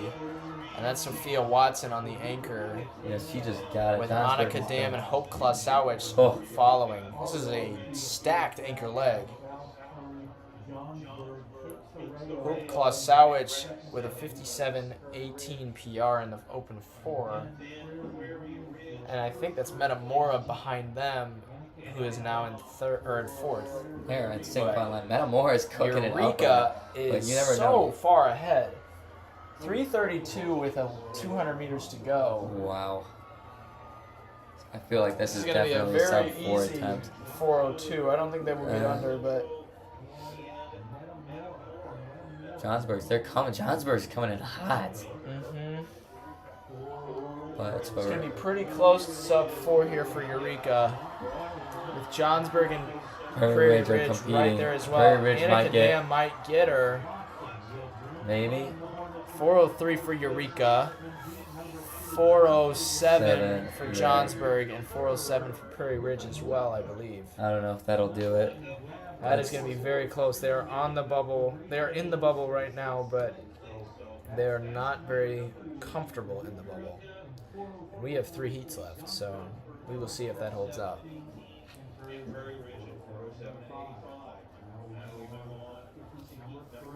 Alright, so we got Heat 3 taking the track. We got Evergreen Park in lane 1, Pontiac in lane, Evergreen in lane 2, Pontiac in 3, Galesburg in 4, Mount Zion in 5, East St. Louis in 6, Marion in 7, and Harrisburg in 8, and Chicago Hyde Park in 9. Now, Pontiac just won a 4x8 heat and got an auto qual based off that. So if they keep this momentum going, I think they can also get an auto qual in a 4x4. Pontiac, I would say Mount Zion's probably the favorite, though. They've got true, but I think Kendall Smith on the first leg, which would be pretty nasty. oh, yeah. Pontiac, I will say this, their boys team as well a couple of years back, they're a very mid-distance relay team. Like, they bring 4x8s and 4x4s, and usually powerhouse ones, too. Or at least good ones that make the finals and get the job done. So we'll see what happens, but you never know. I think after all that, looks like Pontiac is going to scratch. Oh, really? Yeah. Never mind. Pontiac is in lane 3. So it looks And like it doesn't Pontiac look like Pontiac is is here. probably so just focusing on 4x8 tomorrow, which that would make a lot of sense, I'll be honest. yeah. I mean, that's what sucks about these later events, but that's just what they do. Yeah. Same with 2 mile. You get late in the 2 mile, you don't know. I want to see if Bauman's going to run actually is going to commit to that 2-mile double tomorrow, how she's feeling right now. She's probably going to go. I think she'll do it. I don't know if she'll run well, but She's probably going to do it just to do it. I mean, probably still won't see. Oh, yeah, I guess it's never guaranteed. So she'll probably still medal in both, but probably not. what am I watching in the warm-up area over here? You see this? What? St. Ignatius just running around. Huh. Where are they at? They're over in, you see the warm-up triangle? Yeah. Like outside the arena? Yeah, they're like sprinting around. That is interesting.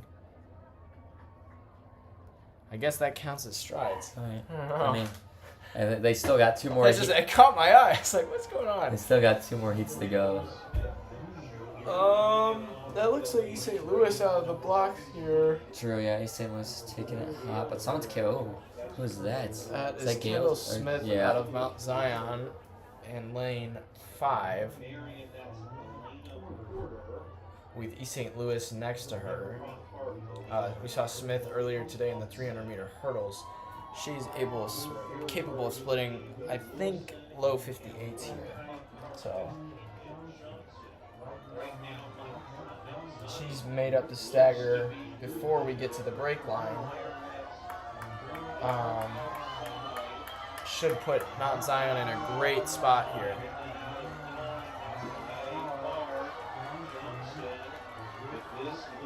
They are going to be very far ahead here. The next person I think is Galesburg.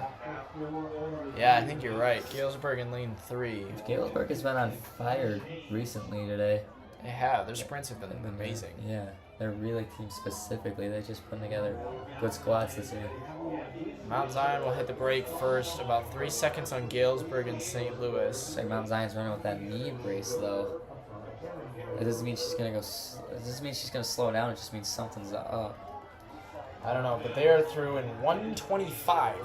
Wow. So that was quite the split from Kendall Smith. Probably somewhere in the 58 range, and this girl here is likely going to make it even faster. But Galesburg and East St. Louis are right there with them. East St. Louis now with a surge on their second leg.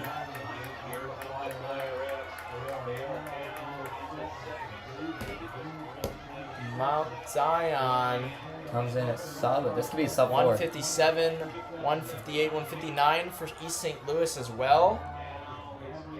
This is going to be interesting. Both teams have the potential to break 4, as does Galesburg. Well, I don't know. Galesburg and Galesburg is making their move now. They're going to try and get around East St. Louis before the 200, and that is going to work. Both teams have made up considerable ground on Mount Zion here, and they're flying right now. Mount Zion's still holding it though. Mount Zion has another gear, though. They're going to finish this lap really, really hard. She is now extending her gap on Galesburg and East St. Louis. And this is going to be a Mount Zion show from here on out.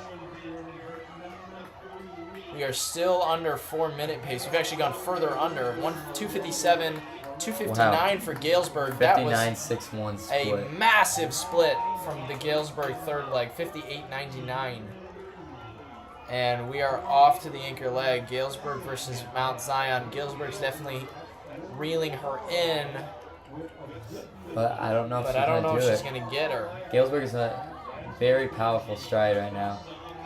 She's Never get definitely demotivated, closing, but does she have the gear to close it out? If Mount Zion has another gear, I don't know, but Galesburg's is going to catching. pass.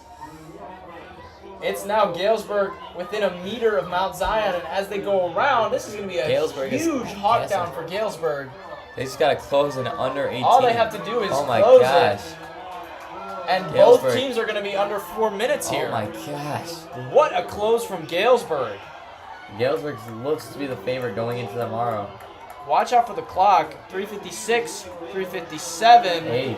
Wow. 359, 358.17 for Galesburg, and 359.37 for Mount Zion. That was outstanding. East St. Louis 403. A 58-7-8 split. Wow. Really solid from Galesburg. Their last two legs were both 58s. That's how you bring it back. That's right. As we will move to heat number 4, the bubble is 407. Johnsburg. We got Rochester, Sacred Heart Griffin, Highland, Carbondale, Boylan Catholic, Marengo, Anna Jonesboro, and Chicago Simeon. Your favorite is Carbondale, who is seated at a 401.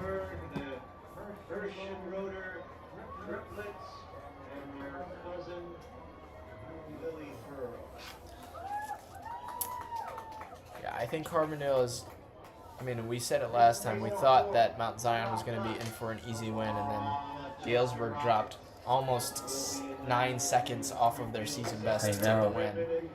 So, again, literally anything can happen. Sub 1 average. 50, that split was good enough to qualify for 400-meter finals. That closing split. That it was. Granted, it's a split, so. Fair point, but.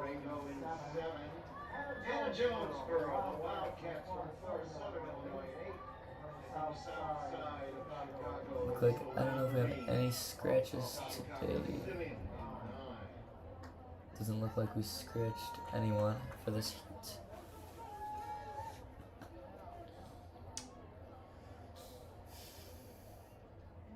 Oh, they're going to do runouts for a little bit. Okay.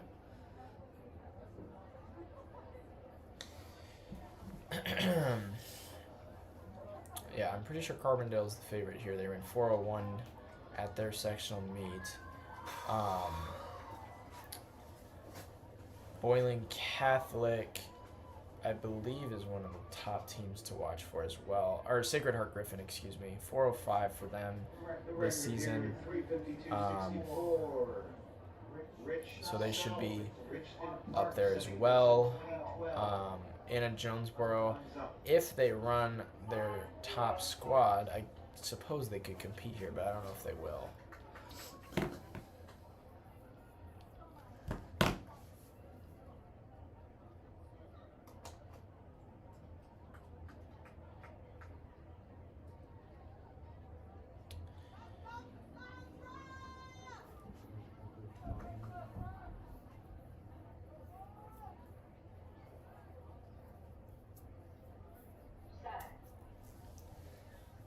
And here we go. Very even out of the blocks. I would say that would be Carbondale who has the lead. Yeah, Carbondale is going to make up the biggest ground here. They've already caught Boylan.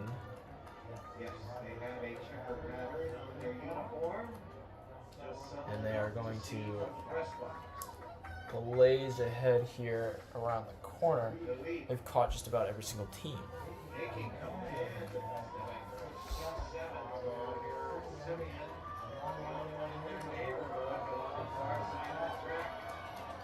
Fun fact, Chicago Simeon, who is the only team competing with Carbondale here. Holy cow, look at Boylan Catholic. Jeez. What a surge from Boylan Catholic. And Carbondale is tanking. Oh, messy handoff there, but Boylan Catholic and Chicago Simeon. No, That'll now be they're Sacred coming Heart back Griffin now. and Boylan Catholic, with Carbondale now fighting to get to the break line early. Carbondale doing the same thing they did on the first leg. I guess we're not going to learn our lesson here. Looks like we're starting to slow down a little. 128 through the 600. Sacred Heart Griffin in second. Boylan looking like they want to pass here.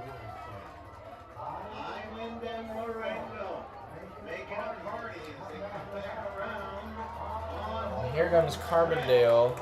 Boylan Catholic isn't letting up though. Carbondale is going to keep it strong through the exchange with Chicago Simeon now. Making a surge, getting it to their person, just getting out there. 159 too flat, 201. Too Boylan flat Catholic's for Carbondale, hunting 201 them for down. Boylan. Boylan having a great day. And there goes Boylan to take the lead from Carbondale. And Chicago Simeon is going to follow right behind. Here's Simeon, the 3 runners are at the end. Like I was saying, fun fact, Mariah Robinson, who is Homewood Flossmoor star sprinter right now, actually started at Chicago Simeon. Really? See,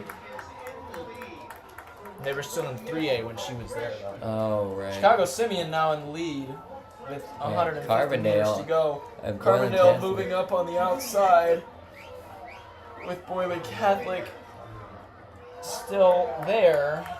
Carbondale looks like they're going to have another gear here to get it back in front. Chicago Simeon. Boylan Catholic's dying a tad bit here, Simeon is really locking up in front of the handoff. but Boylan Catholic can still bring it home, though. But Carbondale's going to go in first. 302, Simeon. 303, 304. Boylan Catholic Carbondale has a pretty decent lead on Simeon here. kind of strung out a little bit. Chicago Simeon's going to hunt her down, though.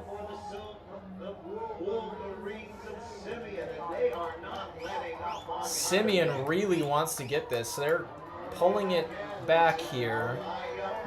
There's Carbondale coming and at Simeon are going to be 3:30. together at 200. 3:30. We could see a couple more sub-4s if they really push it. Simeon now on the outside, about to take it from Carbondale. All out sprinting for the line. Looks like Simeon's going to take it. Is going to take it. Simeon has enough room to cut But it is in. Simeon going to hold it? Here looks we like go. Carbondale's dying a little Carbondale's bit. done though. Reduced to nearly a walk. 4 There. flat for Chicago Wow. Simeon and 4:02 Boylan Catholic comes in at 4. for Carbondale.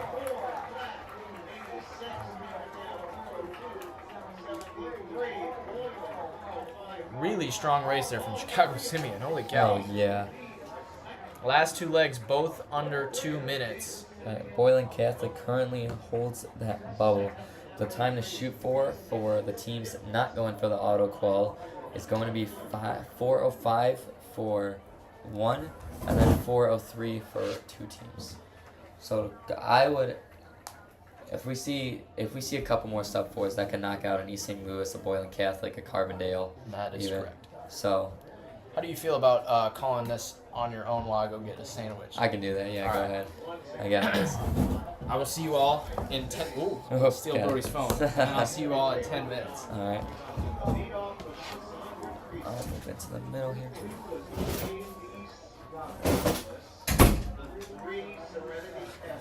Without knocking the stuff down. All right. Still got our last race coming up. We have Lane 2, Mundelein Carmel. Wheaton Academy in Lane 3, Lincoln in Lane 4, Muhammad Seymour, who's the favorite, in Lane 5, Rantoul in 6, Toledo Unity in 7, Cahokia in 8, and Chicago De La Salle in 9. And, sorry, I'm trying to adjust my seat without knocking out the plugs. As it looks to it right now, though, I do not believe we got 1, 2, 3, 4, 5, 6. 2, 3, 4, 5, 6, 7, 8. We have all 8 on the track. Split it up, thankfully, into heats of 8, so no one had to run in lane 1 at all. But this is gonna be a very interesting race. This is it. All these people know. They kind of got to get it figured out now that the times they're gonna need to hit. If not, the coaches probably told them the times they're gonna need to hit to go into it. But Muhammad Seymour's gonna be the favorite with. I'm not sure if they have Madeline Marks closing with this or not. I can check this. I do have Madeline Marks closing. Muhammad Seymour's the favorite with a 3:57, but I don't know what Marks' strategy is going to be here. She's going to plan to go all out, or she's just going to get that auto qual, but she is closing, so it'll just come down to it. But 404s, you never really know what's going to happen here. You never know. And we are off. 3A 4x8s. First call 3A 4x8s. All right. This is the end of a very exciting day. So far, it looks pretty even off the stagger. It doesn't look like anyone's blowing up. It looks like what Wheaton Academy is falling already. but it looks like everyone's pretty solid right now, actually. Oh, okay, I see a surge coming from Muhammad Seymour, just as planned, is coming out.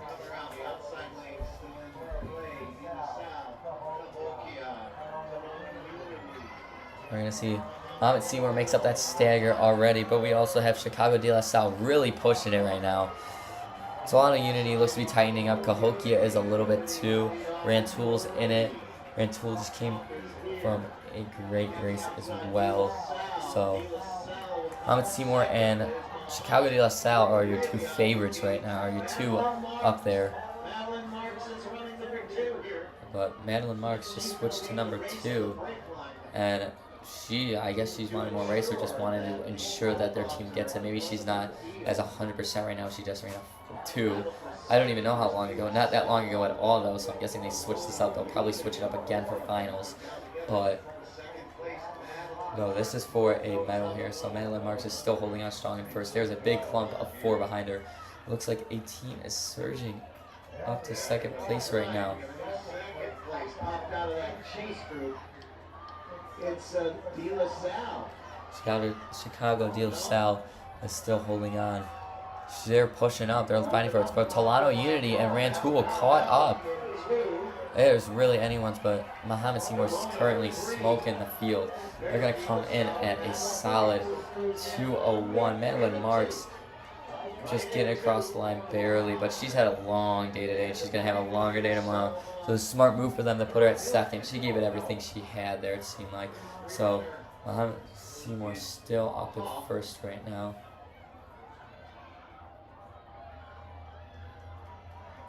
Chicago De La Salle, Toronto Unity fighting for that. It's going out. This is a little bit of a slower race. Right now, like I said earlier, the bubble is 4:05 is the time to beat. 4:03 if you're a third place team. So they're switching off, they're going for it. It's still a close race. Muhammad Seymour might not have it. It's still anyone's race. I know it's a 4x4, but Muhammad Seymour is in first by about 10 meters. Toronto Unity's reeling him in, though. Muhammad Seymour just has to lock this in. But Toronto Unity's really fighting for it. Rantoul. Chicago Simeon's dying a tad bit. Chicago Simeon's tightening up. Muhammad Seymour's going to grab it at 3:03. And Toronto Unity is going to have a fumble on the handoff, but they're still in it. 4x4, you got enough time. As long as you don't drop it, they basically just plopped it in her hand like it was a baby bird in a nest. But they're still in it. But it's really going to come down. I don't even think this is going to be wide open for third place. I think Muhammad Seymour is taking it away, though. No one is catching Muhammad. Muhammad comes in 3:30 at the 200. We could see a 4:02 is what I'm guessing, but then we're going to see a 3:35. I don't know if they're going to do it. Oh, we saw a fall from, I don't know what team that. It might have been Chicago Symphony. Had a big fall, stepped on that rail. That rail punishes you. If you even try cutting it close at all on that, you get punished. So that's an unfortunate. I think that was Rantoul. Toronto Unity is closing as hard as they can. I don't know if they're going to do it. 1, 2, 3, 4, 5. Oh, Toronto Unity just barely misses it. But with Toronto Unity, yeah, Rantoul had that big fall. She's tightening up even more now. She had to jump back up, but at least she finished, so props to her. But that is going to be Muhammad going. And we have our final 9, our finals qualifiers tomorrow. We have Galesburg, Chicago Simeon, Muhammad Seymour, Eureka, and Mascuda all getting that big Q qualifier. And then you have Mount Zion, Carbondale, East St. Louis, and Boylan Catholic securing those time qualifying marks. So all 9 teams, as long as they finish and don't get DQ'd at all 9 of those teams are going to be getting a medal tomorrow. But it just depends on who's they're going to come down to. It's all going to... Galesburg currently has the top seed. They are the only ones to go under 4, but it doesn't really matter. As long as you make it, it doesn't matter. Muhammad Seymour still has that top personal best, but we're really just going to have to see what's going to be happening. But that is going to conclude our... That's going to conclude our 2A prelims for today. It is a pretty nice day out, but that's going to conclude it for today. And 3A is going to be coming up. Jackson, I got to head out, but Jackson's going to be coming in, and he's going to be taking up this spot. So, yeah, great turnout, great races, great times. No records broken yet. Not as crazy as 1A, but still some pretty crazy times, some pretty killer times by all these athletes, and they good for all of them. But we're going to be moving into the 4x8 3A. They're already doing first call, but I'll just give you a little rundown. So this first 4x8, we are going to have Barrington, Wheaton, Orland Park, Sandburg, Huntley, South Elgin, Hampshire, Winnetka, New Trier, Naperville Central, St. Ignatius, and Riverside are going to be your first 10 4x8s and your first 3A races of the day. 3A field events. I'll give you an update on that before we go on a short break. 3A long jump. We do have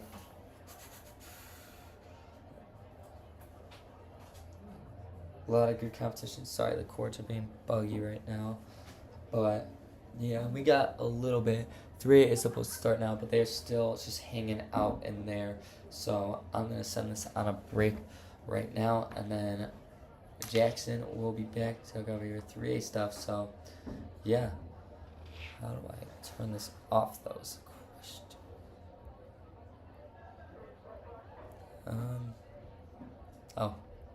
So we will see you guys in a little bit. Thank you guys so much for tuning in for the 2A prelims, and Jackson will be back to cover the 3A prelims, and then we have state finals tomorrow.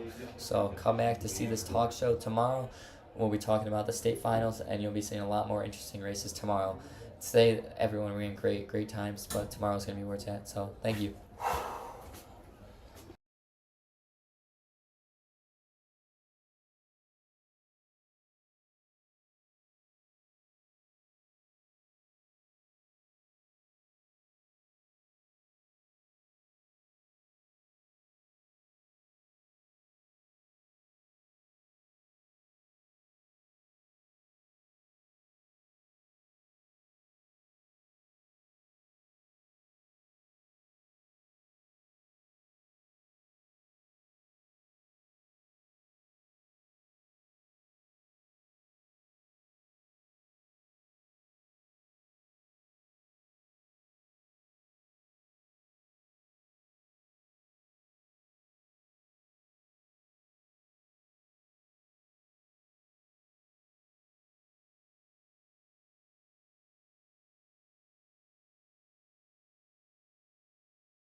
Hello, welcome back. I guess I'm here. Yeah, you want to be on for a little bit? Sure. We are just getting underway with the 3A 4x8 heat number 1. We have got Barrington, Wheaton, Warrenville South, Orland Park, Sandburg, Huntley, South Elgin, Hampshire, New Trier, Naperville Central, St. Ignatius, and Riverside, Brookfield.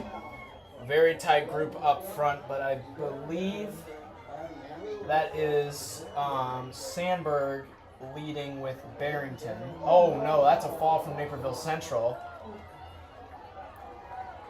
But that looks like Barrington, Warrenville South, and St. Ignatius way wide.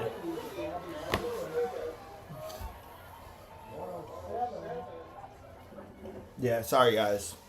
I'm here. I am trying to just make sure we have somebody taking photos. What's up, guys? Yeah, we have 4 viewers.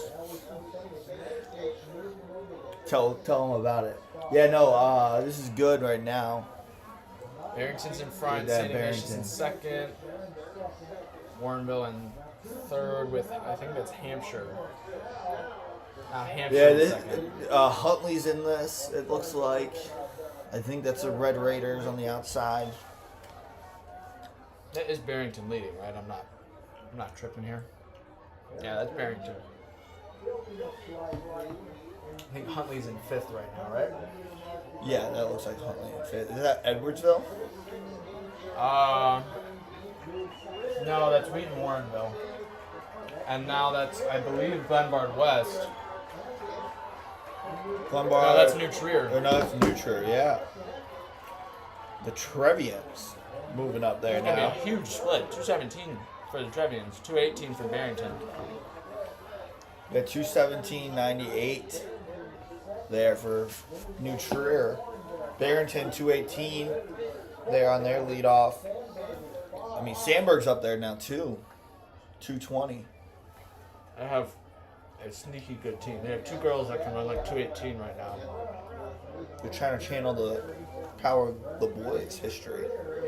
And That's that's Sean O'Malley, Ora. Barrington's back in the lead. Yeah, Wheaton South is like hanging around here right now. They were like They're 923 in at the this sectional, race. no? I think they ran 920 at the sectional, if I'm correct.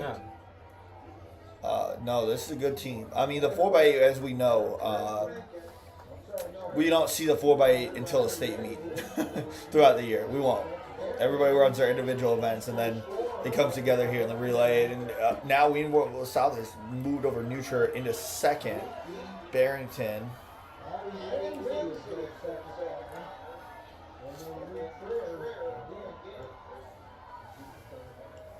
Yeah, this is going to be a 2-way race, I think, because New Trier's starting to drop a little bit here.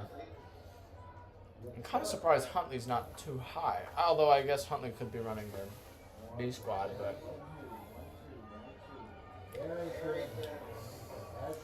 What's up, Dylan? Dylan Gates in the chat. You're a squid. Why are you a squid? I don't know. Why am I squid, Dylan? Oh no, I don't think that this is family friendly. As Barrington still leads here with Wheaton South and New Trier there. I'm excited. New Trier's actually hanging in there. I wouldn't say they pulled away huge. They've had another gear here at the end. Yeah.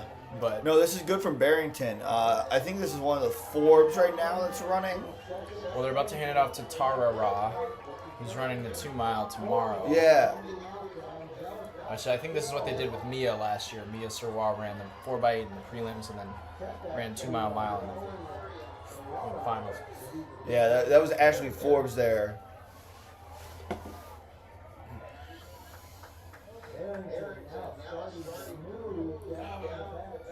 Yeah, they're starting to put the works on Wheaton Warrenville here. New Trier's still hanging in there, though. This is impressive. Trahan is on this leg for Sandburg, she's their top girl. I thought it was Arroyo. Well, Trahan is their top girl in the longer events. Okay. Arroyo is their anchor. Yes. Barrington's really opening up here. Tarara is Well, they were really already making flying. up a gap. Their first 2 splits were both 217, so they're going to be under 920. Pretty far under 920, actually. Yeah, no, this is a good team. Tarara's not going to run the final, of course, but this is a team that can run sub 910 if they have the right day. I mean, If Abby Lewis you and run Madison Miles are dialed, then you run 10:30 something and you get demoted to the 4x8. yeah, that's crazy. Poor Angelica Hill is going to be anchoring here soon. Ran 10:30 something this year and got demoted to the 4x8. It should take away the two. Which is crazy because their 4x8's great. Did you know in Michigan it's only you can run as many runners in an event as you want? So like you could have all 8 of your athletes in the final. So like Barrington could run in Michigan if they were in Michigan, they could run all 3. Yeah, Which most I states think are makes- like that. Yeah, which makes sense, right? Like that. Yeah, no, that's how it should be. We're one of the states that does not have that, unfortunately. So, yeah, but Barrington now, they have 150 meters to go. They're at 6:27 on the clock. New Trier's now taking New Trier's second. in second now over Weenmoreville South. Sandberg's still in 4. Is that Maine South? Hampshire. Oh, Hampshire in 5. St. I saw the Ignatius. buns and I'm like, is that Tessa Bradley? And Angelica Hill is about to receive the baton at 6:52. That was a 217 again. They've been 217 across the board. So if this is another 217, that's 9:10 on the clock. Yeah, no, this is a good relay, and they're running solo now. I mean, next team, Weenmoreville South, is probably 50 meters behind them now at this point. Yeah. But Weenmoreville South is trying to, looks like, make up the smooth. Hill looks very smooth right now. Weenmoreville South is definitely pushing it hard So right now. 33 for Hampshire Hill. just moved into 4th, and they're starting to close here on New Trier. They have 3 really solid legs. I remember watching them run at IIC. They ran really well. Who? Hampshire. Oh yeah, they They were took second second in or that. third. They were second in that. Oh yeah. Yeah, Angelica Hill now. She's by the wind gauge at the 50-meter line. This is gonna be around a 68. Yeah, this is gonna be a 68 for Angelica Hill. If she can close it down hard, this team will break 9:10. Sandberg making a move. There's somebody in 6 here that's. I believe that's Is that South Elgin. Elgin? Yeah.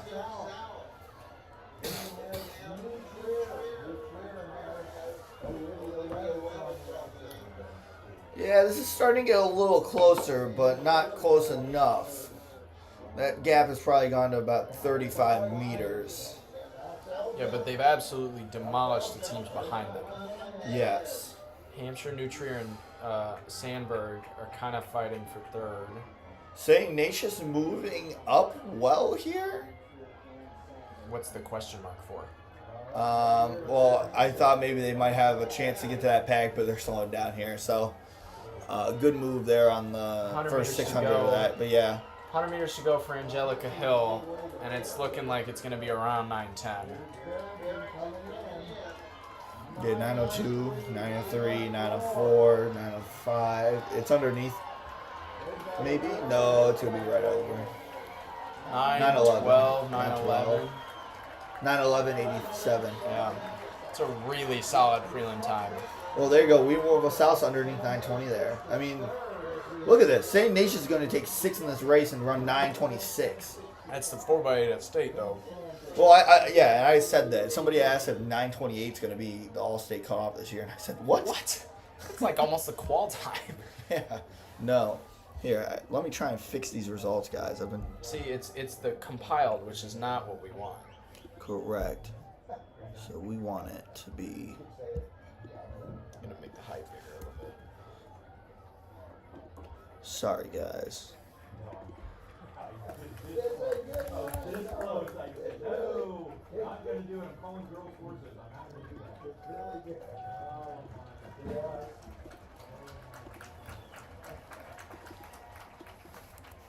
Zero. And how about the Barrington Phillies? Way to stable of runners. Yes, I got I don't know why it's not We are on to heat number 2 of the 4x800 meter relay. In position 1 tonight, so There we go. That's what we wanted to see. Now we just gotta crop it. 3, the Edwardsville Tigers. Let's we can quickly introduce this heat while Carson fixes the live results. We got Prospect, York, Edwardsville, Lincoln Way East, St. Charles North, Lincoln Way Central, Lockport, Chicago Payton, and Yorkville. Your top seed is Mount Prospect, but St. Charles North is definitely the best team in the field, as they have 3 girls who could probably break 215 right now. Looks like they will. I can't see where they're at right now. The North Stars were last year's 7th place team, and the bronze medal went to tonight's Lincoln Way Central. It doesn't look like Cara Glenn will be running the prelim, which is probably smart. Yeah. She is planning on quadding this weekend, doing the 4x8 2-mile, 800 mile, which is, I'm not going to say questionable. No, wait, but is that not her? where, on the line? No, not on the line. No, that's Hobson and Rodney, I believe. I saw. Maybe. Oh, that actually might be her. I think that girl's her. Interesting. Hobson's. On Okay, the well, if line. she's anchor, then I'm praying she walks it in. Because they should be ahead before the final leg. Not going to say Prospect is slow, though. Prospect definitely has some really strong runners. Mag Peterson, Addison Kalkworth. Well, here, actually, we can check who's in the 4x8. Oh, They live updated They live downstairs. updated now? Okay, I didn't know they Yeah. did that for prelims. I thought it was just finals. No, it's not. That's Gupta and Thomas are on this. Okay. So this is no Cara Glenn on the 4x8. Yeah, we'll see her later in the 800 and the mile. We'll today. see her tomorrow too. Yeah. She's running tomorrow. She said so already. So, but this is a smart decision. I agree. We'll see it tomorrow as a smart decision. That looks like York out in front. I think that's Sofia Galeano Sanchez Yeah, she's the lead off for them. with St. Charles in second. I want to say that's Hobson. Edwardsville and Lincoln Way Central. Which Yes. Lincoln Way Central is another team you need to look out for because that is. They gonna have be no good. 4-stack on this relay and prelims though. This is an interesting move. I think they still make it without her. No, they have 3 girls that could break 220. Yes, they have 3 girls that can break 220. But again, this is always a weird situation. I don't like the taking off relay legs because, we should make it in. Well, guess what? This is just a bunch of teams that ran 922. That is also true. And the last heat was won with a 911. So I love how viewers have doubled now since I've entered the frame. it's because it's 3A. That's the only reason. I can almost guarantee it. No, everybody let me know if I'm the reason why you guys are still here. Put it in I'm the sure chat. that I'm the reason Ray Lewis is still listening. Did you see what I put on the story? I think that's why there's more viewers. Oh, what'd you do? I took a little video. Oh, nice.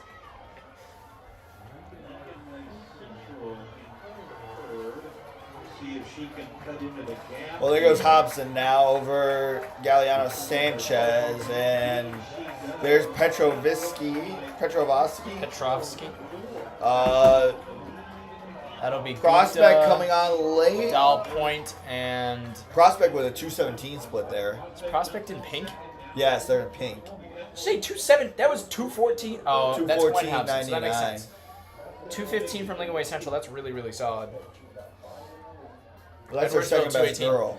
If Edwardsville gets into this final, that is going to be huge for their scoring front. Well, they've already been doing great. Their long jumper sits I think 6th in the state right now. Justice? Justice, who was not projected to score any points. London Jarrett's right behind her. Yeah, I saw that. Allison Staball is leading.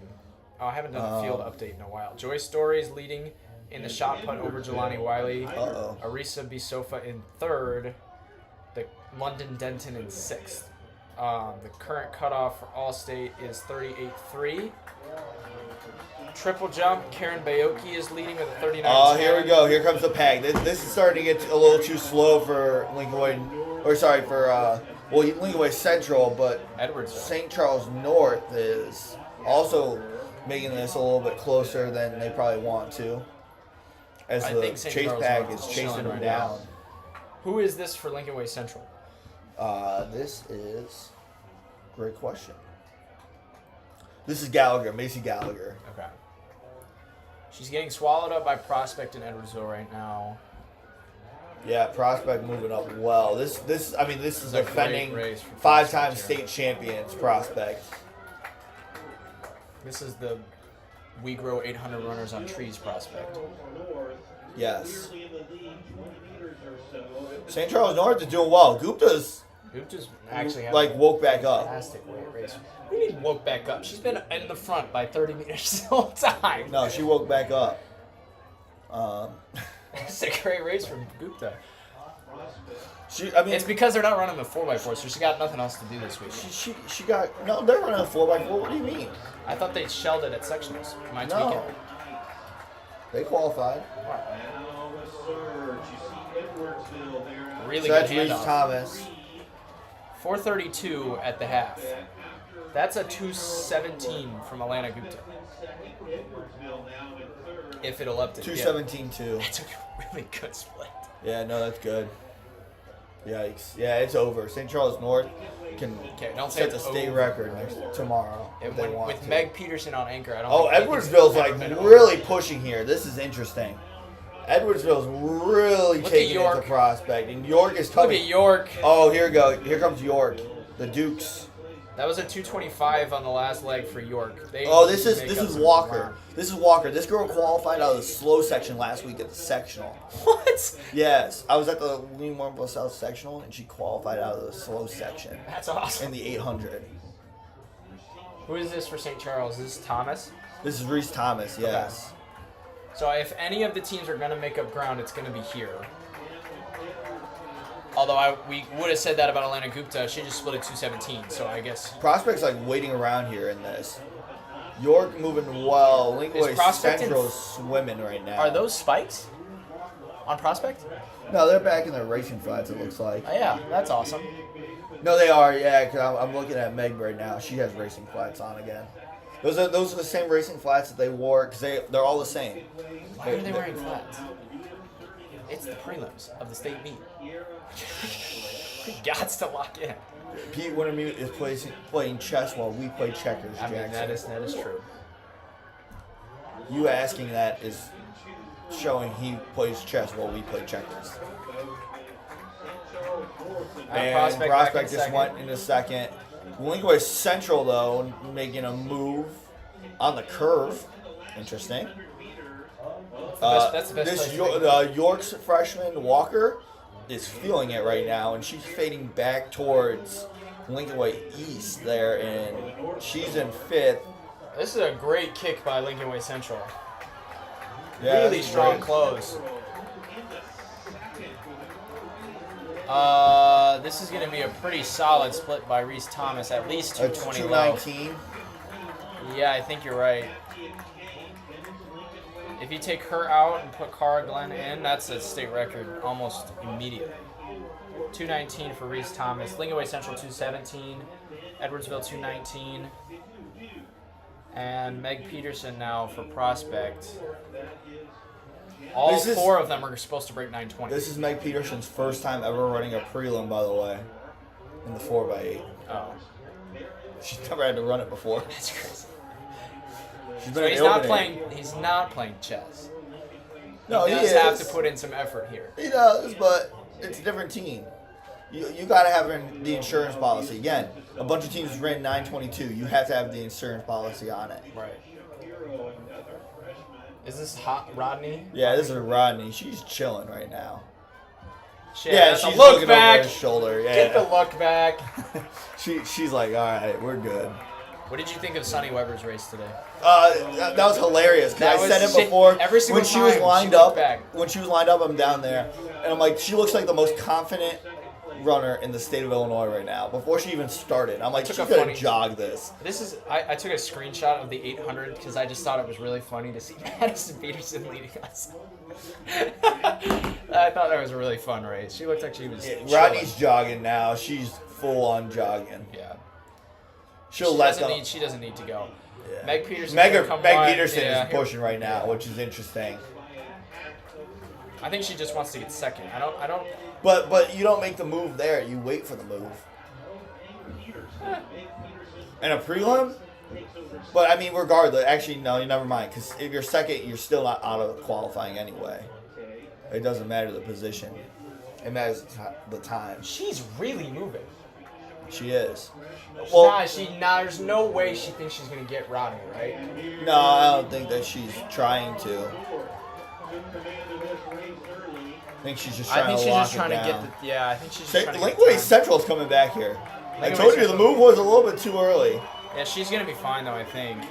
Yeah. 9-0, 9-10. What was that split on Rodney? 2:19. So As a casual split. well, you can at least get 10 seconds on What is Reese Thompson off, Cara Glenn in if she's racing hard, and at If least she's another 5 racing hard, seconds. it might even be 15. Let's keep it a buck. Cara Glenn could run No, like I 206. don't, I'm not gonna say that. I'm gonna say that. Not his words, my words. She ran 209 by splitting 67-62, closing at 62. Wow, 9:18 is really good by Edwardsville. Got to put the 9:18 by Edgewood will probably put him in the final too. Right now the cutoff is 9:26, so I'm guessing. You know what? I'm Yeah, about to more. leave, but I bet you 9:21 is the cutoff. All right. You should come back up later. Really. It's cloudy. Hello, Pierre. What's up? What's on that scoreboard? Oh. No. All right. There goes Carson. What? I didn't hear you. I can hear you.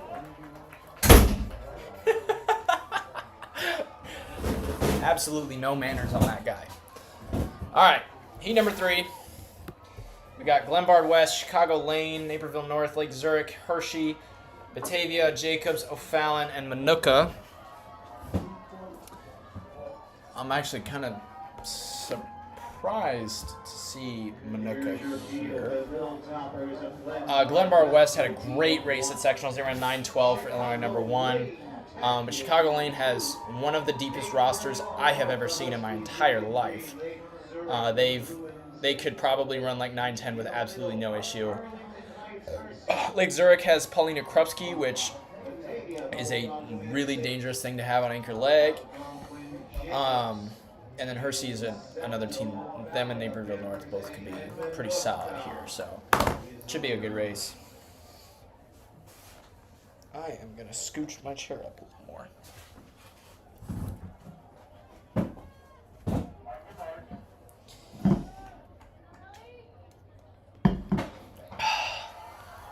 All right, so here we go. Let's see if they updated it. So this will be, I believe, Lake Zurich out in front. That's Celia Blaylock. I'm so happy he showed me that the heat sheet's actually a live update, so I can do names now. That's awesome. So yeah, that looks like Lake Zurich up in front. I believe that's Lane Tech. No, Lane Tech's chilling in the back right now. Who is that in second? It's a black jersey. Is that O'Fallon? It's Ellie Bush. That makes sense. She's pretty good. And then Batavia, that's yeah, Batavia now taking the lead here. No, it's gonna be Zurich through the 400 with Glenbard West coming out wide. But Lake Zurich is going to take it through 400 in around 69. Pretty solid start Batavia just kind of chilling in second right now.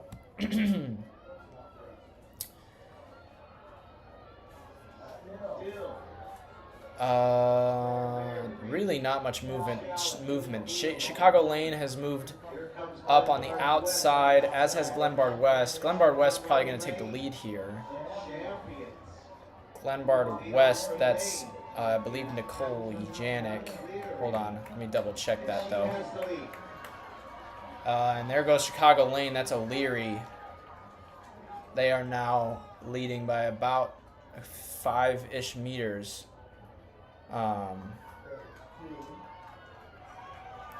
That's Nora Janik, excuse me, from Glenbard West. She's now in second, but that is O'Leary of Lane Tech. Leary of Lane Tech with Nora Janik of Glenbard West. As we get to the second leg, 2:18 for Chicago Lane. This is Caitlin Burns and Katie King. They are in front with, I think that's Jacobs in third. The Jacobs distance program is slowly starting to pull around here.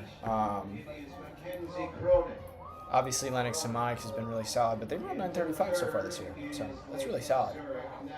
Lake Zurich back into third. Abigail Cocker on the second leg, and I believe that is Manuka. Nope, that's not Manuka. What team is that? No, that is Manuka. Excuse me. It's Manuka with Caitlin. Hold on one second. I don't know all of the first names. Oh, we're not going to find it. Gosh darn it. It is still Lane Tech and Glenbard West.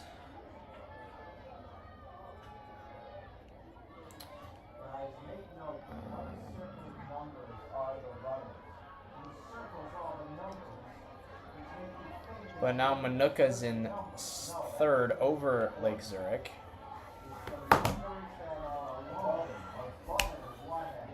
Now Hersey has taken it. It's a group of three with Hersey, Manuka, and Lake Zurich. And they've really reeled it in on Chicago Lane and Glenbard West. Now, the bubble time is 9:26. But if all 5 of these teams are going to run in the 9:20s, then it's going to be a little bit faster. 1, 2, 3, 4, 5. It's going to be 9:21 if all 5 of these teams wish to make it. Glenbard West now taking the lead with a late surge in the final lap. And they will hit the second leg first, 5:36, 4:37. This is going to be in the low 19s for Glenbard West and Chicago Lane. Glenbard West might even be able to get it moving a little bit faster with Alexa Novak on anchor.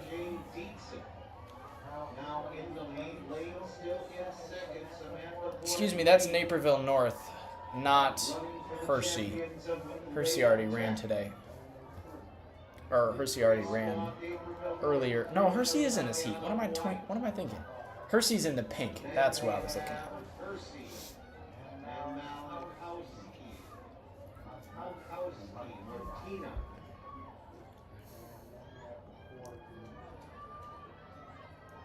Glenbard West with about 10 meters on Lane Tech. Pretty comfortable lead for them. With Naperville North, Hersey, and Lake Zurich in 3, 4, and 5. Lake Zurich is going to be one of those teams to try and get into the final, but they are going to have to see a pretty big anchor leg from Paulina Krupski in order to make that happen.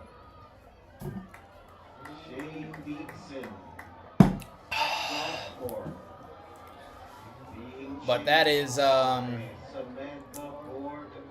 there's really not been very much movement. Lake Zurich is kind of drawn back here on Hersey a little bit, Naperville North, that is one of the Tandon twins who will be running the 2 mile tomorrow.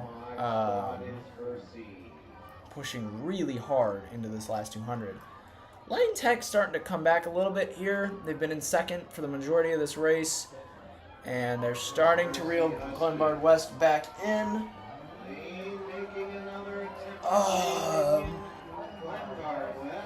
But that'll be Glenbard West here is going to hit the handoff with a lap to go. Who is on anchor leg for Lane Tech? That'll be Amy Herzog, who I believe a 2:16 girl, but Alexa Novak is definitely capable of splitting around a 2:14. Chicago Lane with an extremely aggressive first 100 meters. Now takes the lead from Glenbard West. But oh my goodness, Paulina Krupski is out like a rocket. She just put 30 meters between herself and Naperville North. And they only had about 2 seconds, not even a second at the handoff. There is now a 5-second gap. What is going on? That is huge from Paulina Krupski. That was about a 29 first 200. That's pretty insane.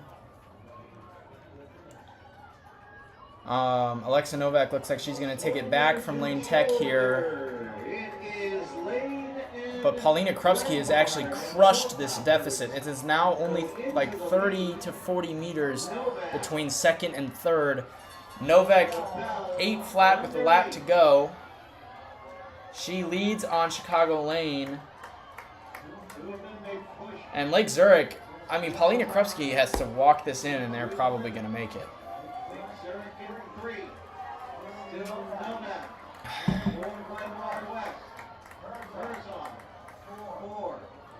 Chicago Lane looks like they want to make a move here. I don't think they're going to. And if they do, I think Alexa Novak is going to have a response to it. 200 meters to go for Glenbard West and Lane Tech, with Paulina Krupski a good 5 seconds behind. But that is Novak now putting the gap between herself and Amy Herzog. It is going to be Glenbard West taking the win here in Section 3. Really solid anchor leg from Alexa Novak. They're going to break their season best from the sectional meet by just a little bit. It is going to be pretty close, though. 9:09 to 9:10. 2:14 from Alexa Novak. And a monstrous anchor leg from Lake Zurich. 2:12 from Paulina Krupski. All three of those teams will be moving on to the final. And I don't think Hersey or Naperville North is going to move on. Yeah. Looks like the finalist will be Glenbard West, St. Charles North, Barrington, Chicago Lane, Prospect, Langaway Central, Lake Zurich, Wheaton Warrenville South, Edwardsville, York, Sandburg, and Hampshire. The cutoff was 9:22. And we're going to move on to the 4x1. So your returning state record holders from last year are Homewood Flossmoor, and they bring back every single runner from last year to this year. However, Mariah Robinson will not be running as she is injured out for potentially the entire meet. So, this very first heat, we've got Proviso East, Cary Grove, Rich Township, Belleville East, Plainfield East, York, and Plainfield Central, and Proviso West. Belleville East is the team to watch here. Them and Plainfield East are the only two teams that have broken 47 so far this season. 46.96 for Belleville East, and Plainfield East 46.98. Belleville East is going with a pretty similar lineup to their 4x2. They're going Cameron Duraw, Cassidy Willis, Layla Moody, and Lyric Jones. Plainfield East, Cam Cargo will be leading off. That's their freshman sprinter. But it's going to be between those two, and then York, I believe, will be up there as well. They have a 48.3, so we'll see about that, I guess. Belleville East and Plainfield East are both projected to make the final, though.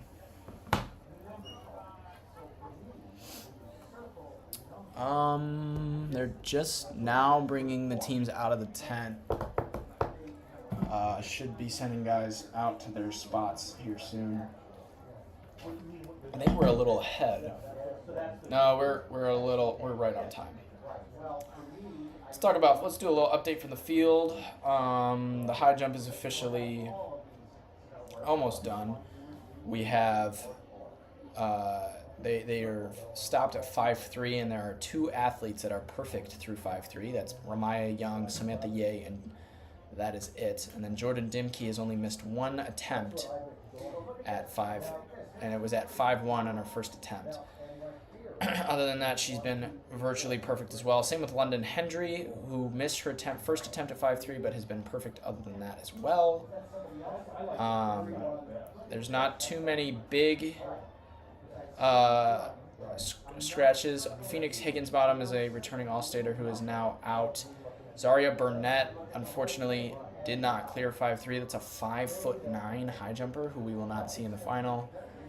And then I think that's pretty much everyone else. And they are just about done here with that. Pole vault, the cutoff was 11.3. Your finalists for that are Claudia Ift, Yenny Jansen Van Rensburg, Mariana Biscotakis, who I believe are all 3 of them are perfect. No, that's not true. Not a single athlete is perfect. Claudia Ift is doing the best.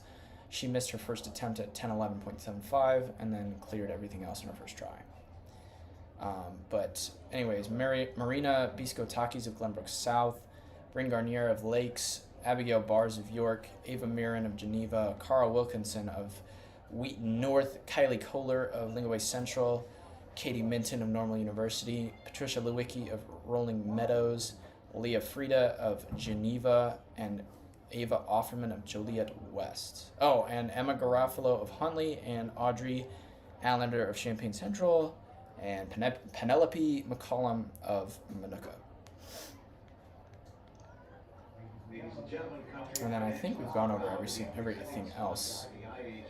Triple jump is just about over as well. The cutoff was 36.3 for the finals. Karen Bayuki is currently leading with 39.10. And then Lariah Cunningham of Burlington Central is in second. Courtney Burton third, and then Chloe Daniels, which will be big for Homewood Flossmoor. She's currently in fourth, 38.5. And then there's another one, Janelle Robertson of Homewood Flossmoor, also in the final, but she's only jumped 36.8 so far. Her PR of 37.4 could get her a better spot.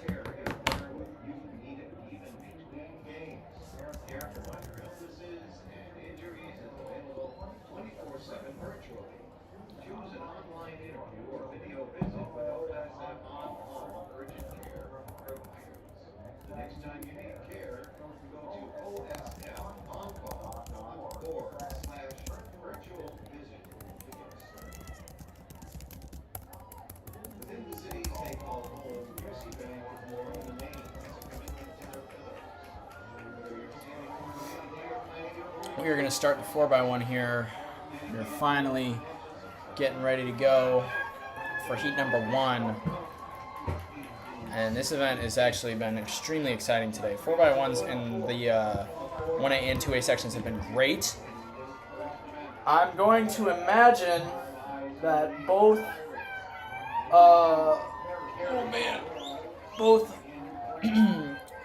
Belleville East and Plainfield East will move on here from the first heat. But there are a ton of teams that are in the 46 seconds this year. We'll get to see Edwardsville later on. This will be a pretty crucial event for them. And then the returning state record holders as well, Homewood Flossmoor.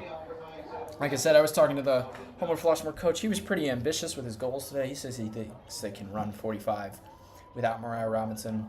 We will see how that holds up. I think it would be awesome if they did that. I just don't know if it's likely. So I guess we will find out.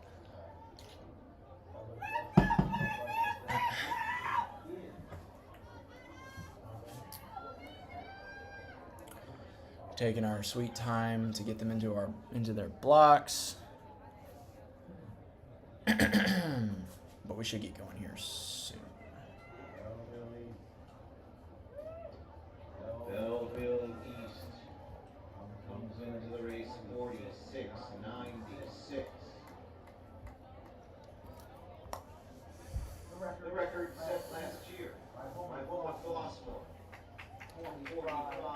I kind of wonder if we'll get to see a sub 46 in the prelims, because Edwardsville has run 46-18 so far this season, and Homewood Flossmoor is going to be gunning it just to get into the final, or not just to get into the final, but they're going to be nervous without Mariah, and I think that they're going to end up running pretty fast just because of it. So I think we're going to see some pretty fast times here. This is going to be a great matchup, though. Belleville East is expected to win the 4x4 as well, with, I think it's the same lineup that they have now, swapping out Cassidy Willis for Gabrielle Peppers. So, yeah, it should be pretty interesting. I don't know what's taking so long, because all of their runners are in their exchange zones. The officials are taking their sweet time.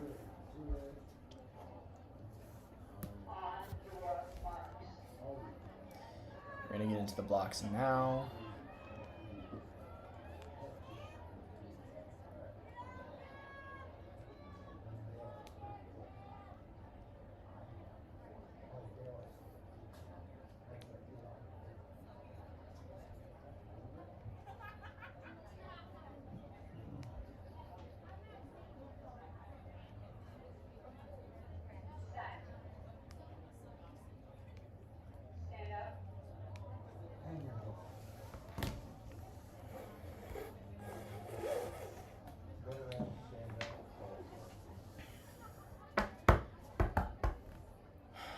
Taking a minute here.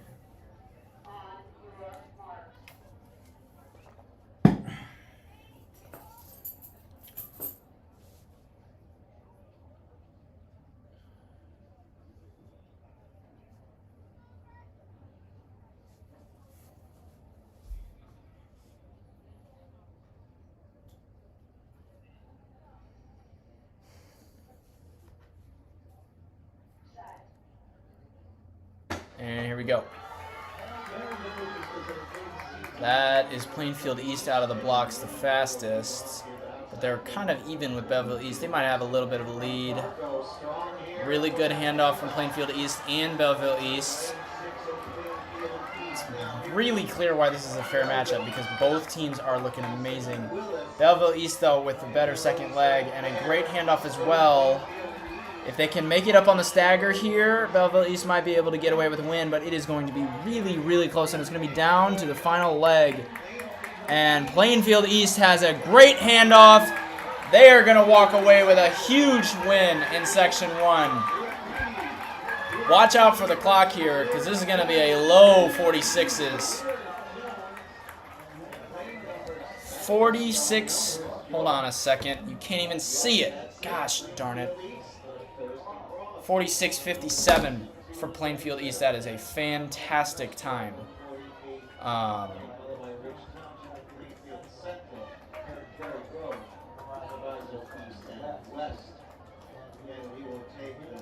Let's see if I can make this a little bit higher.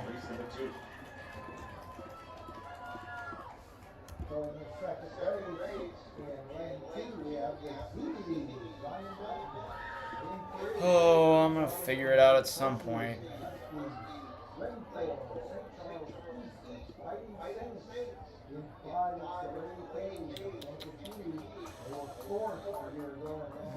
Let's do footsores.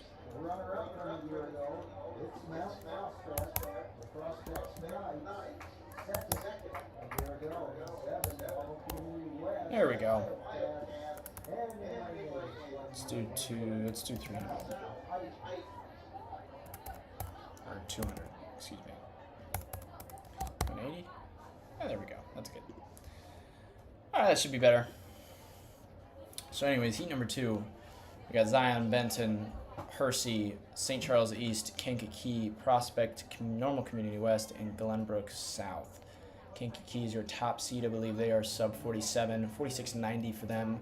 Mount Prospect as well is going to be a good team to watch here, 47.42, and then St. Charles East 47.87. They should be pretty solid here as well. But Kankakee, I'm told, they have a girl who quit, so their 4x2 is not going to be running anything crazy today, but their 4x1 should still be pretty solid.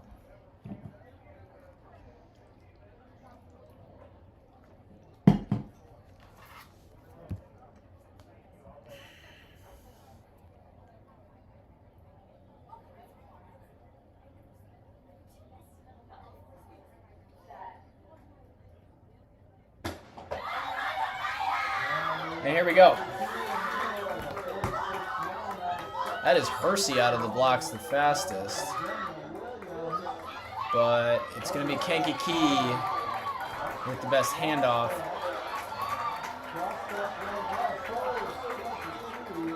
Kankakee is making up the ground on Hershey, but they are going to have a really strong... Sorry, not Hersey. That is Mount Prospect. Prospect might get away with a win here, but Kankakee is going to try and fight him off. It's going to be down to the line, but Prospect's going to get the win. What a race from Prospect. 46 high. With a great race from Prospect.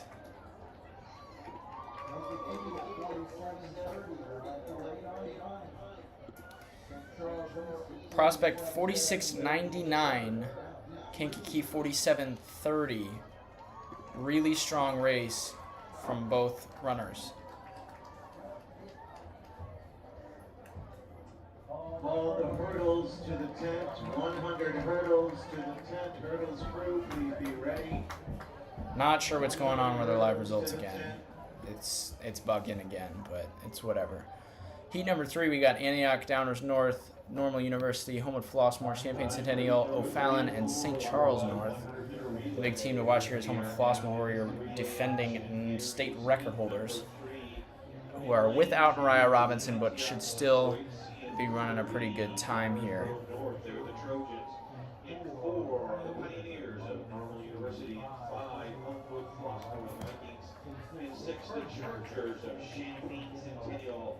In lane 7, the O'Fallon Panthers. And lane 8, the North Stars of St. Charles. Homewood Flossmoor, your defending state champion.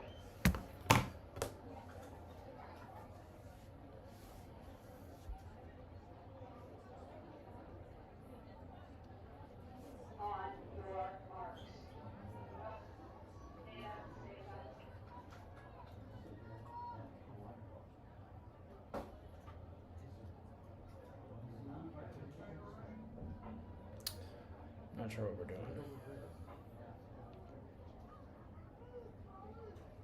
We're doing one more run out? Really? Okay, whatever. Here we go.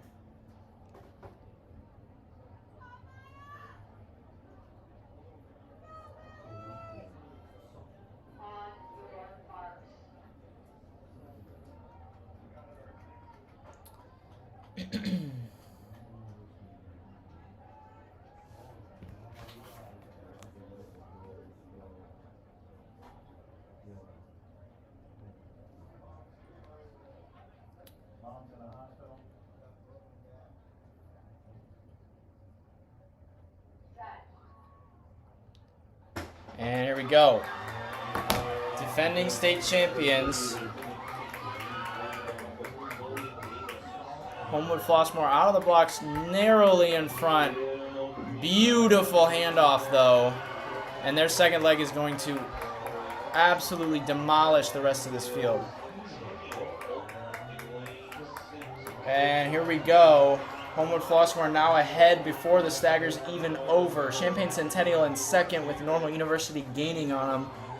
But it is going to be all Homewood Flossmoor here. With no Mariah Robinson, they are still going to get it done. Champaign Centennial and Normal University. Normal might draw back here right at the end, but it's going to be a 46 low for Homewood Flossmoor. 46-49 with Normal University 47-17, who also find themselves in the bubble. Champaign Centennial 47-33, another really solid time as well. And we will move to heat number 4, where we have a really solid heat built up for us. Chicago, Whitney Young, Kenwood, West Aurora, Edwardsville, Belleville West, Lockport, and Hampshire. Edwardsville is your top seed. They 46-18, which they ran at the sectional meet. They have the number 1 time in Illinois so far this season, and they are going for a state title. So it's going to be pretty interesting to see where this goes. It should be mostly solo here, but again, anything can happen in the 4x1. So.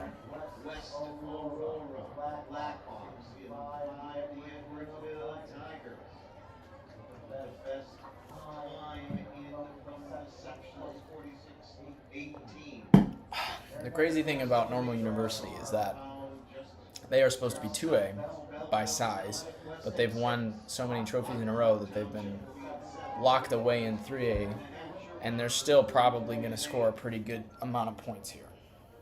They're extremely good this year because Katie Minton learned how to pole vault overnight. Their 4x4 is great. They have Abigail Jackson, who transferred in and is now the favorite in the 400 with Mariah Robinson Herbert.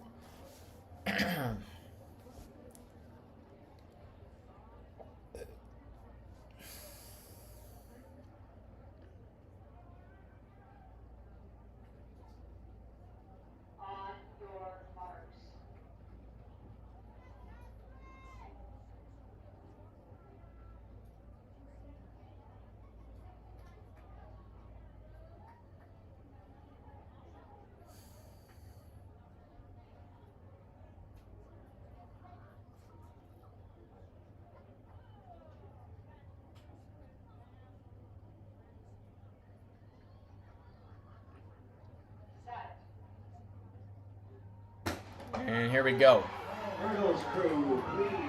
That's looking like Edwardsville out of the blocks to no surprise, with Belleville West doing pretty solid as well. And Edwardsville has destroyed everybody in the second leg. They are already ahead. And it's going to be another great handoff for Edwardsville. And they're going to... Belleville West is actually holding really strong on the stagger, but it is almost over. Oh, no, oh, no. They fudged up the handoff, and they're still going to win. Edwardsville, with a horrible final handoff, is still going to run 46 seconds and take a big Q. 46.62. And they nearly ran out of the exchange zone. Belleville West with a great race, 47.04. They will make it to the final as well. Fantastic race from Belleville West there. Your final qualifiers will be Homewood Flossmoor, Plainfield East, Edwardsville, Mount Prospect, Belleville West, Belleville East, Normal University, Kankakee, and Champaign Centennial. We will move to the 100-meter hurdles, which will start in about 5 minutes, but we're going to take a break until then, and we'll be right back.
All right.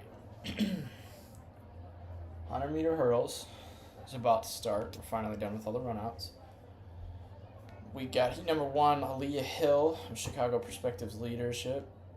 I'm not sure what the rest of that school is called, but Georgia Byrne of New Trier, Ingrid Sylvester of Evanston Township, Diamond Childress of Homewood Flossmoor, Ava Davis of Normal Community West, Lana McKendry of Barrington, Olivia Stewart of Rock Island, and Charlotte Seitz, Chicago Lane. Your top seed is Diamond Childress, who is ran 14:05. She was the indoor champion in the 60-meter hurdles, and she is one of the big scoring juggernauts for Homewood Flossmoor. Unfortunately, Kaya Collier, her teammate, who has run 13:8 this season, pulled a hamstring, tweaked her back at the sectional meet doing the long jump. So she will not be competing here today. This is going to be one of the best hurdle races we've seen, maybe ever. With 3-time returning state champ Daisha Brunson and the rapidly improving Sophia Shapiro of Edwardsville pitted against each other. It's going to be a great race.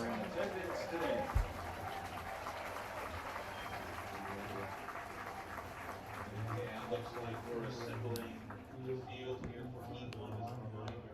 Lane 2, it's Hill, Sylvester, Childress, Davis, McKendry, Stewart, and Seitz.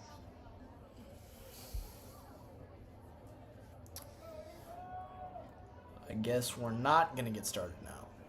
They're going to set their blocks up now. This is the slowest event in track and field, and I will stand on that. It takes forever to set the hurdles up. And they give them about 18 million runouts where they knock the hurdles over, and then you got to fix them. At least it's fun to watch. It is a really cool event to watch. Especially this one, because we got some state record, well, I shouldn't say state record holders, but they're going to get going today, and they're going to go for those state records, so.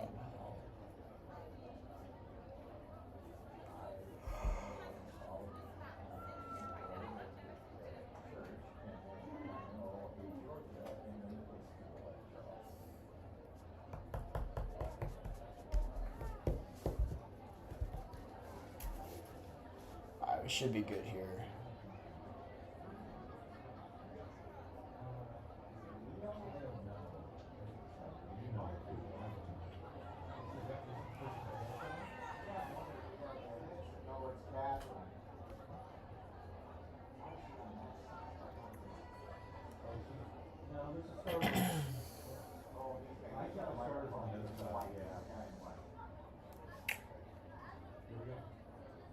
Yeah, here we go. They're going to get into their blocks now. Yeah, Homewood Flossmoor needs Diamond Childress here pretty bad because they're going to need about every single point that they can get, especially with Joy Story leading the shot put so far. I'm going to quickly check up on discus because that's a big scoring event for them.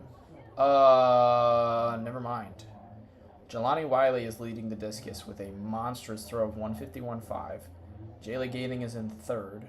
Joy Story is going to make the final with a 123, but she's currently far down and will have to have a really solid race in order to get it back. Anyways, first heat, Diamond Childress and Olivia Stewart are leading, but Olivia Stewart knocks over a hurdle, and it's going to be all Diamond Childress. Low 14 seconds. 14:17 for a big Q from Diamond Childress.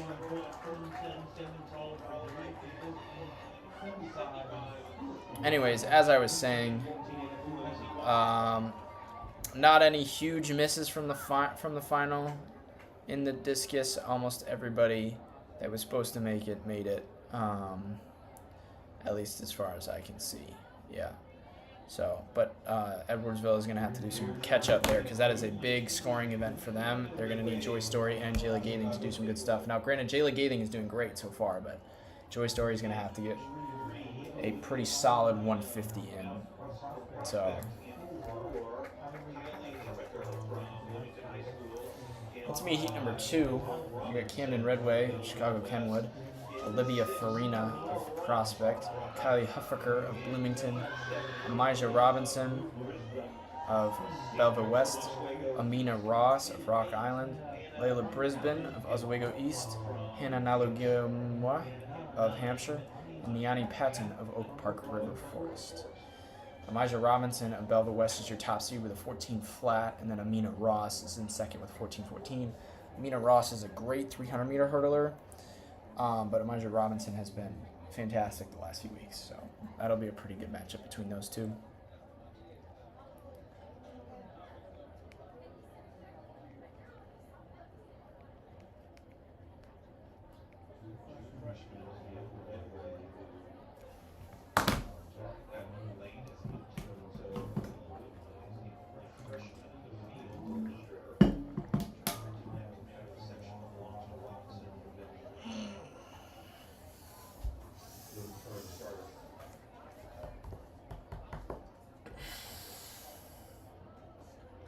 Looks like lane two, Camden Redway is empty.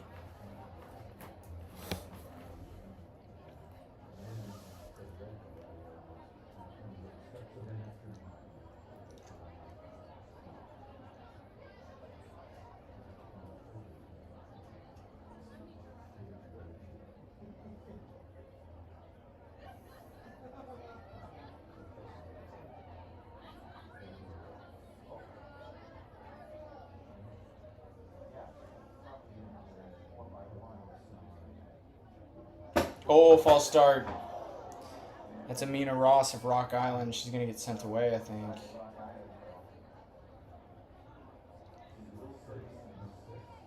That is really unfortunate because she probably was going to make the final.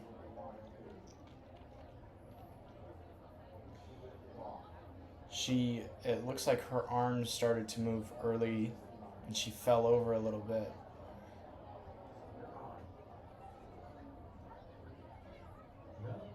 And they're going to send her away. That is really unfortunate.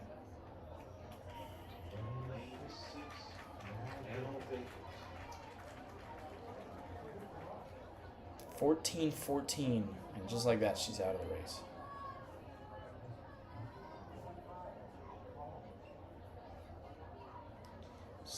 I've said it once this weekend, I will say it again. I think that's wrong. Pretty sure you should just let him run.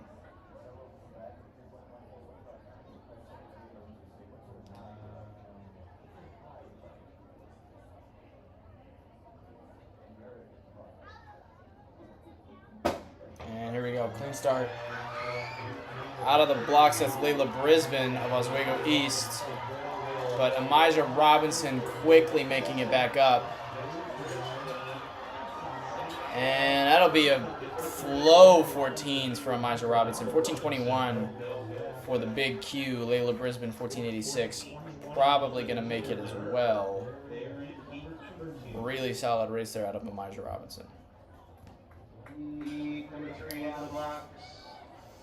We're going to move to heat number 3. We got in lane 2, Lillian Selvik of Lakes, Ava Flynn of Downers North, Alyssa Flott of Geneva, Hannah Safranek of Normal University, Jasmine Little, South Holland Thornwood, Kenna Breden of Oswego, and Amelia Rogowski of Arlington Heights Hershey. Hannah Safranek is your top seed with a season best of 13:99, which she ran at the sectional meet. She is one of, I want to say, 6 hurdlers under 14 seconds this season. She had a great race in the 4x1 earlier today, and I think she's probably going to make the final here as well. Should be a pretty big Q for her. This heat is not crazy loaded. Jasmine Little of Thornwood is probably the closest thing to her. She is at 14:73 from this season.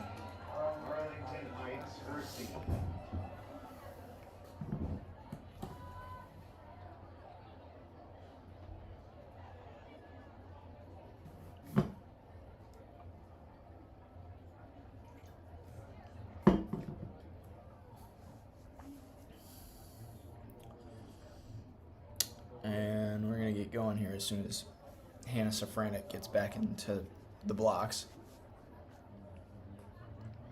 That's what I'm saying. That's what I know.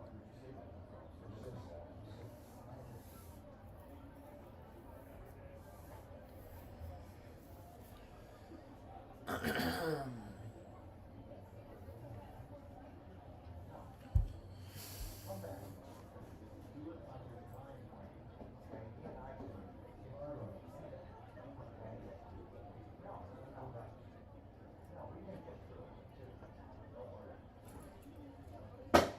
here we go.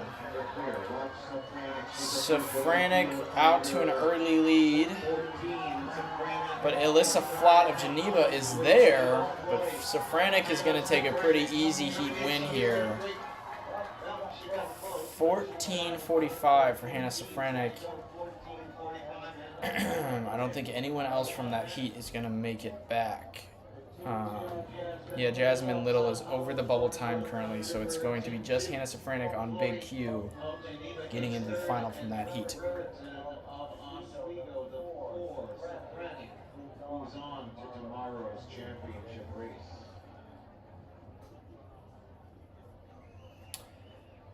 Heat number 4, we've got Olivia Meyer of McHenry, Nina Oliver of Hoffman Estates, Sydney Klein of Lockport Township, Daisha Brunson of Hoffman Estates Conant, Kennedy Ruff of Hinsdale South, Jordan Shamble of O'Fallon, and Shia Harris of Plainfield North. Daisha Brunson is your 3-time defending state champion in this event.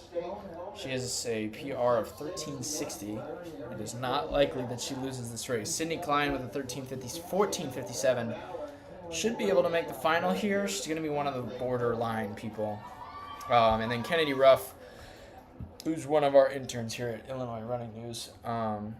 She's one of the favorites for the 300-meter hurdles, but her 100-meter hurdle is a 1473, so it's going to be pretty close for her as well. But she will be right next to Brunson in lane 6.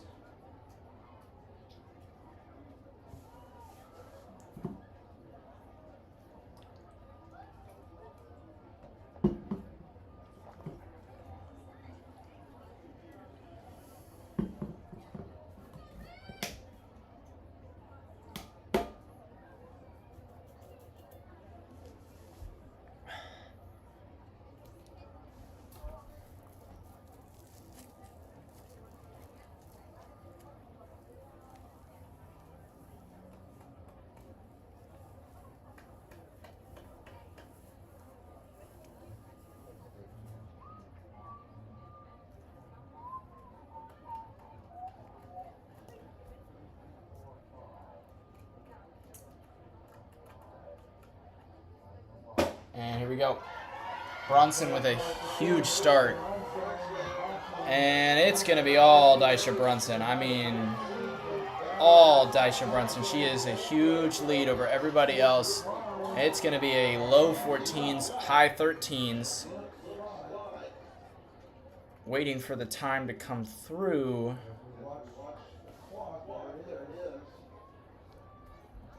$14.06 for the big Q from Daisha Brunson. Waiting to see if anybody else will make the final from that heat.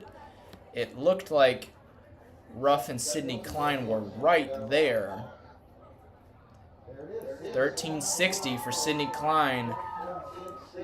And Ruff was not that far behind, so I imagine she would also make the final. 64 for Kennedy Ruff, which is currently in the bubble to make the final.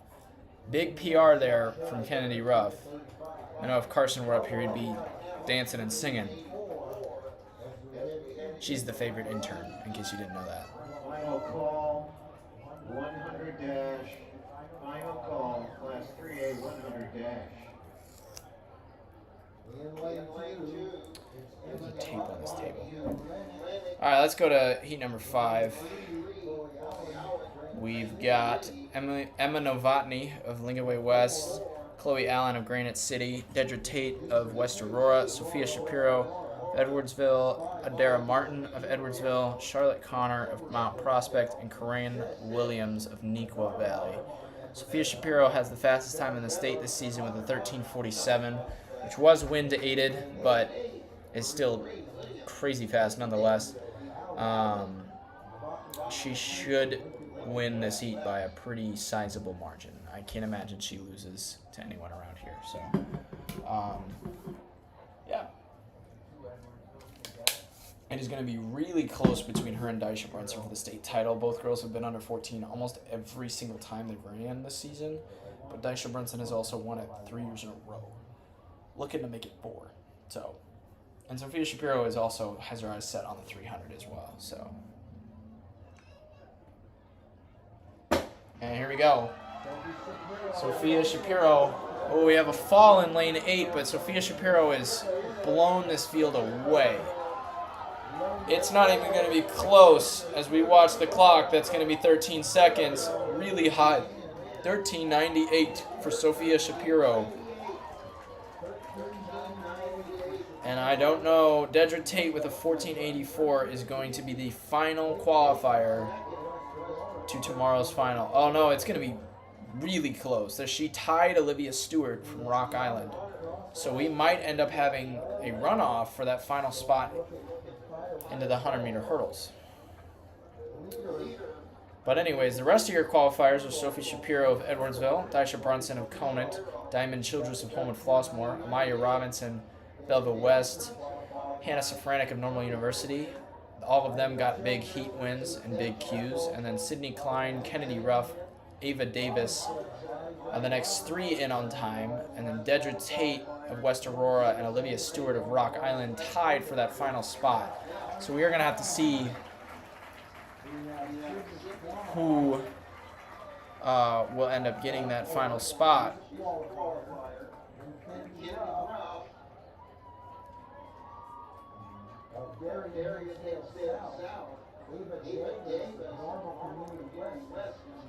We will move to the 100-meter dash.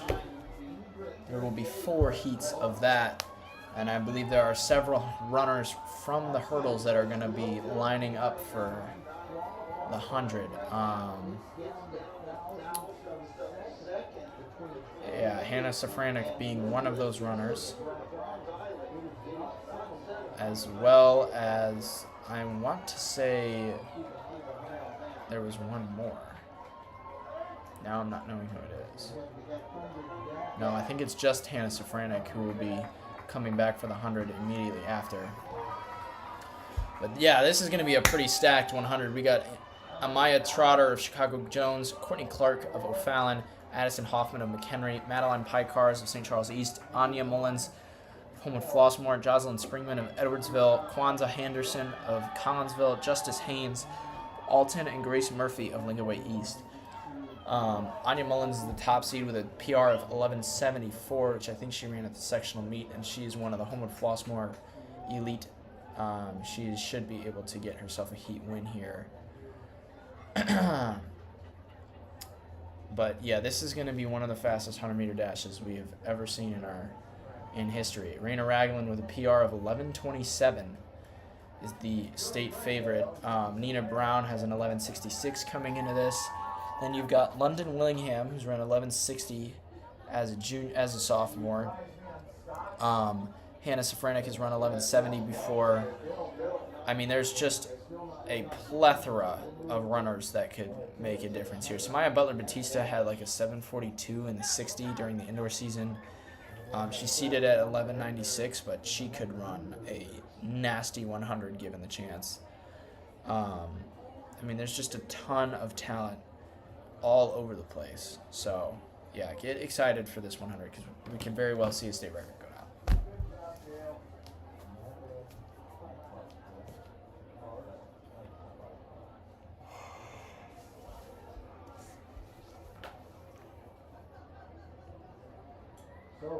So, under review for the last heat, it looks like they're going to give it to Olivia Stewart of Rock Island over Dedra Tate, who Olivia Stewart won by 7 thousandths of a second. So she will be moving on to the final. Dedra Tate will not. But that is an extremely close race.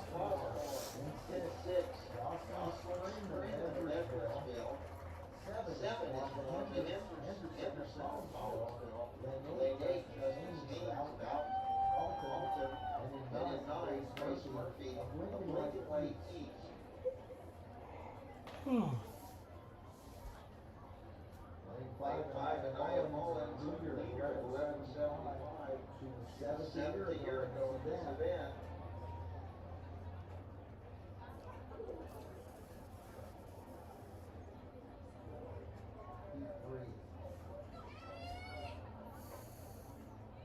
UFC 3. Yeah. Here's a scratch from DNR. DNR. Report.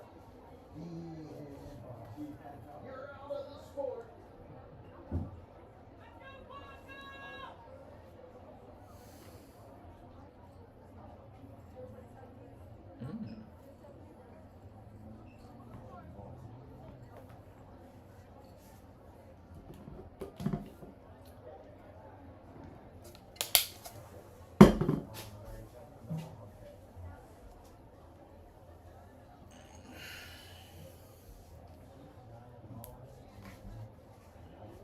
Runners are in their blocks.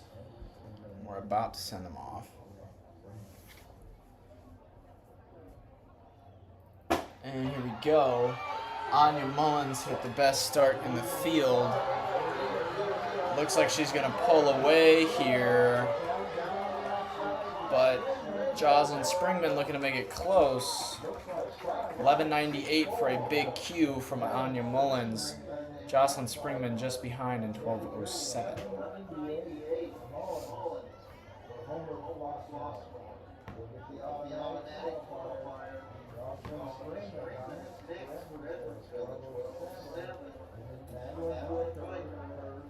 We will move to heat number 2. I'm not exactly sure what the bubble is going to be, but I can't imagine it's going to be over 12 seconds. So I guess we will see. Coach from Oak Park River Forest to the dugout. Heat number 204 in this 100-meter dash. And we're going to call the 800s to the 10th now. Heat number 2, we got Bree Noel of Evanston Township, Elizabeth Wendy of Batavia, Nikki Niebrigi of Prospect, Jillian Booth of York, Hannah Safranek of Normal University, London Willingham of Homewood Flossmoor, Malia McLean of Belleville West, Trinity Noble of Kankakee, and Allison Midas of Downers South. Your top seed is Hannah Safranek, but London Willingham has the fastest season best with an 11:68. Hannah Safranek not very far behind with an 11:70. But Malia McLean and Jillian Booth are both under the 12-second barrier here. 11:89 for the both of them. Safranek just ran the 100 not that long ago. So we're going to see how much that's going to affect her here. I can't imagine it's going to make that much of a difference, but very well could. We have a result in that hurdles we'll give you after this race.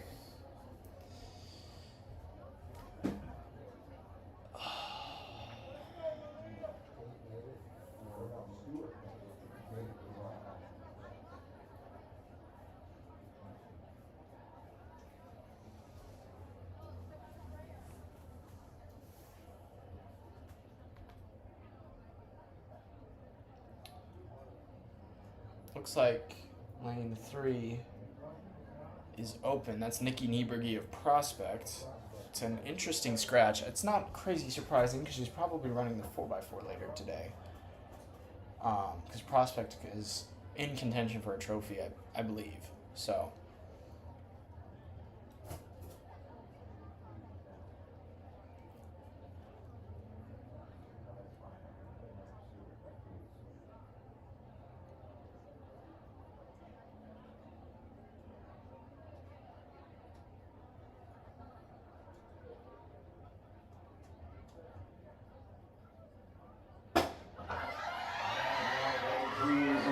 And here we go. That's Willingham and Safranek out in front. It is really, really close, but it's going to be Willingham by just a little bit.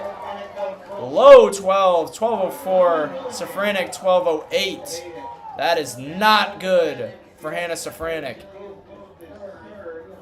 It's going to be very close for Hannah Safranek. 12:08 is a decent time, but she's currently second in the bubble to Jocelyn Springman of Edwardsville, and we have 2 more heats to go. So, I don't know. If we have 2 more fast heats, she could be in trouble. Now, granted, that's the second slow-ish heat of the day, so you never know, but that could not have been any closer. They were pretty much neck and neck the entire way through. Hannah Safranek had her at 70, and then Willingham made a final surge there at the end.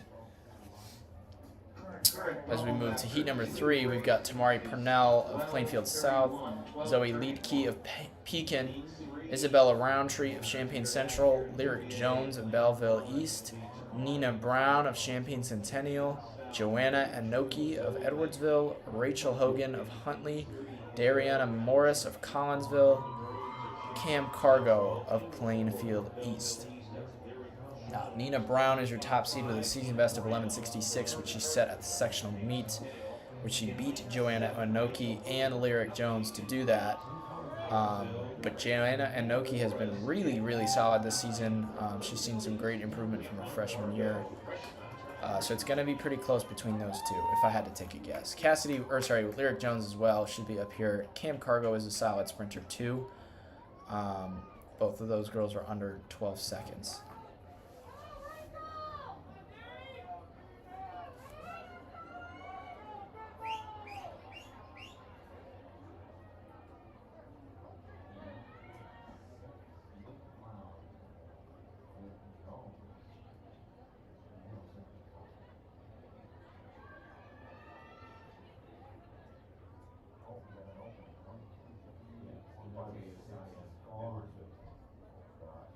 It looks like Joanna Anoki has not started. So that lane will be open. It's probably just going to be Nina Brown. A poor start from Nina Brown and a great start from Lyric Jones. And Cam Cargo in lane 9. Can Brown bring it back at the end? It's going to be really close. Nina Brown with the big Q, barely out-touching Lyric Jones. 12-14 for Nina Brown. 12-16 for Lyric Jones, and Cam Cargo with a great race, 12-23. She is outside of the bubble, unfortunately, but a great race nonetheless. We have one more race. The bubble is currently 12-19, which is not very fast, but the times today in general have not been crazy fast. I say that now, but our state record holder, Raina Ragland, is about to step on the track. She has an 11:27 season best, which is, I want to say, like U.S. number 15 or something in the 100. So that should be pretty exciting to watch.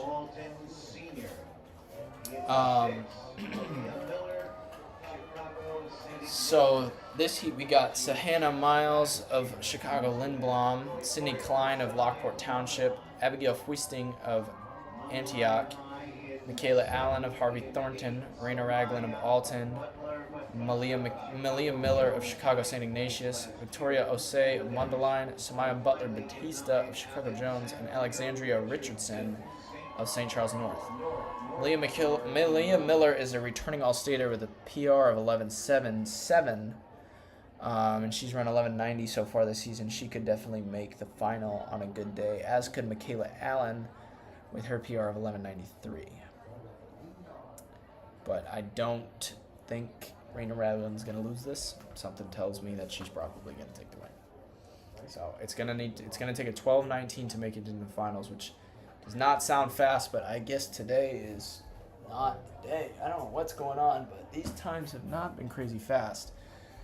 The fastest time so far has been 11.98 by Anya Mullins, and it's probably about to be whatever Raina Ragland ends up running in this heat.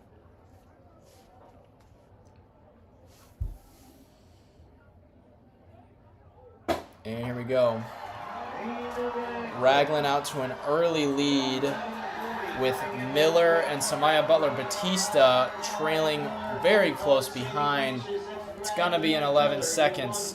11.82 for Raina Ragland and an 11.91 from Malia Miller. So Malia Miller and Samaya Butler Batista will both move on to the final. And the bubble ended up being 12-16, so Lyric Jones will make the final as well. But anyways, your finalists are Raina Raglan of Alton, Anya Mullins of Flossmoor, London Willingham of Homewood Flossmoor, and Nina Brown of Champaign Centennial. They all took their big cues. And then Malia Miller, St. Ignatius, Samaya Butler Batista of Chicago Jones, Jocelyn Springman of Edwardsville, Hannah Safranik of Normal U, and Lyric Jones of Belleville East all get by on time. That was a very weird 100. Nothing crazy fast, but a really good race from Malia Miller. And then Raina Raglan, obviously, a tenth of a second ahead of everybody else. So, but we will move on to the 800. Heat number 1, we got Paulina Krupski of Lake Zurich, Lily Hodneland of Hinsdale Central, Sophia Galliano Sanchez of York, Safia Kane of Grayslake Central, Madison King of Joliet Central, Tessa Russo of Plainfield North, Elena Biz of Elk Grove Village, Nicole Golubowski of Glenbrook North, Sydney Van Aken of Chicago Lane, Morgan Cocker of Pekin, Finley Jesuit of Gurney Warren, and Irma Jimenez of South Elgin. Your top seed is Paulina Krupski, who we saw earlier in the 4x8 today. She absolutely dominated with a 2:12 split. We will see how that sits on her legs later today. She will also be running the 400. I believe their team is going for a trophy. I'm not really sure why, but who knows. But yeah, this is going to be a pretty good heat. Lily Hodneland is also seated at, she has a PR of 2:11, and her and Paulina Krupski have gone back and forth before. Madison King has been on fire this season, and of course you got Tessa Russo of Plainfield North, who on any given day could drop just the meanest 2:14. So, yeah, and then Sophia Galliano Sanchez ran 2:13 at Oregon Relays. She's been pretty solid throughout the season, and she's been running the mile most of the year, but this is her main event, so I would expect something pretty special from her as well. And here we go. That is Hodneland on the inside and Krupski on the outside with an early lead. Galliano Sanchez in second on the stagger, but Hodneland burned up the inside lanes. That looks like Tessa Russo in fourth, with Safia Kane of Central in fifth, excuse me. They're going to hit 200 in about 30 seconds high. Hodneland and Krupski side by side as we enter the first curve. I think no, it's not Madison King. Who is that in second? Is that Galliano Sanchez? Yeah, it is. That's Sophia Galliano Sanchez and Tessa Russo in third and fourth, with Safia Kane and Madison King trailing behind them.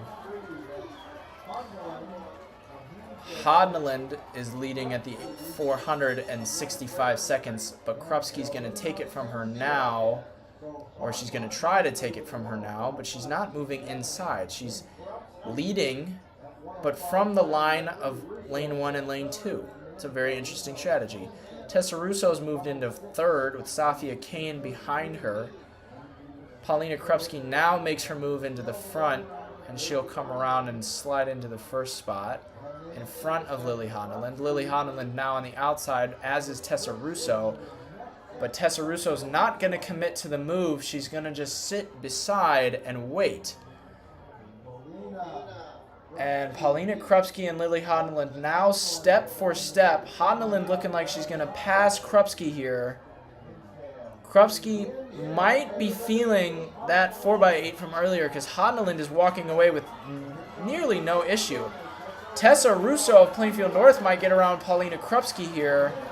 But on the inside, what a surge from Paulina Krupski. She's going to take it at the line over Lily Hodneland. 2:12 for Paulina Krupski. What a race, and what a comeback there at the end. Tessa Russo with a 2:13.53 as well. That is a fantastic time for Tessa Russo and a big PR as well. Madison King, 2:14 for fourth. I do not know if that is going to make it into the final.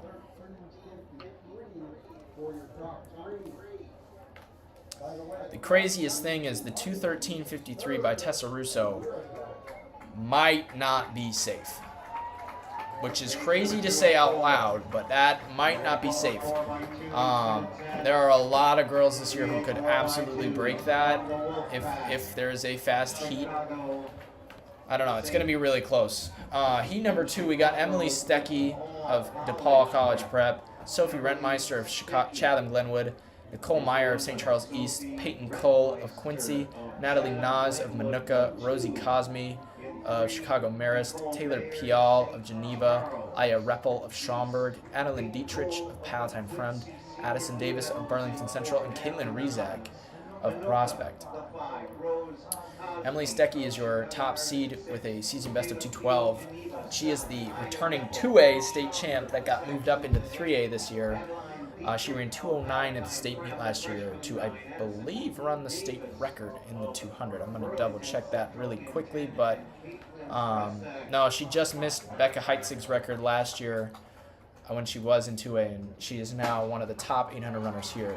Nicole Meyer of St. Charles East is another girl to watch out for. She is fantastic. And then there's Natalie Naz as well, who has run 211 so far this season and has been taking really good wins all around. Off the stagger, that's Naz, Meyer, and Stecky, but it is a really bunched up group of runners all when they after the break line. Stecky is going to take the lead at 200 with, I think that's Rose Cosme of Marist. 32 seconds for Stecky. But it is 3 wide as we hit the straightaway for the first lap. That is Naz, Rentmeister, and Stecky. Now Rentmeister going to take the lead here, just narrowly, but it is everyone in a group. Not a single person looks like they want to lead this. So Sophie Rentmeister of Chatham-Glenwood is going to do it for them. 67 seconds at the lap with Natalie Naz in second, Nicole Meyer in third, and Emily Stecky in fourth. It is now starting to spread out as people are starting to realize that this needs to be fast. Rentmeister still in front with Naz, Meyer, and Stecky in pursuit. I almost wonder if they're biding their time. Emily Stecky's starting to fall behind here as we hit 200 meters to go. Meyer is starting to go wide here with Naz trying to match it, but Rentmeister is still leading, and Emily Stecky is fading. Naz is going to go wide to pass Rentmeister on the home straight. Nicole Meyer is going to get around her too, and a late surge from Emily Stecky as she digs deep to find her way back in this race. Emily Stecky is going to take second here, 2:12, 2:13. That is a big cue from Natalie Naz in 2:12.79 in a big negative split race. Emily Stecky 2:13.20 and Nicole Meyer 2:13.46 with Sophie Rentmeister right behind. Tessa Russo sits right in front of Sophie Rentmeister in the bubble as the bubble time is now 2:15 with 2 more heats to go. Really big surge from Emily Stecky there at the end. She started to fade with about 250 meters to go, and then she brought it back at the final 100. Could not have been any closer. As we move into heat number 3, we got Mia Fereistik of Lincoln Way Central, Julie Bach of Normal West, Kira Janke of Bennett Academy, Madison Miles of Barrington, Precious Oyabanji of Mundelein, Annika Swan of St. Ignatius, Ryan Grebe of DePaul College Prep, Kylie Simpson of Hononegah, Gabrielle Duke of St. Ignatius, Drew Walker of York, and Elena Kimball of Champaign Centennial. Your returning state champ, Annika Swan, is in this heat, and somehow she's not the favorite. Mia Fereistik has the fastest season best with a 2:10. She's been taking wins all over the place. She took the win at Distance Night in Palatine in an extremely loaded field. It'll likely be between her and Swan for the win here. But Kira Janke as well as a name to watch. She ran 2:12 last year. And unfortunately, during the final, she collapsed and hit her head and had to be escorted out in an ambulance. Really heartbreaking because I thought she was going to win. I mean, she looked fantastic at the prelims. And it looks like Swan is going to take the lead off the gun with, I believe that's Ryan Grebe of DePaul College Prep behind her. Feristic was on the stagger and did not get out super well, but is now moving up as Swan starts to hit the brakes. They are going to hit 200 in a 30, and it's going to be Swan and Feristic side by side with, I want to say that's Julie Bach of Normal West behind them. Kira Janke is nowhere to be seen. I don't know where she went. Now Feristic looking like she wants to take it from Swan, but Swan isn't having any of it. No, that's Kylie Simpson of Hononegah in third. That's my mistake. Kira Janke currently in sixth as they hit the lap in 63 seconds. This is going to be the fastest heat we've seen so far, and it's going to be a battle between Swan and Feristic. Swan moving to the right a little bit, trying to get Feristic out of her way, but Feristic takes it from Swan in a decisive move. Feristic now leading with 300 to go over Annika Swan. Kylie Simpson in third, and Kira Janke now moving up into fourth. And Feristic is actually extending on the defending state champion here. 200 to go in 1:37. It is Feristic and Annika Swan. Annika Swan has a fantastic kick, so I don't know how well this is going to hold up. But Kira Janke now moving into third and looking like she wants to chase the leaders. As we hit 100 meters to go, it's going to be Feristic and Swan. Swan needs another gear. I don't know if she has it, but Kira Janke is coming from behind here. It's going to be Mia Feristic in what looks to be an absolutely amazing time. 2:10, 2:11 for Mia Feristic, and 2:12 for Annika Swan. Oh, excuse me, that's Madison Miles of Barrington. Janke finished in fourth behind Miles of Barrington. Barrington, 2:13.07 for Madison Miles. That should be good for the final. The bubble is currently Kira Janke of 2:14.43. I don't know if that's going to hold up because we have one more heat, and this next heat features what I am of the opinion of, I think, the favorite of this race. That's Cara Glenn of St. Charles North.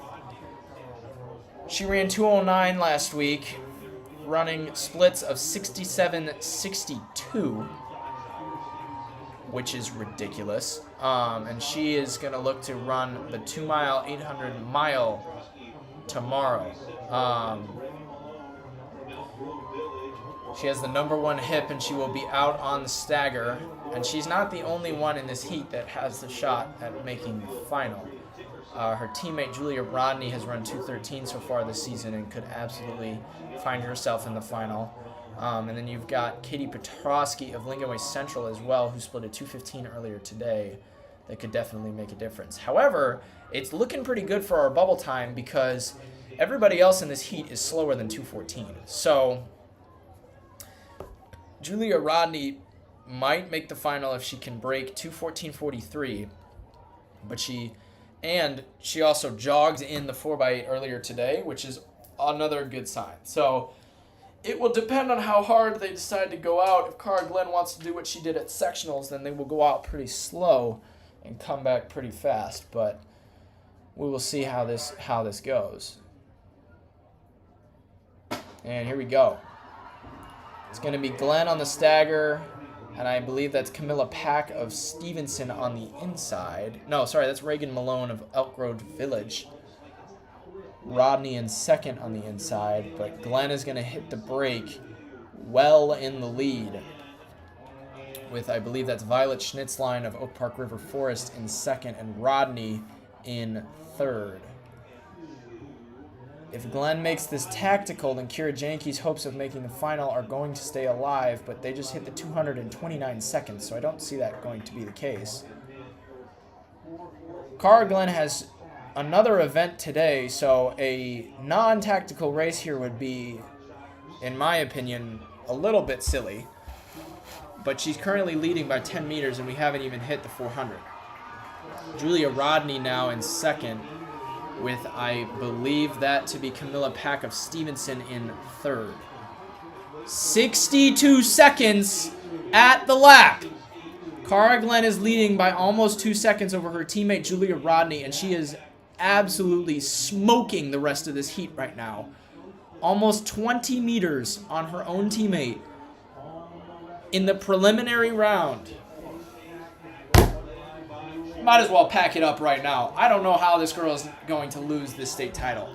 She is flying right now. Almost 20 meters on Julia Rodney, who is having a good race.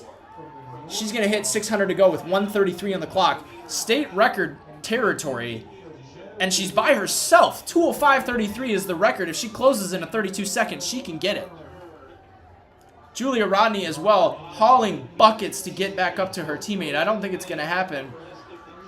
But Glenn has started to let off the gas a little bit here. She's going to walk it in for an easy big Q. I mean easy big Q. This is going to be well under 210. 2:07 for Cara Glenn and a 2:11 for Julia Rodney. What a race from Cara Glenn.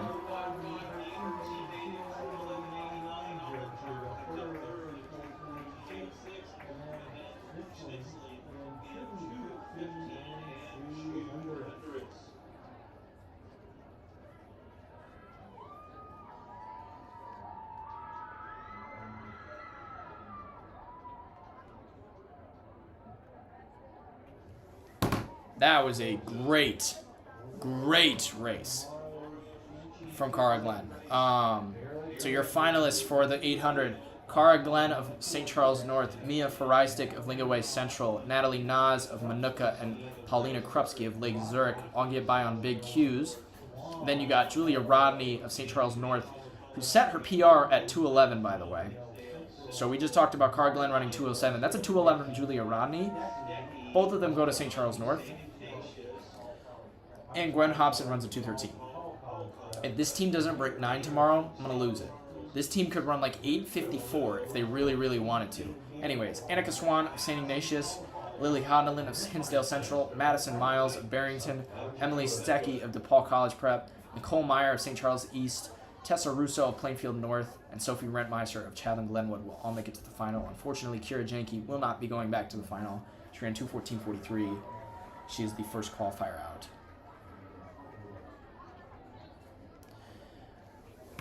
We are a little ahead of schedule, I believe, which is good because I need to use the restroom. So I'm going to take a break, and we will be right back.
So we're not going to start the 4x2s yet, but a little update. It is raining. Field events are done. So it sounds like we're just going to move forward, but it looks like the rest of this meet will be run in the rain. So just thought you guys should know. We still have about 5 minutes before the 4x2 start.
All right, so we are going to get started with 4x2s here.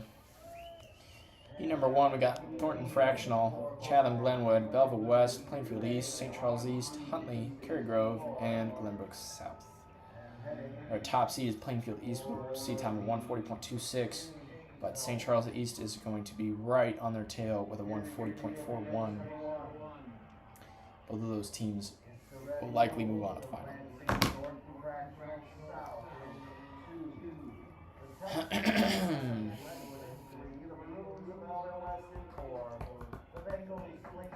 This is a pretty important event for team scoring, as both Homewood Flossmoor and Edwardsville are seeded to make the final here. It looks like the bubble is going to be close to 140, which is crazy fast. But Flossmoor has the top mark in the state so far with a 136.94, I think. And Edwardsville is second with a 138. but Flossmoor also ran that with Mariah Robinson, so we will see how well that holds up.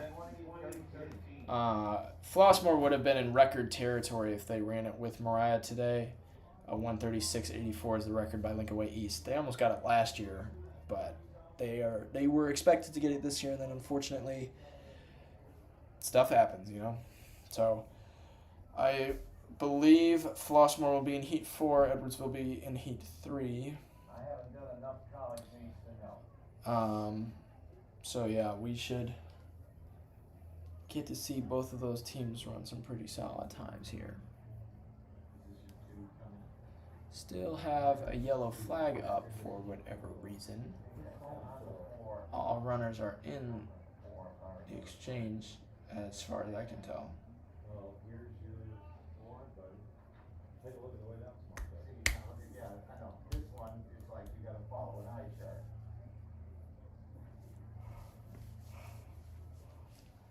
No consistency. Still yellow, still yellow, still yellow. So we want it to ring.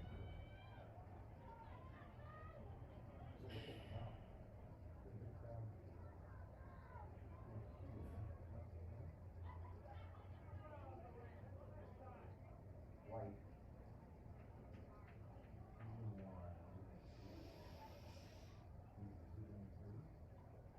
Gene, have you got the third race? Okay. And here we go. Runners are getting into their blocks. F4.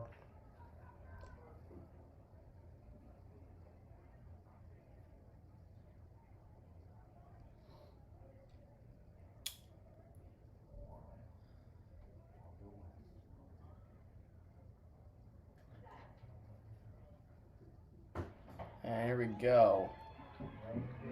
That is going to be Plainfield East and St. Charles East are the teams to watch. Plainfield East has a pretty solid start here. So does St. Charles, though.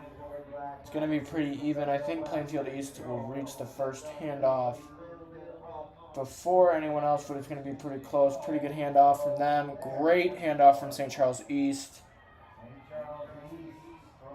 But both teams virtually the same, with Glenbrook South actually on the outside looking really strong as well.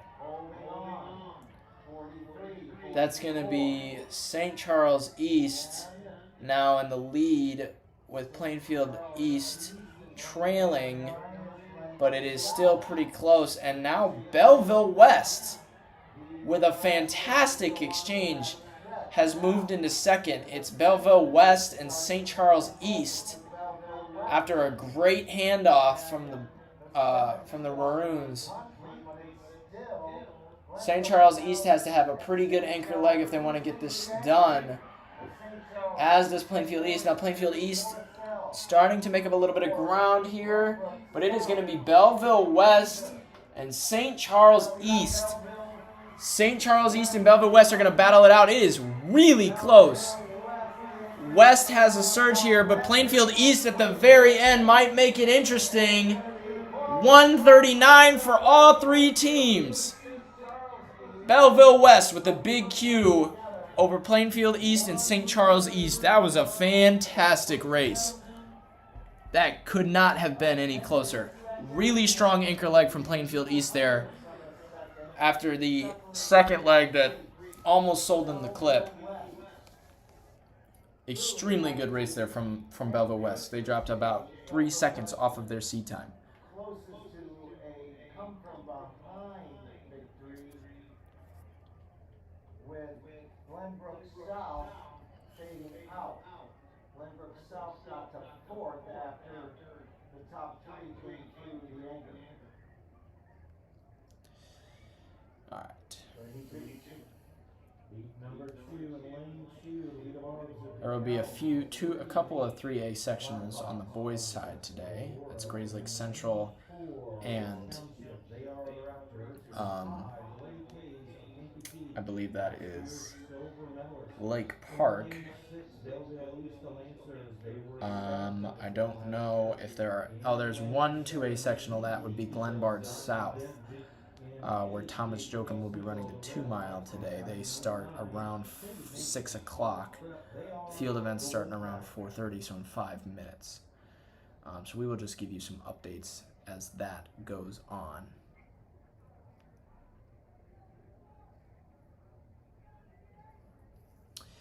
But anyways, we'll move to heat number 2. We got DeKalb, West Aurora, Rich Township, Kankakee, Belleville East, Zion Benton, Naperville Central, and St. Ignatius.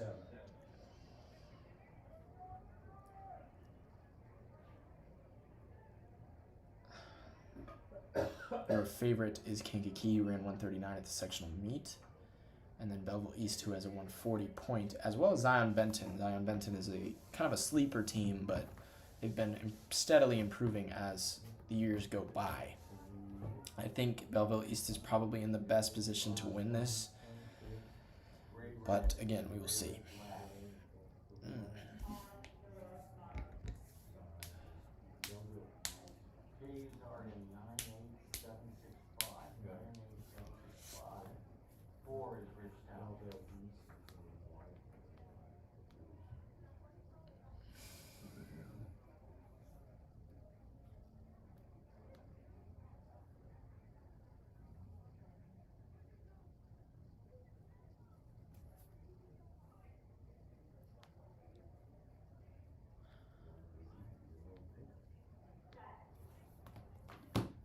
And here we go.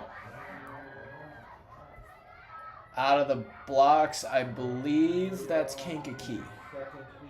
Kankakee and Belleville West. Belleville West has made a huge amount of the stagger.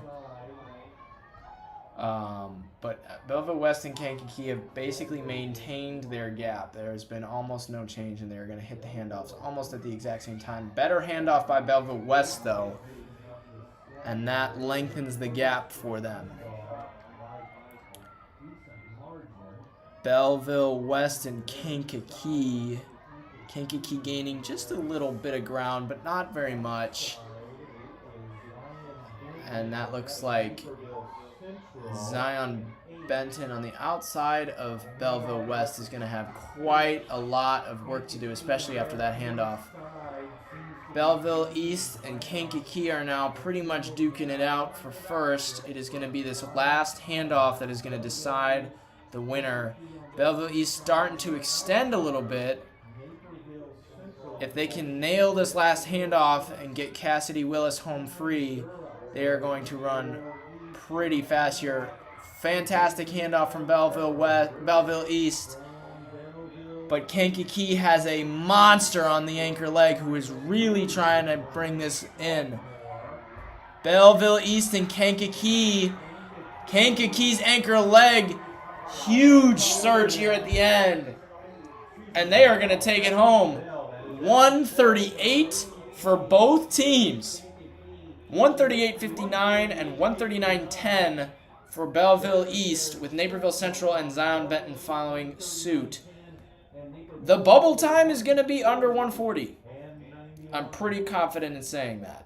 We have 2 heats to go, and there are still several teams that could absolutely get into the final here. Edwardsville is expected to take the Big Q, but Prospect is in that same heat. Flossmoor is expected to take their Big Q, but Rock Island has been fantastic all year, as has Plainfield North. This is going to be incredible. As we will move to heat number 3. We got, like I said, Edwardsville, one of the favorites in this event. They are in lane 5, and they are going to run a nearly identical lineup to their 4x1. But yeah, we got Downers North, Hampshire, York, Edwardsville, Prospect, Antioch, Dunlap, and Whitney Young lined up for this heat. Prospect has run 140.7 so far this season, but based on how everybody else is running, if they can nail those handoffs, they're going to get under 140 pretty easily. So this will be pretty interesting. Edwardsville needs this to score higher than Homewood Flossmoor, but they also have been running outstanding today. So there's a pretty good chance that they're going to get the win here.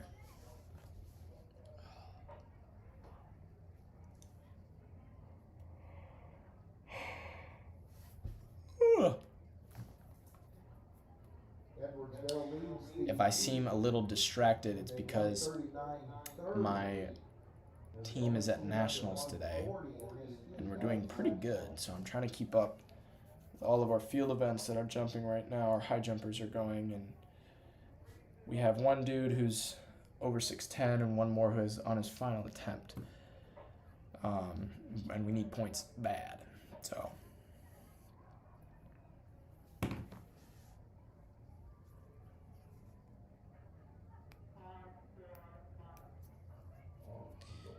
And here we go.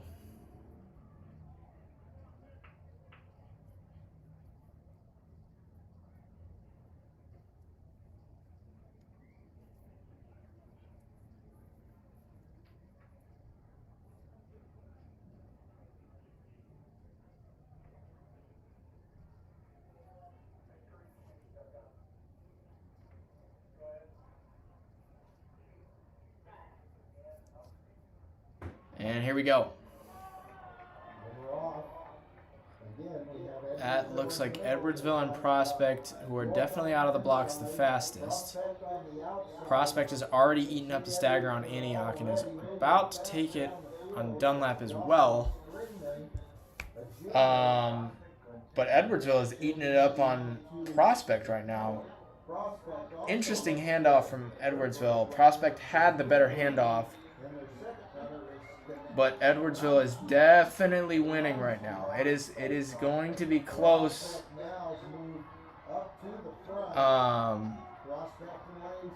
But it's going to be Prospect and Edwardsville. Prospect has the narrow lead as of now. They hit the handoff first, but it's going to be really tight here. Prospect and Edwardsville are going to have to duke it out. Prospect has a very narrow lead, but this is a nasty third leg from Edwardsville. Oh my goodness. Huge ground being brought up by the Tigers right now. They just about pulled even with Prospect in one leg.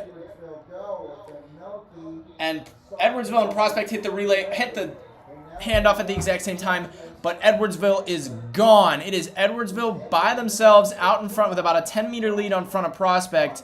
And I believe that's York on the inside who is now coming up. Prospect is going to have another gear if they want to get in this thing, but Edwardsville is gone. It is 10 meters in front of Prospect, and they are going to demolish their season best. Low 38 seconds and a 140 point for Prospect. 140.41, which will get them into the final. But we have one more heat. And there are two teams here that I think could probably make it. That would be Home and Flossmoor, obviously going to get the big Q.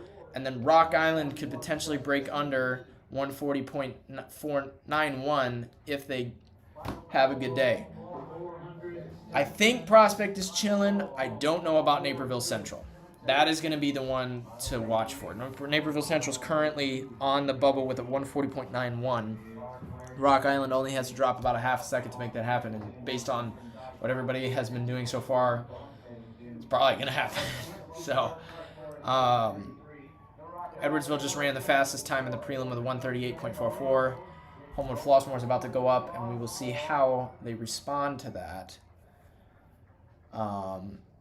They are without Mariah Robinson, but they still have London Willingham and Anaya Mullins, who are both 24 lows in the 200. So they are more than good without them. And I think Chloe Daniels is running on this relay as well, who's only a sophomore, but has been extremely integral to their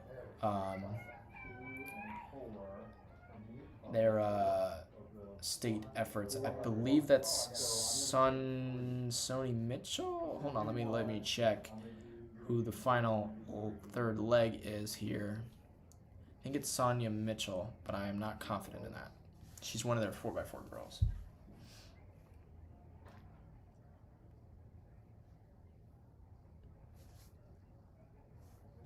The depth at Home and Flossmoor, though, is next level. They have an unbelievable amount of girls that can go under a minute in the 400.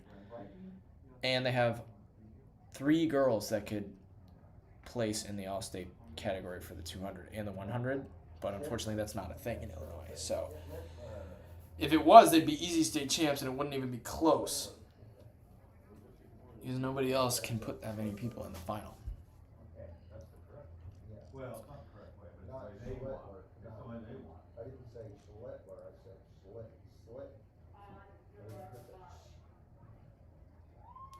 Athletes are going to get into their blocks now.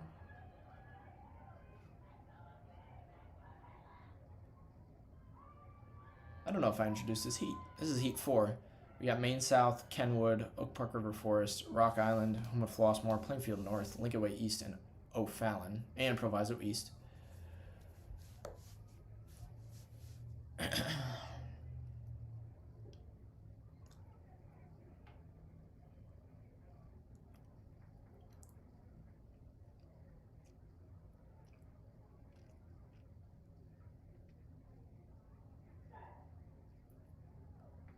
And here we go. Your defending state champs in Homewood Flossmoor. Sorry, that's not true. I think Plainfield North is the defending state champs. Homewood Flossmoor making up pretty good ground on Plainfield North here. But Rock Island holding steady. It'll be about these handoffs. Good handoffs from Homewood Flossmoor. I would say better handoff from Rock Island, though, but Homewood Flossmoor is gone. Oh, my goodness. They have left it up to no interpretation here. They are leading by an absolutely astounding amount right now. They have made up all of the stagger before the third leg. Poor handoff. But they're just trying to make sure they don't drop the baton because it doesn't matter. They are so far ahead. It is unbelievable how far ahead this team is. Homewood Flossmoor is about to hand off underneath 110. No, that's not true. 112 on the handoff.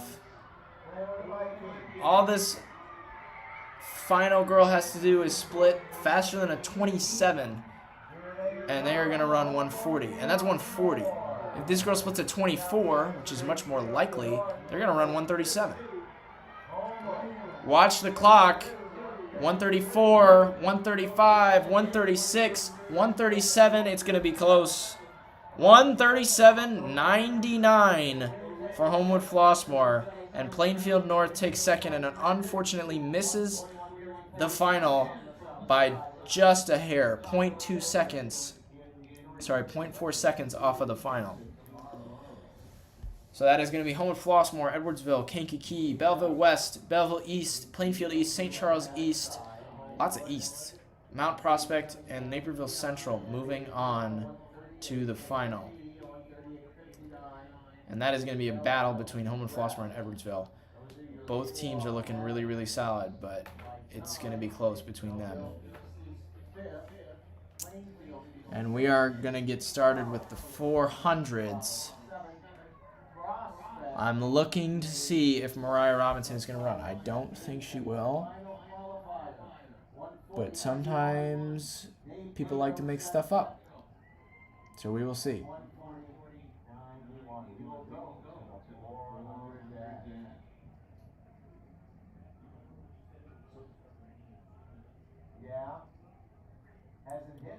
I am not seeing anyone line up in lane 6, which makes me think she will not be running.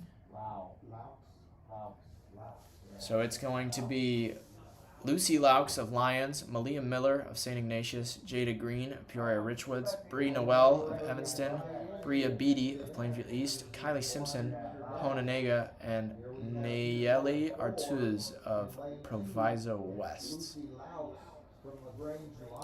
No Mariah Robinson and no defending state champion today. I don't think. I'm not seeing her over there, so looks like it's going to be Bree Noel of Evanston as your favorite, who has run a 55 so far this season.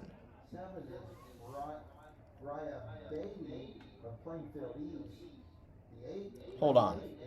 Kylie Simpson of Rockton Hononegah, and at 9 I'm seeing someone from Homewood Flossmoor get lined up here. I can't tell if it's this heat or the next heat because next heat, Aubrey Haley-Jones will also be running. Can't imagine it's going to be this heat because she would be on the track already.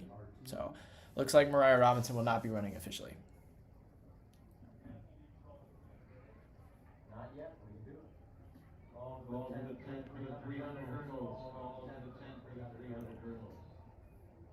Now, in this heat alone, we have 4 medalists from last year. Jada Green, Peoria Richwood, 9th. Bree Noel Evanston was 6th last year. Mariah Robinson in the middle, she won. She's the defending state champion. And Bria Betty of Plainfield was 7th. He doesn't know. He'll get there someday.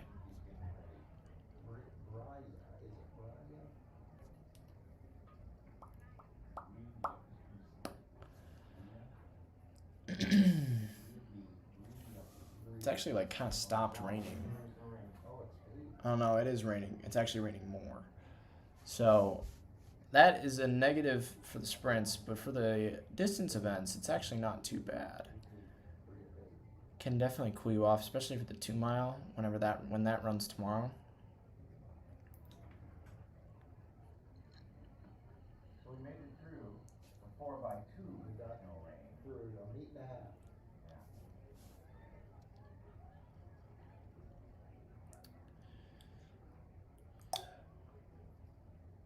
And here we go. And we're off to a good start. And I'm gonna That is going to be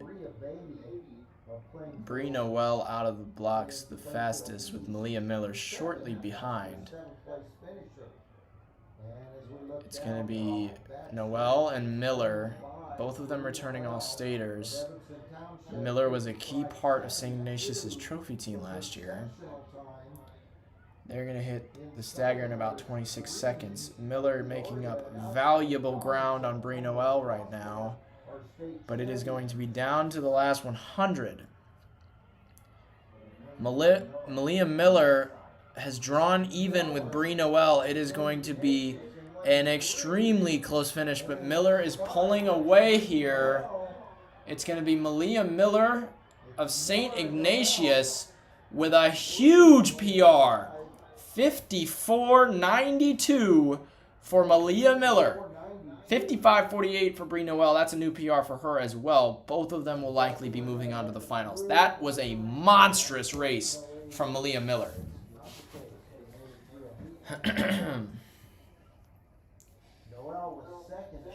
Miller's having a really good day. She ran 11.91 earlier in the 100, which was the second fastest time behind Raina Raglan, which basically means it was the fastest time. She's ran 54 in the rain.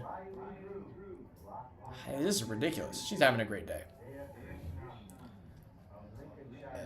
Let's meet heat number 2. We got Riley Drew of Lockport, Dea Krishnan and Stevenson, Katie Minton of Normal U, Raina Raglan of Alton, Elena Steele of Lingaway East, Hunter Vandegrift of Evanston, and Aubrey Haley-Jones of Homewood Flossmoor.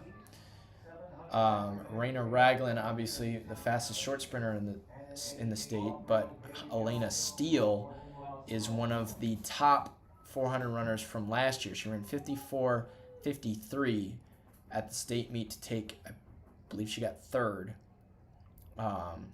And she is one of the, I think she split at 53 in the 4x4 later in the day.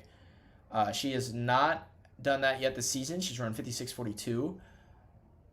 But she is still absolutely a dog. Now, granted, Raina Raglan has run 55.6 so far this season. And this is like her first year ever even trying the 400, so this is new territory for her. But she has been absolutely astounding in the 100 and 200, so I guess it's rubbing off a little bit. That being said, it's going to be pretty close between her and Elena Steele. Looks like Katie Minton will not be running, which is kind of important because she runs a 56, and that would be a potential finalist if she were to run today. So it's going to be Raina Raglan versus Elena Steele here.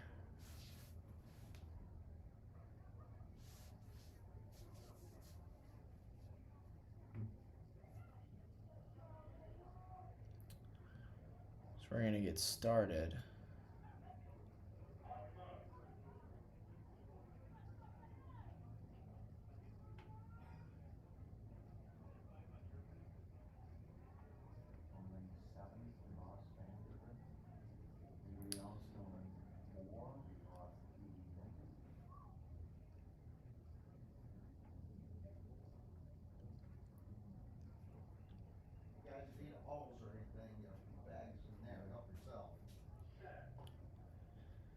And here we go. It's going to be Raglan out of the blocks the fastest, but Steele is quickly trying to widen the gap as soon as she can. Steele is really moving down the backstretch. She's pulling away from Raglan pretty quickly here. I mean, this is a 54 girl, don't forget. She is going to hit the stagger in about 25 seconds. She's absolutely flying here in the rain, and she is pulled way ahead of Raina Raglan. Raglan is going to have a pretty nasty final 100, but I don't think it's going to happen. It is going to be all Elena Steele. She has almost 15 meters on Raina Raglan, and Raglan is trying to come back here a little bit, but Elena Steele is going to fly to a 55-second 400 and a big season best, 55:34 for the win over Raina Raglan, and a big Q for Elena Steele. Oh, look, our results page has fixed itself. How about that? It's pretty interesting. So Raglan is currently in, but we will see if that holds up for the rest of the day. That was a great race from Elena Steele. She got out really hard and then just kind of walked it in. She is one of those girls that does have a kick in the 400s. There are some people that can surge at the end, and there are some people that can't, and Elena Steele is the former. Let's meet heat number 3. We got Sherry Kelly of Thornwood, Portia LeGrand of Lake Forest, Sarah Cull of Maine South, Lyric Jones of Belleville East, Kayla Reapy of Whitney Young, Dahana Skolamowska of Prospect, and Alyssa Garcia of Hampshire. Lyric Jones and Kayla Reapy have both run 55 seconds this year. Jones is a qualifier in the Open 100, so that kind of just showcases her versatility. And I believe she ran the 4x1 and is probably going to be running the 4x4 later in the day.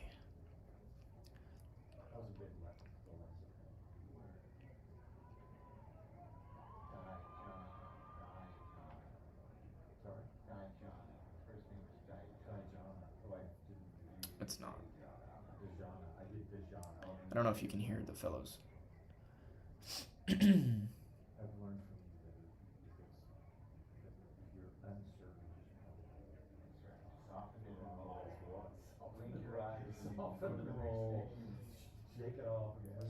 They're going to get into their blocks now.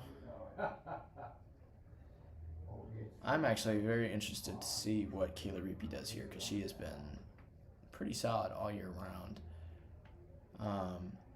But the 55.69 has not been done in a while, so we shall see.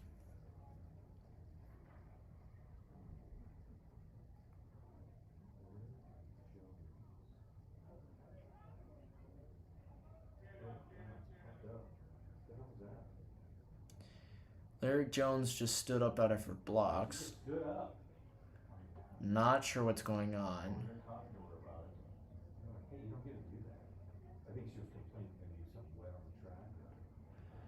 I'm not really sure what just happened there, but Lyric Jones just stood up out of her blocks, had a conversation with the officials, and now we're getting back into our block. That was really stupid, I'm going to be honest.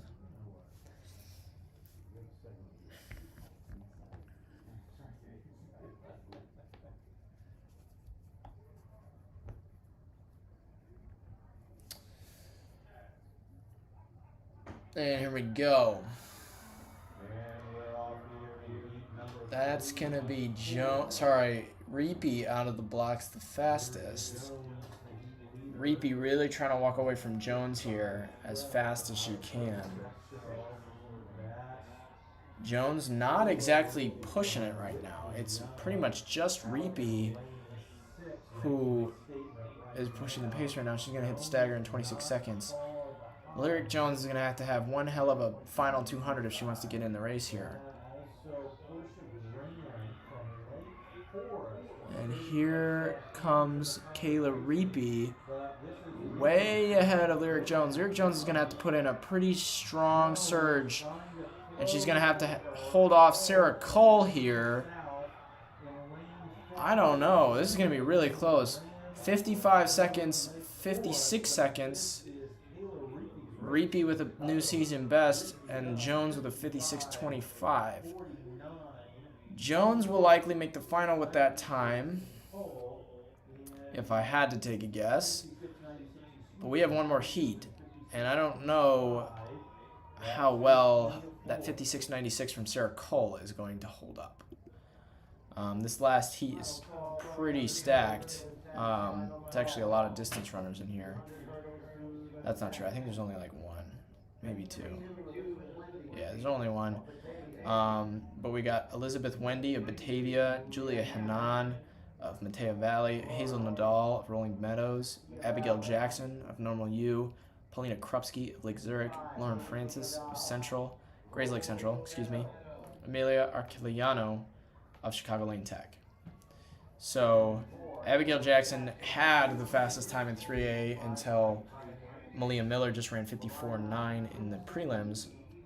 She ran 54.96 at the sectional meet. But Paulina Krupski ran a 56.57 and is the next best thing. Her and Hazel Nadal are both in the 56s and will be trying to chase Jackson and trying to break into the final here. I don't think Paulina Krupski is lined up to race, though. It looks like lane 6 is empty, and that is probably a smart move because she already ran the 800 today. She's moving on to the final in that, and their 4x8 is also going to be moving on. So it looks like she's just going to run the 4x8 open 8, which is smart. It's a smart move. So it's going to be Abigail Jackson and Hazel Nadal for this final heat. The bubble is currently 57.43. Rena Raglan is sitting just above that at 57.19. So she is 2 spots away. So if both Hazel Nadal and anybody else in this heat break 57.19, then Rena Raglan will be bounced from the final.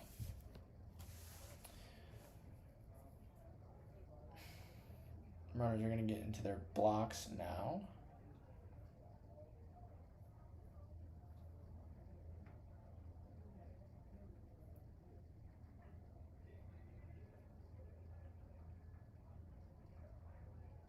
And here we go. Oh no, that's a false start.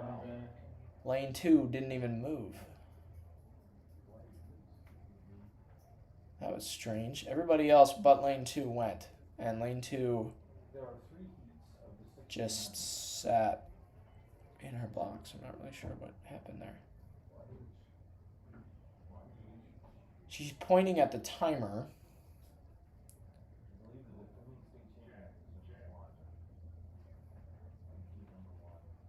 That was really strange. That was Elizabeth Wendy of Batavia. They're going to get back into their blocks. And we're going to try that again.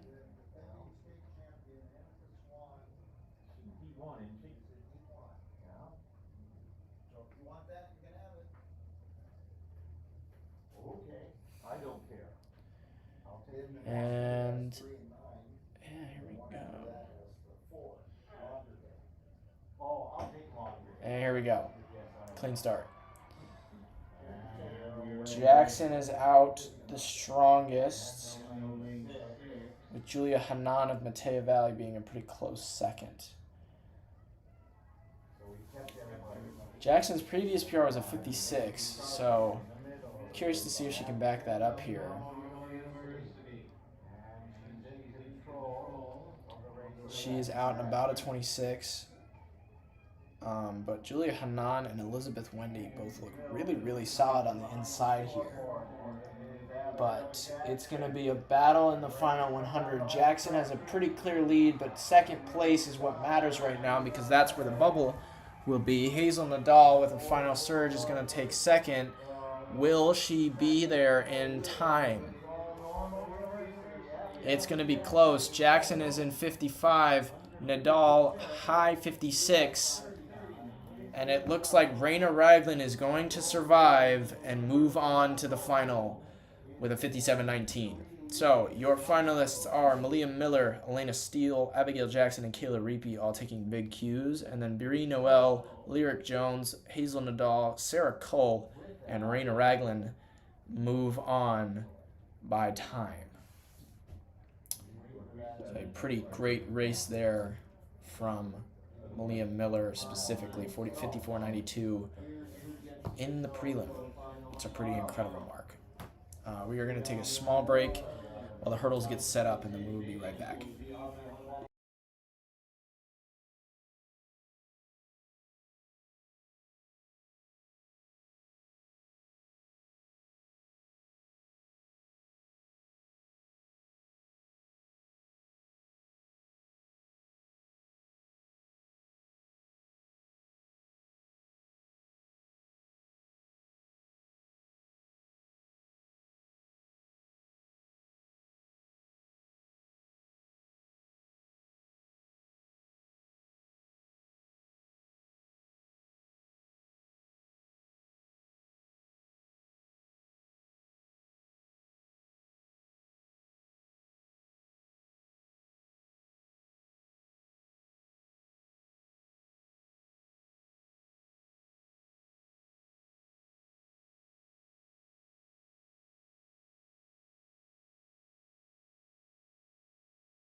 We're going to get started here with the 300 hurdles.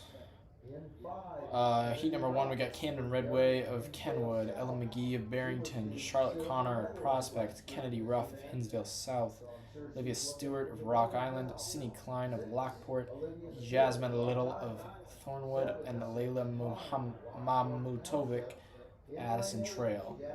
Her top seed is Kennedy Ruff, who's seated at a 44.05, but her PR is 42.96 from last season. She will be going for a state title here today. She has a history of popping off at big meets like this, so I'm pretty confident she's going to be under 42 by the end of the weekend. So get excited for that.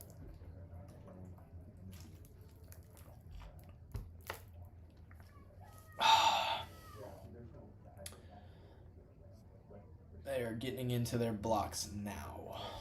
It's going to be pretty hard for me to see with all this rain on my window. Just glad I'm inside, nice and warm.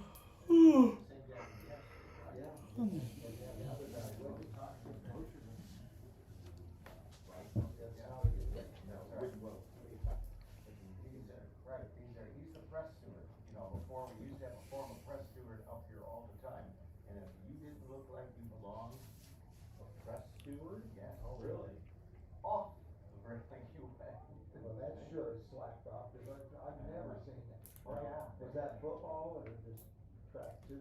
That was just track. I guess we're doing run-outs. They're not getting into their blocks. That one's on me. Just making them stand out here in the rain. Yeah, this is not great weather for the sprints, so I'm not sure how this 200 is going to go. They're not going to stop because it's not like thunder and lightning. It's just rain, but I mean, everyone else is probably pretty miserable right now. She's in black, white, black. Yeah. Where? Gary. All right.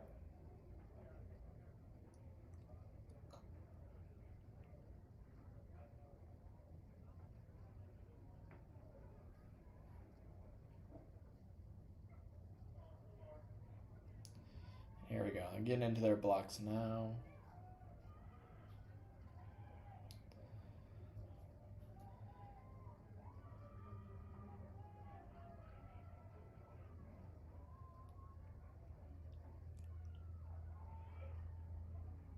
Six of Rock Islander or 10 late? 6 is Rock Island.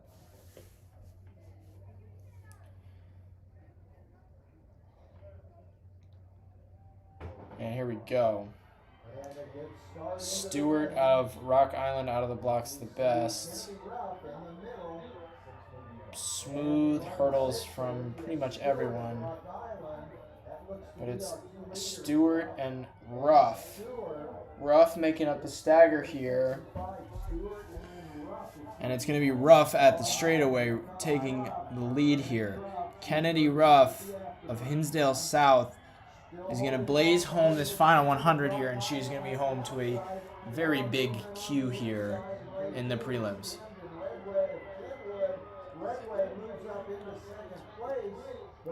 And it's going to be a 43-second 300-meter hurdle for Kennedy Ruff. 43:34, big season best, and nearly a PR as we move into the final. Camden Redway of Kenwood takes second there with a 44:52. That is potentially going to make the final as well. We will move on to heat number 2. We got Kylie Huffaker of Bloomington, Olivia Parker of Cary Grove, Georgia Byrne of New Trier, Amijah Robinson of Belleville West, Katie Shook of St. Charles North, Alicia Thomas of Champaign Centennial, Blake Weltler of Downers North, and Dariana Morris of Collinsville. Your top seed is Amaya Robinson of Belleville West, who has a seed time of 43:41. She has run 43:19 in the past and I believe is a returning All-Stater as well. We saw her earlier in the 100-meter hurdles. She took a big Q with a 14:20. But she will be expected to take a heat win here.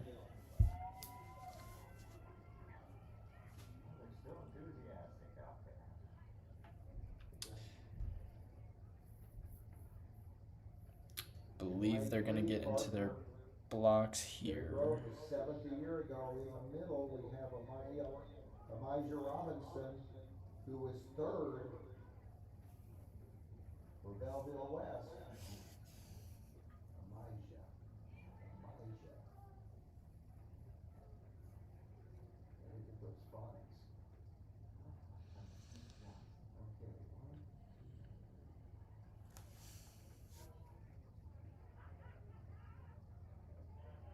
So, Robinson.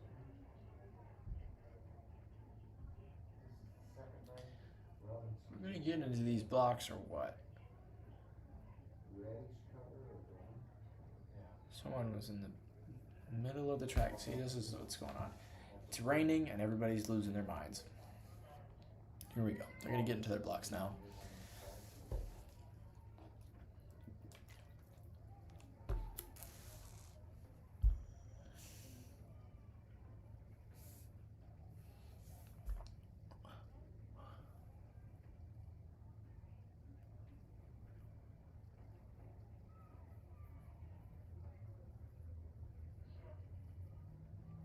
And here we go. And we are now calling for Amijah Robinson out of the blocks the best. she's made up a lot of ground in those first 50 meters. And she's definitely getting to the hurdle before everybody else.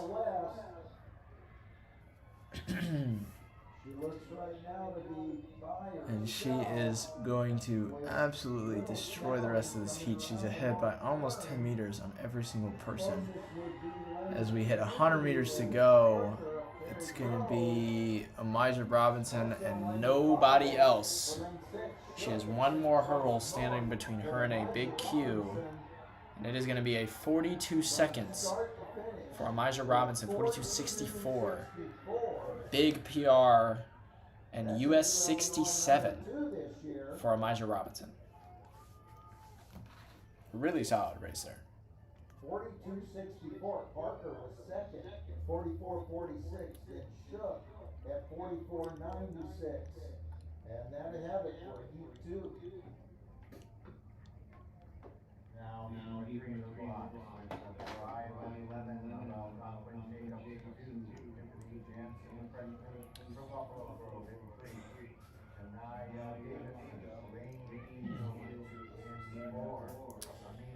We are going to go over heat number 3. We have Brylan Lemon of Jacobs, Tiffany Jansen of Buffalo Grove, Shania Davison of Plainfield Central, Amina Ross of Rock Island, Lana Stevanovic of Elk Grove Village, Emma Novotny of Lincoln Way West, Victoria Hunter, Zion Benton, and Megan Alexak of Baltime. Amina Ross of Rock Island is your top seed with a 43.28, which she ran at the sectional meet. She is one of Rock Island's 2 hurdlers that are going to be looking for a final spot. Her and Olivia Stewart. Stewart currently sitting close to the edge of the bubble here with a 44.78.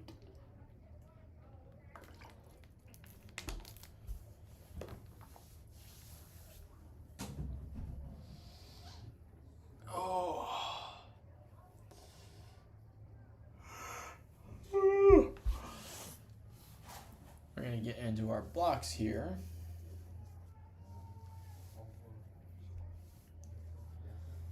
Heat number 3.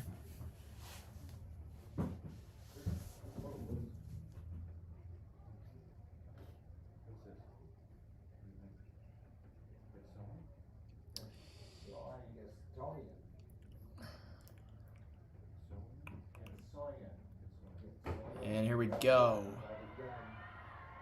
That's Ross out in front. Amina Ross of Rock Island looks pretty smooth here. We're going to see a pretty solid race. This is going to be pretty textbook from Amina Ross here. She is far afield, way ahead of everybody else. It is not going to be all that close. If anyone catches her, it'll be Tiffany Jansen of Buffalo Grove, but Amina Ross is going to cruise home in a great time of 43 seconds. 43 high, but 43 nonetheless. 43.92 for Amina Ross. We will move on to heat number 4. We got Aaliyah Stewart of Yorkville, London Jarrett of Homewood Flossmoor, Diamond Childress of Homewood Flossmoor, Brisleen Lenka of Plainfield East, Phoenix Higginbottom of Whitney Young, Jada Judkins of Downer South, Caitlin Makusa of Lake Zurich, and Jordan Dimke of Hononegah. Brisleen Lenka is the top seed with her 43.26 from sectionals, but both Diamond Childress and London Jarrett have been pretty solid all year round. Diamond Childress has a PR of 44.42, which would get her into the final if she were to run it here today. There are a couple of empty lanes. Oh, no, there's not. I just can't see through this rain in my window. But yeah, watch out. I think that Brisleen Lenka has really exploded in this event. She is traditionally a 200, 400 runner that runs a bunch of relays for Plainfield East, but she's really seen great improvement in the 300-meter hurdles throughout this season. So, I just whacked my hand on the table.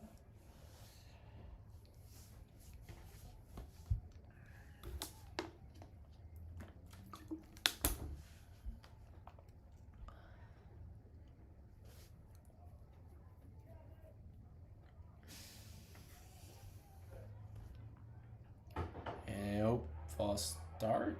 No, it's just echoing funny. Pretty clean start. It's actually really close between Lanka and Higginbottom of Whitney Young, with Diamond Childress right there with them. Diamond Childress and London Jarrett are making up considerable ground on Lanka right now. Oh no! London Jarrett crashes underneath the hurdle, and it's going to be Lanka, Higginbottom, and Diamond Childress through to the end. One more hurdle for Brisleen Lanka, and she should be into the final. 43 seconds, 44 for Diamond Childress. That is going to be Lanka with the big Q and Diamond Childress with a 45.20, which will unfortunately miss out on the final. London Jarrett, unfortunately, gets crushed under a hurdle and still finished the race with a 53.04. So we will move to the next heat. This is the final heat with Anaya Barnes of Kenwood, Alyssa Flott of Geneva, Ingrid Sylvester of Evanston Township, Gabrielle Brown of Bennett Academy, Sophia Shapiro of Edwardsville, Emily Haney of Hershey, Ava Davis of Community West, Normal West, Bryn Kendall of Normal University, and Charlotte Seitz of Chicagoland. Sophia Shapiro of Edwardsville is the favorite to win this event. She ran 41.96 so far this season, and she had the fastest time in the prelims for the 100-meter hurdles with a 13.98. Nobody else has been anywhere even close to Sophia Shapiro so far this season, so I expect her to get a pretty big win here. Bubble time is 44.96. Gabrielle Brown is the only one with a PR that would make it into the finals based on time. And here we go. Shapiro with a great start. And she has made up almost all of the stagger in the first 100 meters. She is way ahead of everybody else in this field, with Gabrielle Brown of Bennett Academy being the only one remotely close. She is trailing by just a little bit, but Shapiro is way ahead. Gabrielle Brown of Bennett Academy looking like she wants to make it close, but Shapiro is going to take it home for a pretty easy heat win here. 43 seconds for Sophia Shapiro. It's close there at the end between her and Gabrielle Brown, but it will be Sophia Shapiro with the big Q and Gabrielle Brown making it in on time.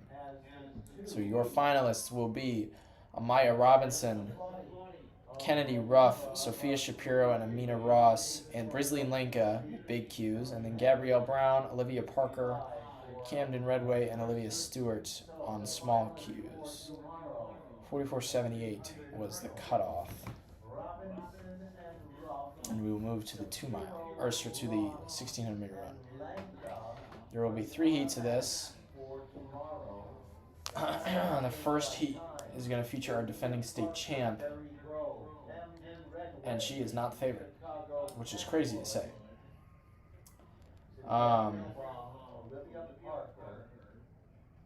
If my phone would load, there we go. We got Annika Swan of St. Ignatius, Alexa Novak of Glenbard West, Lennox Samanik of Jacobs, Paige Joachim of Manuka, Athena Triner of Yorkville, Allison Kalkworth of Prospect, Shane Dietzen of Glenbard West, Emily Stecky of DePaul College Prep, Rihanna Tandon of Naperville North, Sophie Rentmeister of Glenwood, Clara Getsoen of Manuka, and Graceline Mabry of Hersey. Your top seed is Annika Swan, who is our defending state champ. She has a huge PR, 442 from last season, but she has run 450 so far this year. Alexa Novak and Lennox Simonik are both sub 5, but Simonik has one of the better PRs in the field with a 451. And then Emily Stecky and Sophie Rentmeister are the two others who have run sub 5 so far. Stecky's season best is 504, and Rentmeister's is 458. I don't know if Stecky will run because she already made the final in the Open 800. But it looks like she's lined up down there. Can't really tell because of the rain. But yeah, it looks like that's Stecky, and I think we have everybody lined up that is expected to run. I'm pretty interested to see what the freshman Lennox Simonik can do here. It'll be her first prelim final, I think, ever. So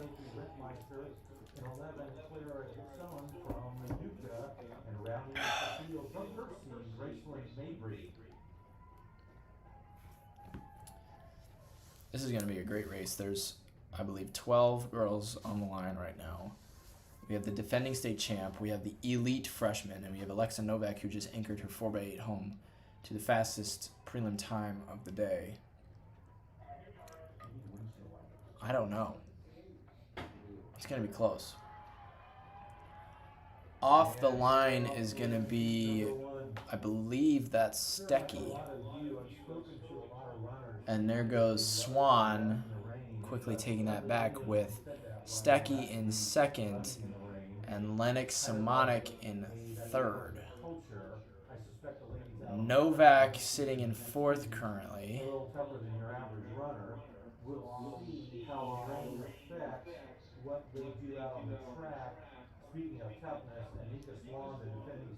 Annika Swan still in front with Lennox Simonik in second, and Emily Stecky looking pretty great here in third, with Alexa Novak leading the chase pack. They're not exactly jogging, they're going pretty quick here. And it looks like Swan is moving to the outside, almost like she wants Simonik to pass on the inside, which is an interesting move. Stecky getting swallowed up by the chase pack. It's now Alexa Novak in third and about 1,000,001 people behind them. They are through in 72 seconds. Through the, oh, it's not going to show the splits. 72 seconds for Annika Swan and Lennox Simonik. Everybody else through in 73. Novak has joined the top group, and it looks like Shane Dietzen of Glenbard West is now leading the chase pack. I believe it's Simonik and Swan still in front, pretty comfortable here. Rentmeister kind of just chilling in the back right now. She did run the Open 800 earlier in the day. So this will be a pretty interesting move from her. So we got Swan, Simonik, Novak, and then Shane Dietzen still in fourth leading the chasers. And it looks like it's going to be Swan and Simonik side by side going into the 800. Simonik now is going to take it from Swan. It is really hard to tell how fast they're going because the rain is making my window really foggy, but it's going to be a 2:30 through the 800, so they've definitely slowed down a little bit. I think Simonik is a little upset. Swan is kind of just toying with this field, sitting on the outside of lane 1 and letting Simonik think she's in charge here. Simonik now going to take it with Swan and Novak in tow. There is a gap between Novak and fourth, which is still Shane Dietzen leading a group of 4.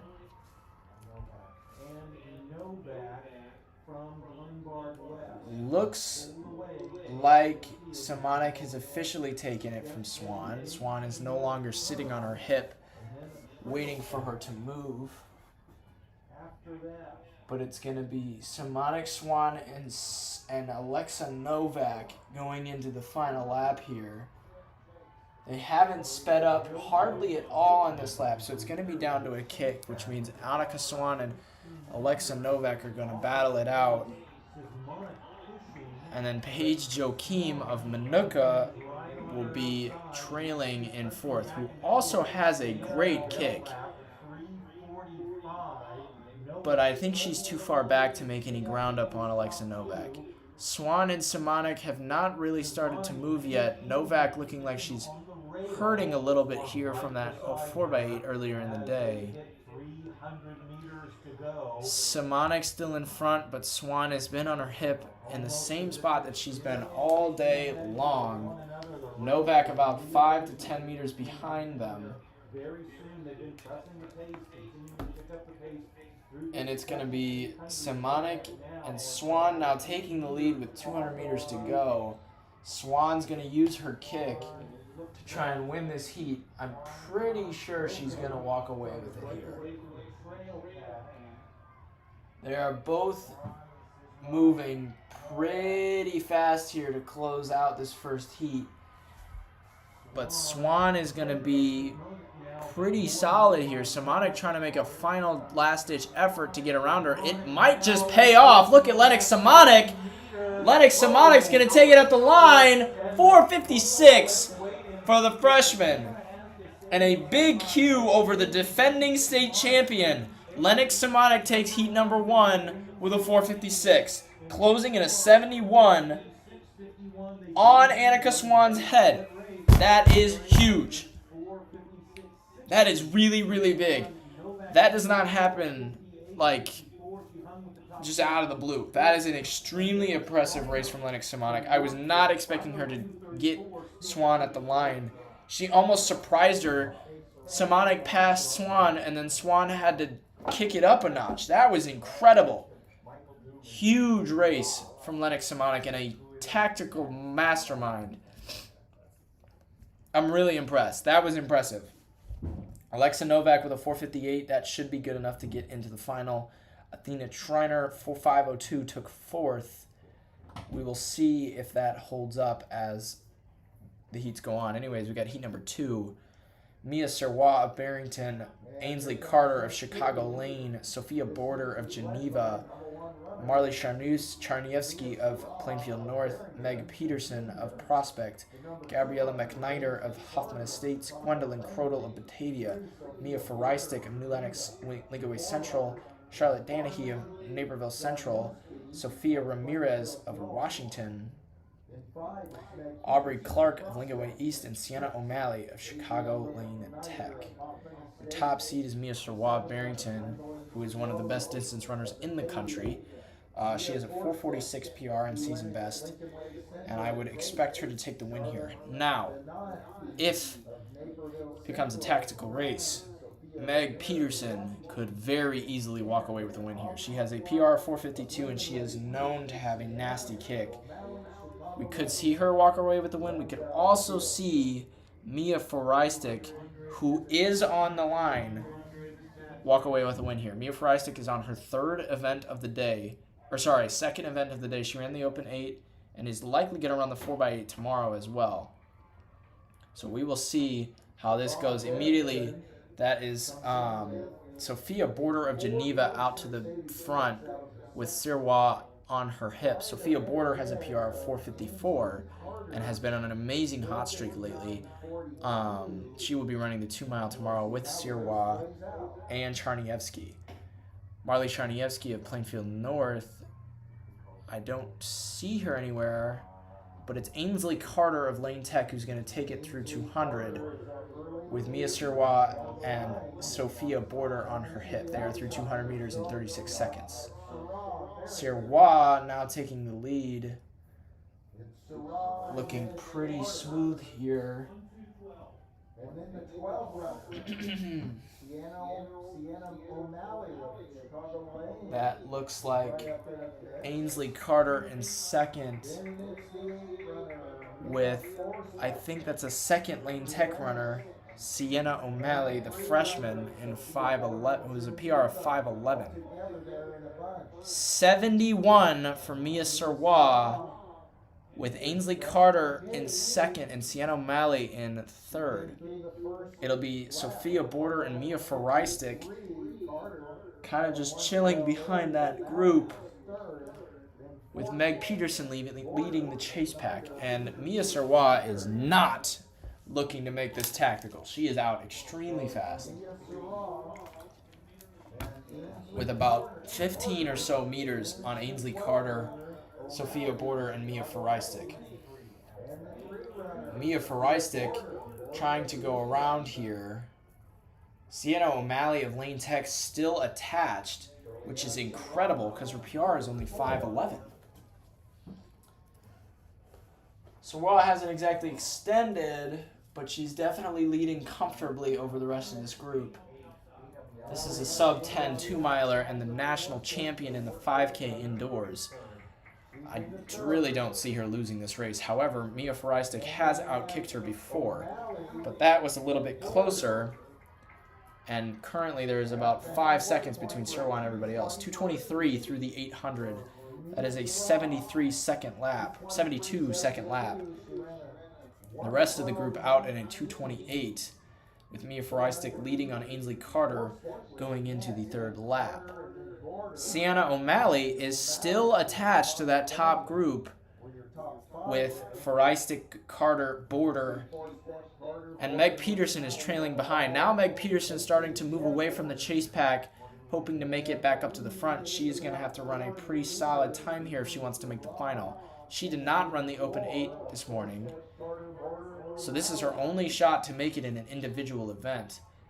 And this is also her first time ever running the prelim 4x8, so we will see how this affects her. But Serwa has around 40 meters on everybody else, and she looks as though there is no slowing down.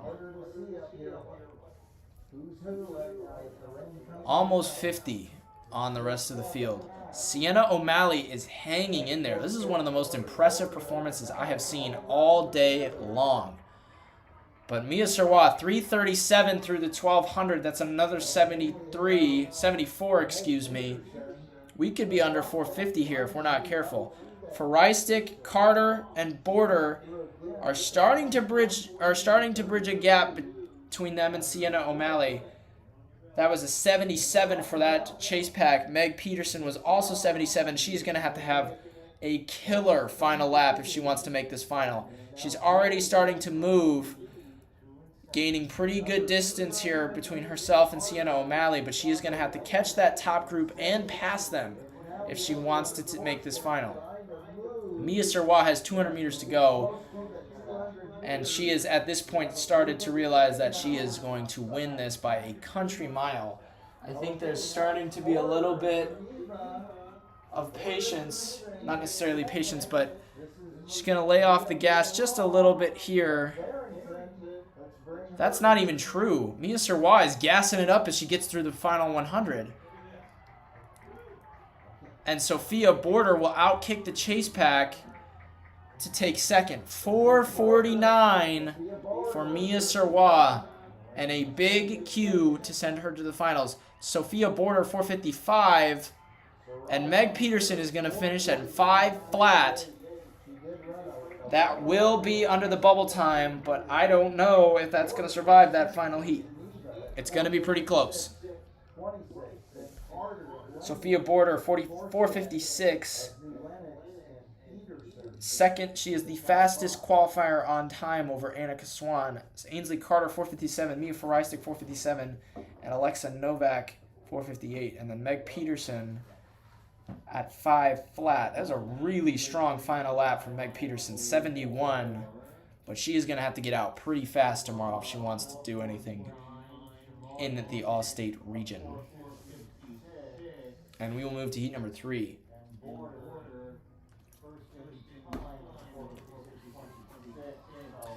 This final heat is going to be really interesting because there's a lot of names here that can do some damage. Your top seed is Cara Glenn from St. Charles North. And then we got Angelica Hill of Barrington, Carlin Janowski of York, Avery Hacker of Batavia, Allie Londrigan of Glenwood, Gwen Hobson of St. Charles North, Sophia Schultz of Naperville North, Alexandra Kopash of Hersey, Julie Bach of Normal West, Katie Peets of Lockport, Ariana Namvar of Nequa Valley, Haley Rahman of Huntley, and Elle Schaefer of St. Ignatius.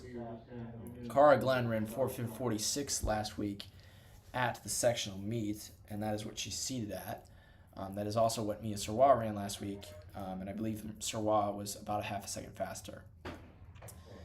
So Cara Glenn is one of the favorites to win this entire event, but Allie Londrigan has a PR of 4:52, which she ran last year at the state meet. She has a season best of 4:55, but I would not be surprised if she betters that here.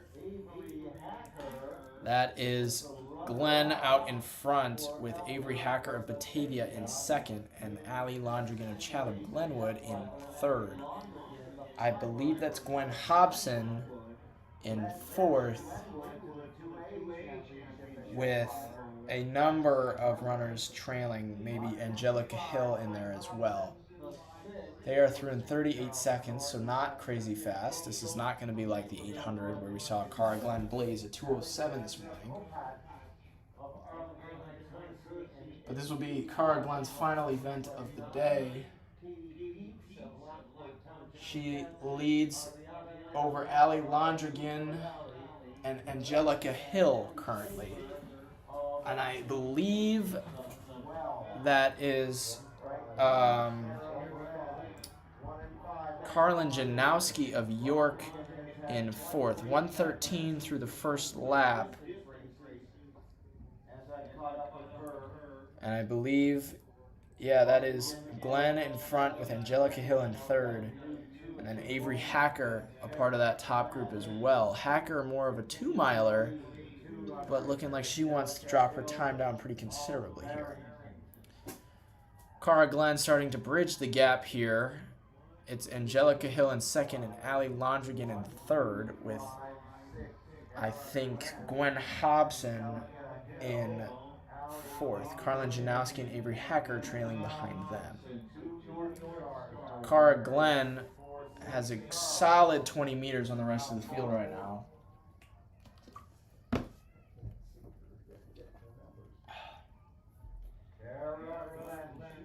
And she is going to expand that to almost 30. I'm pretty sure she just waved at the camera. Not really sure why. 2:23.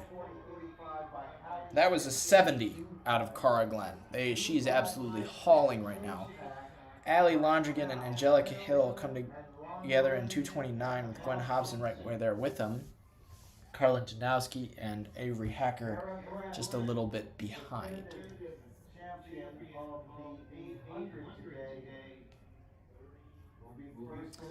Cara Glenn has expanded her lead to almost 40 meters at this point. Allie Londrigan has taken the lead of the chase pack now over Hobson and Angelica Hill. I don't know how they're gonna. The bubble time is 5:04, and this chase pack is looking like it's going to run 5:04. But Glenn is completely by herself right now. She could absolutely let up the gas and take the easy win here if she so pleases. It kind of looks like that's the plan here. She's starting to slow down a little bit. Never mind, that was almost Donald Sage-esque. She just dipped her head down and started sprinting. The gap is now 50 meters between Cara Glenn and everybody else, and she is absolutely flying down the backstretch. Gwen Hobson has taken over the chase pack with Londrigan and Angelica Hill chasing, but Cara Glenn just exploded into the final lap. 200 meters to go, and she has 4:13 on the clock. She is absolutely moving here. Hobson, Angelica Hill, and Allie Londrigan are next in, but they are almost 15 seconds back from Cara Glenn. And look at the clock. 4:39, 4:40, 4:41, 4:42, 4:43, 4:44. This is going to be a near season best for her. 4:48 and a closing lap of 71. And look at Carlin Janowski with a huge kick. And that whole group is going to be under 5 seconds. They might have just bounced Meg Peterson from the final. They did. Meg Peterson of Prospect is not going to make the final. That's a 4:52 miler out of the race. What a close by Carlin Janowski. That was a huge kick. 71 for the 3A state champion this year. Unbelievable. So, your finalists are Cara Glenn, Mia Serwa, Lennox Simonik, taking big cues. And then you've got Sophia Border, Annika Swan, Ainsley Carter, Mia Fereistik, Alexa Novak, Carlin Janowski, Gwen Hobson, Angelica Hill, and Allie Londrigan. Wow. We are going to likely get started with the 200 here soon, but we're going to take a small break so I can go to the bathroom.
We are going to start with the 200s now. Heat number 1, we got Reagan Ellis of Huntley, Lana McKendry of Barrington, Kwanzaa Henderson of Collinsville, Cassidy Willis of Belleville East, Malia Miller of St. Ignatius, Abigail Fwisting of Antioch, Alexandria Richardson of St. Charles North, and Abigail Poynton of York. Your top seed is Cassidy Willis of Belleville East, but Malia Miller is having a fantastic day. She ran 54 earlier in the 400, and her season best of 24:01 is already the fastest time in the field. So I would expect her to get a win here. She's competing outstanding. Alexandria Richardson ran 24:66 this season. She's also a name to watch out for. And then obviously Cassidy Willis is a really solid runner who she's mainly the 100-meter dash, but she did not qualify out of the sectional, so this is going to be her only individual event of the weekend. Yes, they're the red, right? And here we go. And it's a good start. Watch the It's a middle. great start from Cassidy Willis of Belleville East. Run under 25. Absolutely fantastic start from Belleville East. And Miller and Belleville East are going to battle it out for the win. It is going to be extremely close.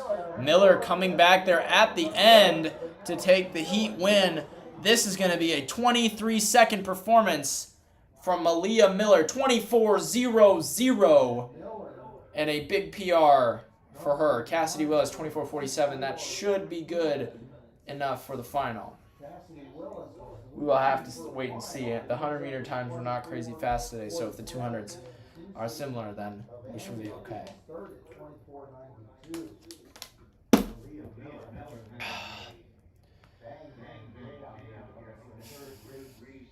Heat number 2, we've got Olivia Dawson of Neuqua Valley, Taylor Washington of Normal Community, Nikki Nieberge of Prospect, Nina Brown of Centennial, London Willingham of Homewood Flossmoor, Brisleen Lenka of Plainfield East, Molly Gilmartin of Hinsdale Central, and that is it.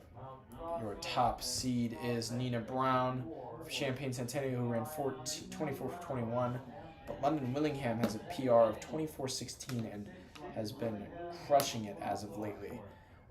Nikki Nieberge as well, 24:44. That would get her into the final. She will be a solid runner to watch here. And then Brisleen Lenka had a great race in the 300 hurdles earlier today, so we should see something good there too. I'm expecting London Willingham to win this. I think it would be a pretty big statement. She got a big Q earlier in the 100, but Nina Brown is also really good. So I guess we will have to wait and see. Runners are in their blocks now. Some of the sectionals have started already. We haven't had anything super crazy go down yet. Looks like your returning state champ will be making it back in the long jump. That's Zolan Terry. Shot put has yet to start. Triple jump has yet to start. And the discus has yet to start as well at the Lake Park sectional. The 4x8 currently going on. St. Charles East is currently in the lead with a 155 split from somebody. They are about to come through the third leg there. It is them and St. Charles North and York up front. Wheaton Warrenville South in the competition as well.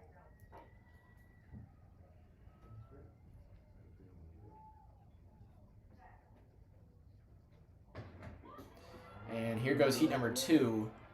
That looks like Willingham with the best start. Willingham is likely going to take it here, but Nina Brown is coming on hard here at the end, but Willingham's going to hold on. It is going to be really close here at the finish. London Willingham might have just lost it there at the end. It is Nina Brown of Champaign Centennial. 3/100ths of a second over London Willingham of Homewood Flossmoor. Both of them will likely be moving on to the final. Those are both solid enough times that I can't imagine anyone else will have an issue with that. On to heat number 3 in lane 2, it'll be Chica Aziki from St. Ignatius College Prep in 3. St. Charles North is now leading the 4x8 at that sectional.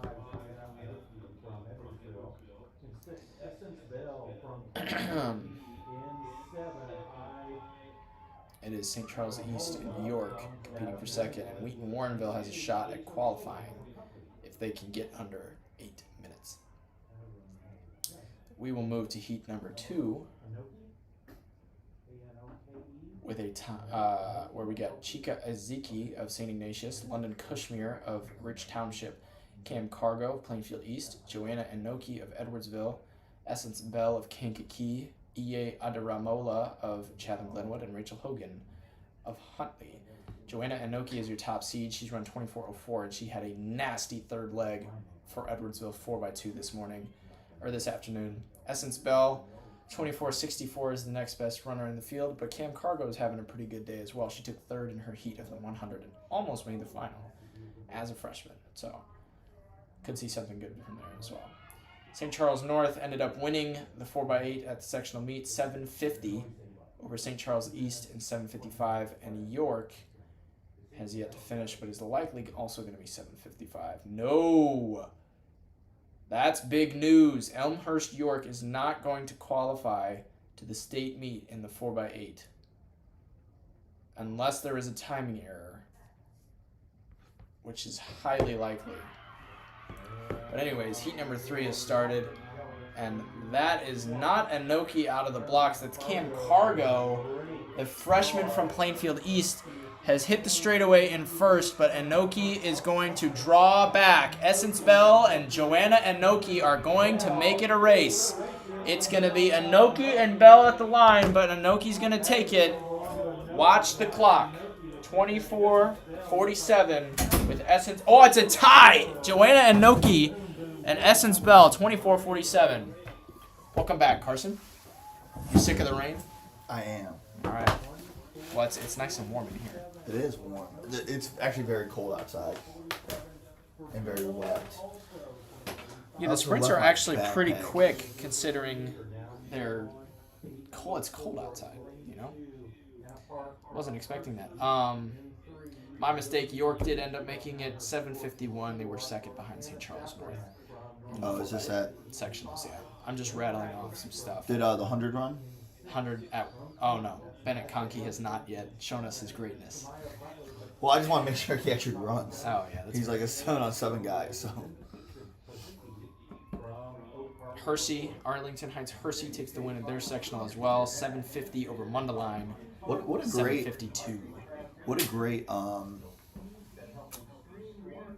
meet this has been. 753 for Libertyville. Yeah, I agree. I've had a lot of fun today. It has not been slow. The 400s were great. The miles were great. The 800 was extremely entertaining. I mean, this is a great 3A prelims. Yeah, no. 2A had some heartbreak in it for sure. I don't think much heartbreak really yet. It hasn't felt like Meg it. Peterson missed the mile. That's tough as knowing the kid. I really enjoy Meg Peterson as a person. I mean, I've covered her since she was, in 8th grade. Like, I was at Manuka Junior High as a coach. So, yeah, no, that's tough for sure. Heat number 4, we got Ann Park of Hersey, Jillian Booth of York, Hannah Safranek of Normal U, Raina Raglan of Alton, Daisha Brunson of Conant, Samaya Butler-Batista of Chicago Jones, and Chloe Kazicki of Oak Park River Forest. This is a loaded heat. Raina Raglan and Daisha Brunson in the same heat? Yeah, Raina this is insane. Made up the stagger so fast. Raina Raglan in front by a lot. Daisha has some work to do here. She's Brunson doing it, though. Is going to do some work, but it's going to be Daisha Brunson, and I think that's Jillian Booth of York on the outside. That's Jillian 23 seconds and 24 low for Daisha Brunson. 24-25 for Raglan. Brunson should be good. I don't know about Safranek. Yeah, Brunson will make it, and so will Jillian Booth. Jillian Booth takes the final spot over Cam Cargo of Plainfield East. So your final qualifiers will be Malia Miller, Nina Brown, Raina Raglan, Joanna Inoki, all taking big Qs. And then you've got London Willingham, Cassidy Willis, Essence Bell, Daisha Brunson, and Jillian Booth all getting by on time. And we are going to move to the 4x4s. And this is the event I've actually been probably most excited to watch today. Pretty excited to see what Homewood Flossmoor is going to do here. I'm pretty excited to see what Edwardsville is going to do here, because right now, have you seen that they have like projected scores? Look at that. This is going into finals as of right now. No, that's not. That's going off of sectional seed times. No, it was 69 to 69. Oh, was it? It was tied. So this is based off of prelims. So I'm curious to see how this goes. It's probably going to change once this 200 gets official, because Joanna Inoki and London Willingham are both going to make the final. So once that becomes official, we'll know for sure. But anyways, they brung them out of the tent yet? No, they have not. This first seat, we got Barrington, Cary Grove, Huntley, Linkaway East, Prospect, Lake Zurich, Shepherd, and St. Ignatius.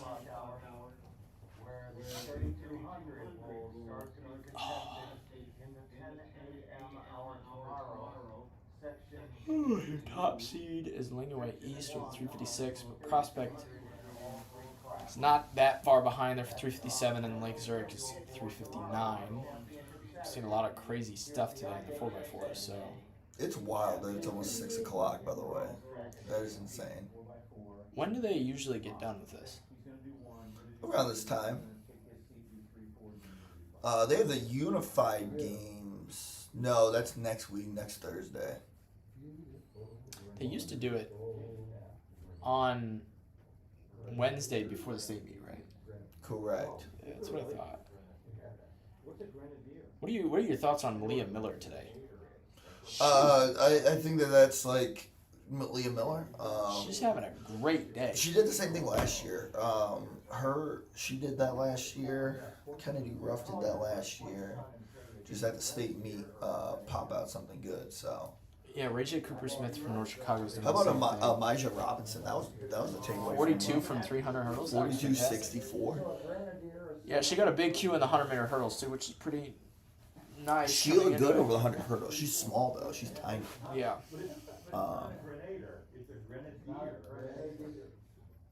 4x4s are coming out of the tent. Yeah, these walls are really thin. So I've probably been just as annoying, if not more annoying. No, it's fine. If they can make this 200 official, so I can see if this actually is based on sectionals or not. The one thing going for Homewood Flossmoor right now is Jelani Wiley's leading both the shot put and the discus, which is huge. Yeah. Oh God, look at this. Oh man, Barrington is Oh absolutely. my killing it. gosh. See, I have one. What is that? So they did sent two. That's a middle schooler we have in the club. She's a 6th grader. It's pretty good. It's faster than I was in 6th grade. Oh my gosh. That's fast. That's wild. She's a beast. I don't know what we're doing here. We're supposed to start like right So now. we are now ready for the 4x400 meter relay, and we'll have 5 preliminary heats. In the first heat, in lane 2, we'll have the Barrington Phillies. In lane 3, See ya. Cary Grove, the Trojans. In 4, the Red Raiders from Huntley. I'll be back. In 5, it's Lincoln Way East, the Griffins. In lane 6, it's We're about to get started here. the Knights. In 7, the Bears of Lake Zurich. In 8, Halos Heights Shepherd, the Astros. And in 9, Chicago St. Ignatius College Prep, the Wolfpack. Bring my blue bag and the battery up. What battery? The battery generator. No, it's not. It's in the fence. I mean, it's in the bush. No, that thing is waterproof, dude. Oh, I forgot. I totally forgot. Yeah.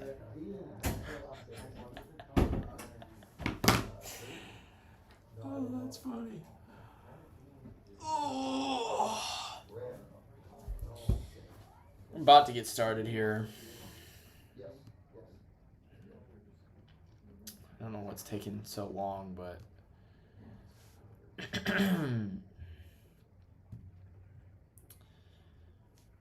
don't know who Barrington's running. Who's Barrington running in this relay?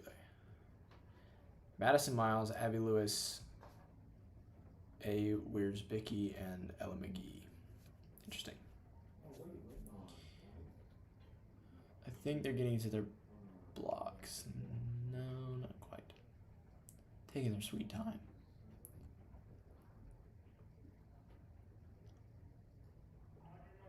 Here we go.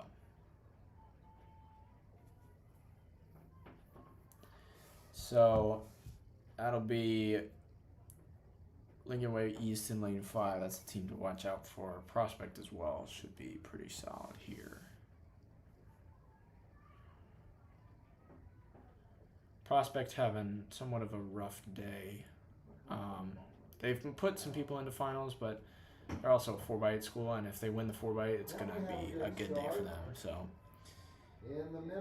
we are off. That looks like Huntley, who has made up the most ground here.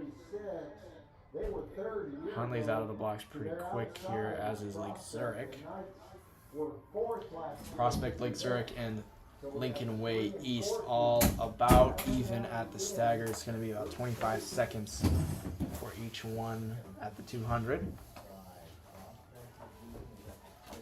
Lake Zurich actually now extending a little bit on everybody else. It's Lake Zurich, Prospect, and Huntley who is destroying.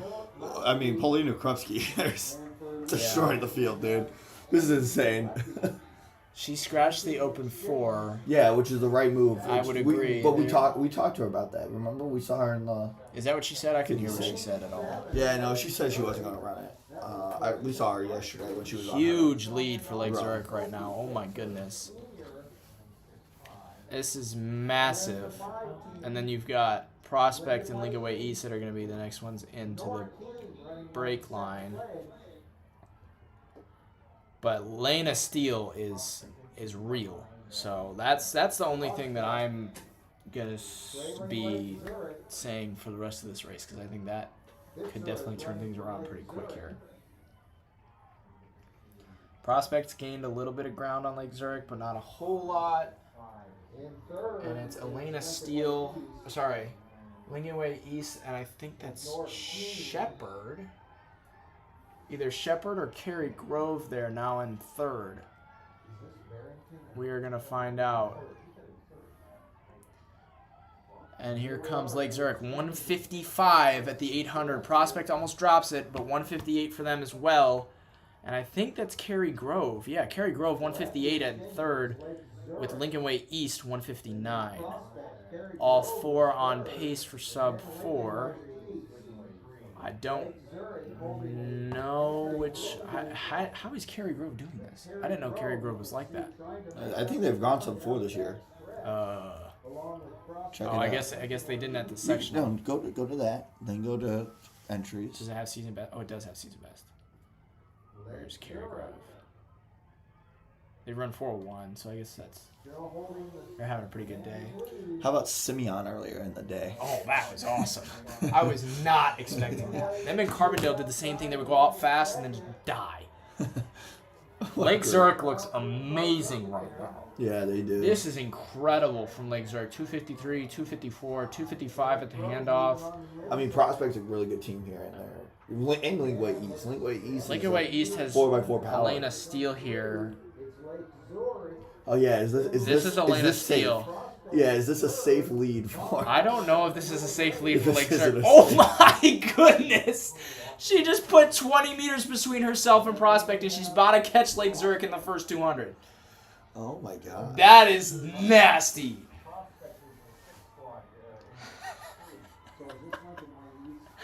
Yeah, so Elena Steele's now in front with 150 meters to go. She just crushed that 4-second deficit on Lake Zurich. What is this split about to be? She ran 53.7 last year at the state finals to almost win. Yeah, I remember that. Oh my goodness, that's at least a 54. That was a huge anchor leg. 54.53 for Elena Steele. Lake Zurich 355. It's a great day for Lake Zurich. Mm-hmm. And Prospect 357. Does Prospect make the final with that? I don't know. That's going to be close. That's going to be close. If they don't make the final, that's going to be real big. Yeah.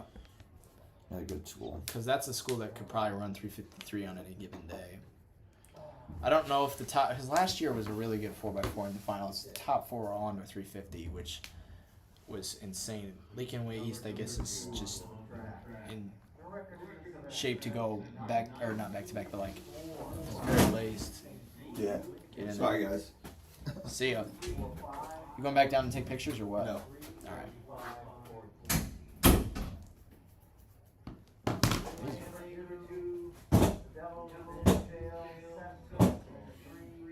Assuming he's not coming back, but I guess we will find out. Heat number 2, we got Hinsdale Central, Geneva, Lane Tech, Flossmoor, Rock Island, Belleville West, and Zion Benton, and Glenbard West.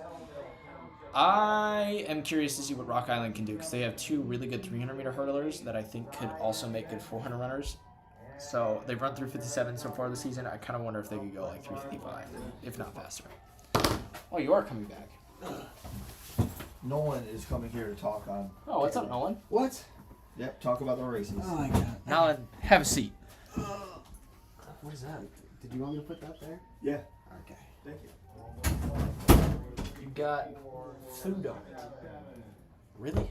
Huh? You got food on the battery? Bro, I've not touched the battery. So I'm carrying it. Have a seat, Nolan. Shit. Oh, this is lit. Yeah, we have 2 viewers. 2 loyal viewers. Lit. We're down to 1. Down to 1. It's because you got here. Oh, my bad. We're on Heat 2. Homewood Flossmoor, Rock Island, and Lane Tech, and Belleville West. But it's a Homewood Flossmoor without Mariah Robinson. I think. Is she in for sure? Yeah, For sure she gone? might run the final of the 4x4. That's the only thing that we've been told. It's either that or nothing. So, and they still probably could win the state title. It's going to be between them and Edwardsville. Which, if Edwardsville wins, miracle year for Edwardsville. Like, Really? yeah, very huge. I don't think they were ranked within the top 10 to start the season. If they were like 9 or 10. And Homewood Flossmoor was depicted as the like almost confirmed state champions, and now they're gonna get second. So Okay, wait. The field events. Why does it still say 1A long jump? I don't know. Because there's no 1A long jump on it. Yeah, field events have been done for a while. I think they know. just haven't been able to make them official yet. So Bubble time 4 flat is crazy already. yeah, that was first heat too. I know. So we're gonna. I mean, it's because there's 5 heats, so they take into account the big Qs. So it's only 4 teams in the bubble at one time. So the bubble time is gonna be like 3:57 by the end of the day. I don't know if Prospect's gonna make it, which would be huge. That would be crazy if they don't. But like they might not. Mm-hmm. All right, well here we go. This window's fogging up, so it's hard to see. Yeah. Homewood Flossmoor and Rock Island are the teams you want to watch here. Homewood Flossmoor's made a pretty solid start on that stagger. Oh wow. Yeah. Look at Zion Benton out on the side. Either Zion Benton or Belleville West. I'm not exactly sure who that is. I think that's Zion Benton. No, it's that. Yeah, it's that.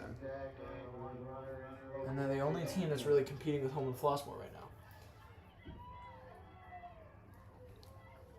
HF's going to make up some pretty good ground here. It's going to be Zion, Benton, and Homewood Wait, no. Flossmoor, but Flossmoor's going to take it here. Actually, that might. I can't tell. No, Flossmoor's No, definitely in front yeah. because of the stagger. Yeah, for sure. I don't know what the handoff is going to be like, but... Oh, actually, Zion Benton's kind of there. Let's see who's on this lineup. Nah, HF's got it right now. Yeah, HF's going to hit the break line in front, and I think they're probably going to win. It's Chloe Daniels, Markella McCant, Sonia Mitchell, and Albert Haley-Jones. So I think it's the same lineup. Is it the same one they were in at sectionals? I think so. I thought they were going to put Anya Mullins on it, but I don't think that's going to happen anymore. That looks like Zion Wait, Benton who just in moved second. up? Who just moved up to third? That is Rock Island. Oh my god, they're moving. Yeah, that's either Amina Ross or Olivia Stewart. Those are their 300-meter hurtlers that are absolutely disgusting. They both could probably split like a 55. But that's Homewood Flossmoor all day, every day. They have about 10 meters on Rock Island here. And they're going to close it down pretty well, too. Is that Geneva in third? Yeah, that is Geneva in third. With Lane Tech in Lane Tech right there, fourth. too. And then 156 for Homewood Flossmoor, 158 for Rock Island. That's a really good start for Homewood Flossmoor, 156.22. Geneva in third, 2 flat. Lane, 2 flat. Belleville West, 201. Rock Island's actually making up some pretty good ground here.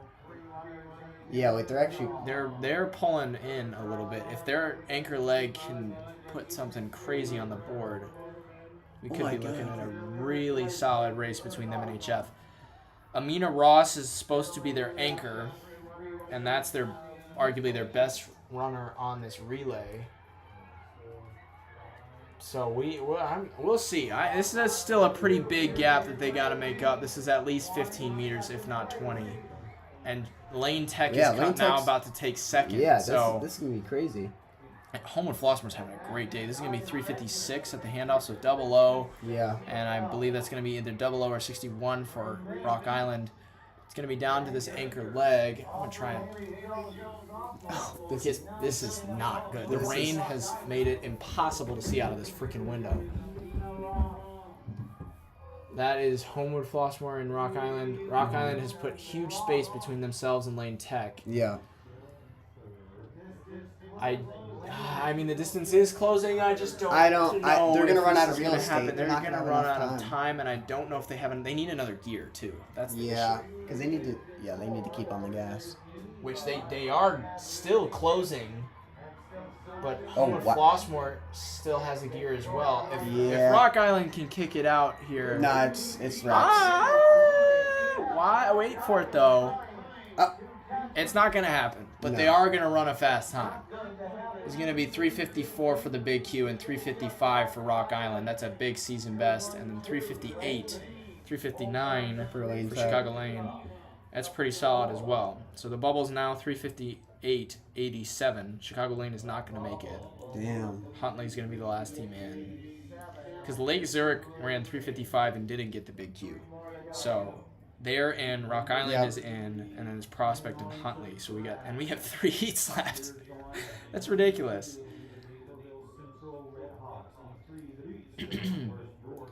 Heat number 3, we got Naperville Central, York, Whitney Young, St. Charles East, Edwardsville, Elk Grove Village, Normal Community, and Burlington Central. Update from the sectionals. Barrington and Grays Lake Central both dip under 42 seconds in the 4x1. Let's see what's going on here. Glenbard West 41.45. And Geneva 41.61 with Bennett Conkey on it. It's pretty solid out of Bennett Conkey. You know, best jumper in the state and stuff. Aurora Central Catholic 7.52 at the sectional, which is pretty solid for them. But anyways, let's get going with Heat 3. St. Charles East is your top seed with a 3.54. Edwardsville is 3:57, but they could very easily walk away with the win here on a good day. There is one other 357 team here. I don't know who it is. Whitney Young is 358 with Kayla Reapy and Phoenix Higginbottom on this relay. So they're going to be pretty solid here as well. Dude, the 4x4 is super deep this year. Yeah, it's very deep, but it's not as top-end heavy as it was last year. Last year we had 3 teams under 350. This year we might have 2. Might. It'll be Belleville East and I think potentially Evanston as well.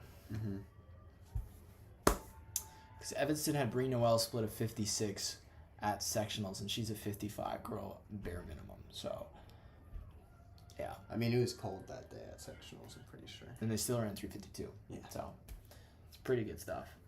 It's not going to be crazy warm tomorrow. It won't be raining, though, which is nice. Nope. Just kidding.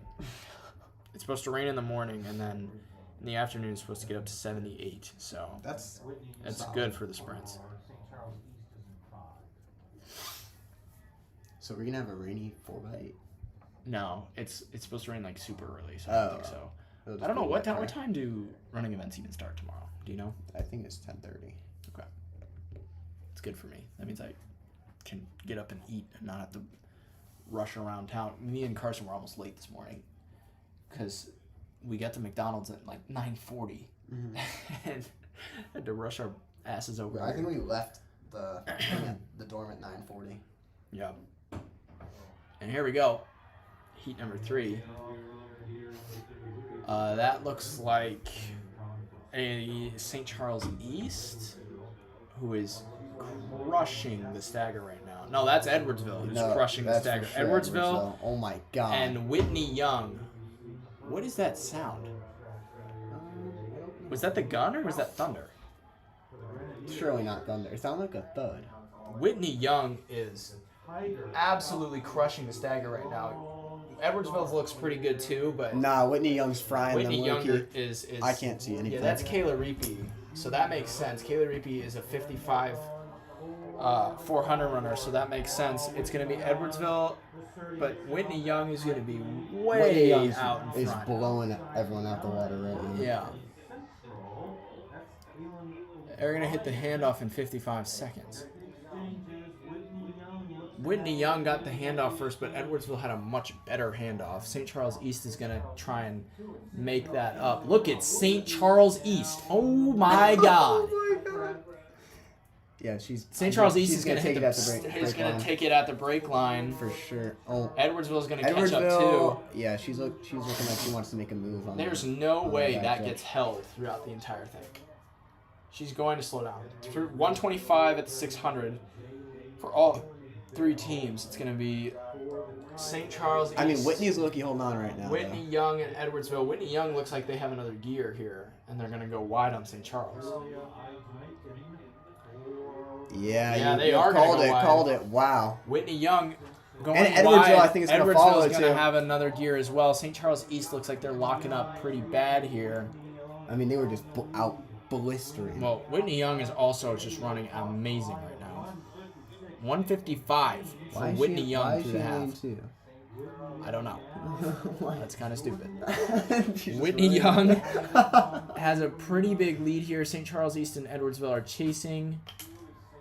And I think that's Burlington Central and Elk Grove Village in 4th and 5th. They're also on pace for like 4 flats. So if they have a good anchor leg, they could sneak in on time.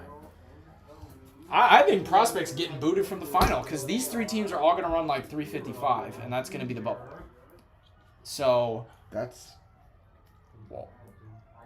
it's going to be Whitney Young in front out in lane 2. Yeah, she ran her whole leg in lane 2. She's losing so much ground. I don't know what she's doing, but that's Sophia Shapiro of Edwardsville who's made up all this ground here. Yeah. She's going to get to the handoff before Whitney Young. Whitney Young isn't going to stay on her feet. What is going on? Sell of the century. I really don't know what just happened. She ran in lane 2 for her whole leg and then...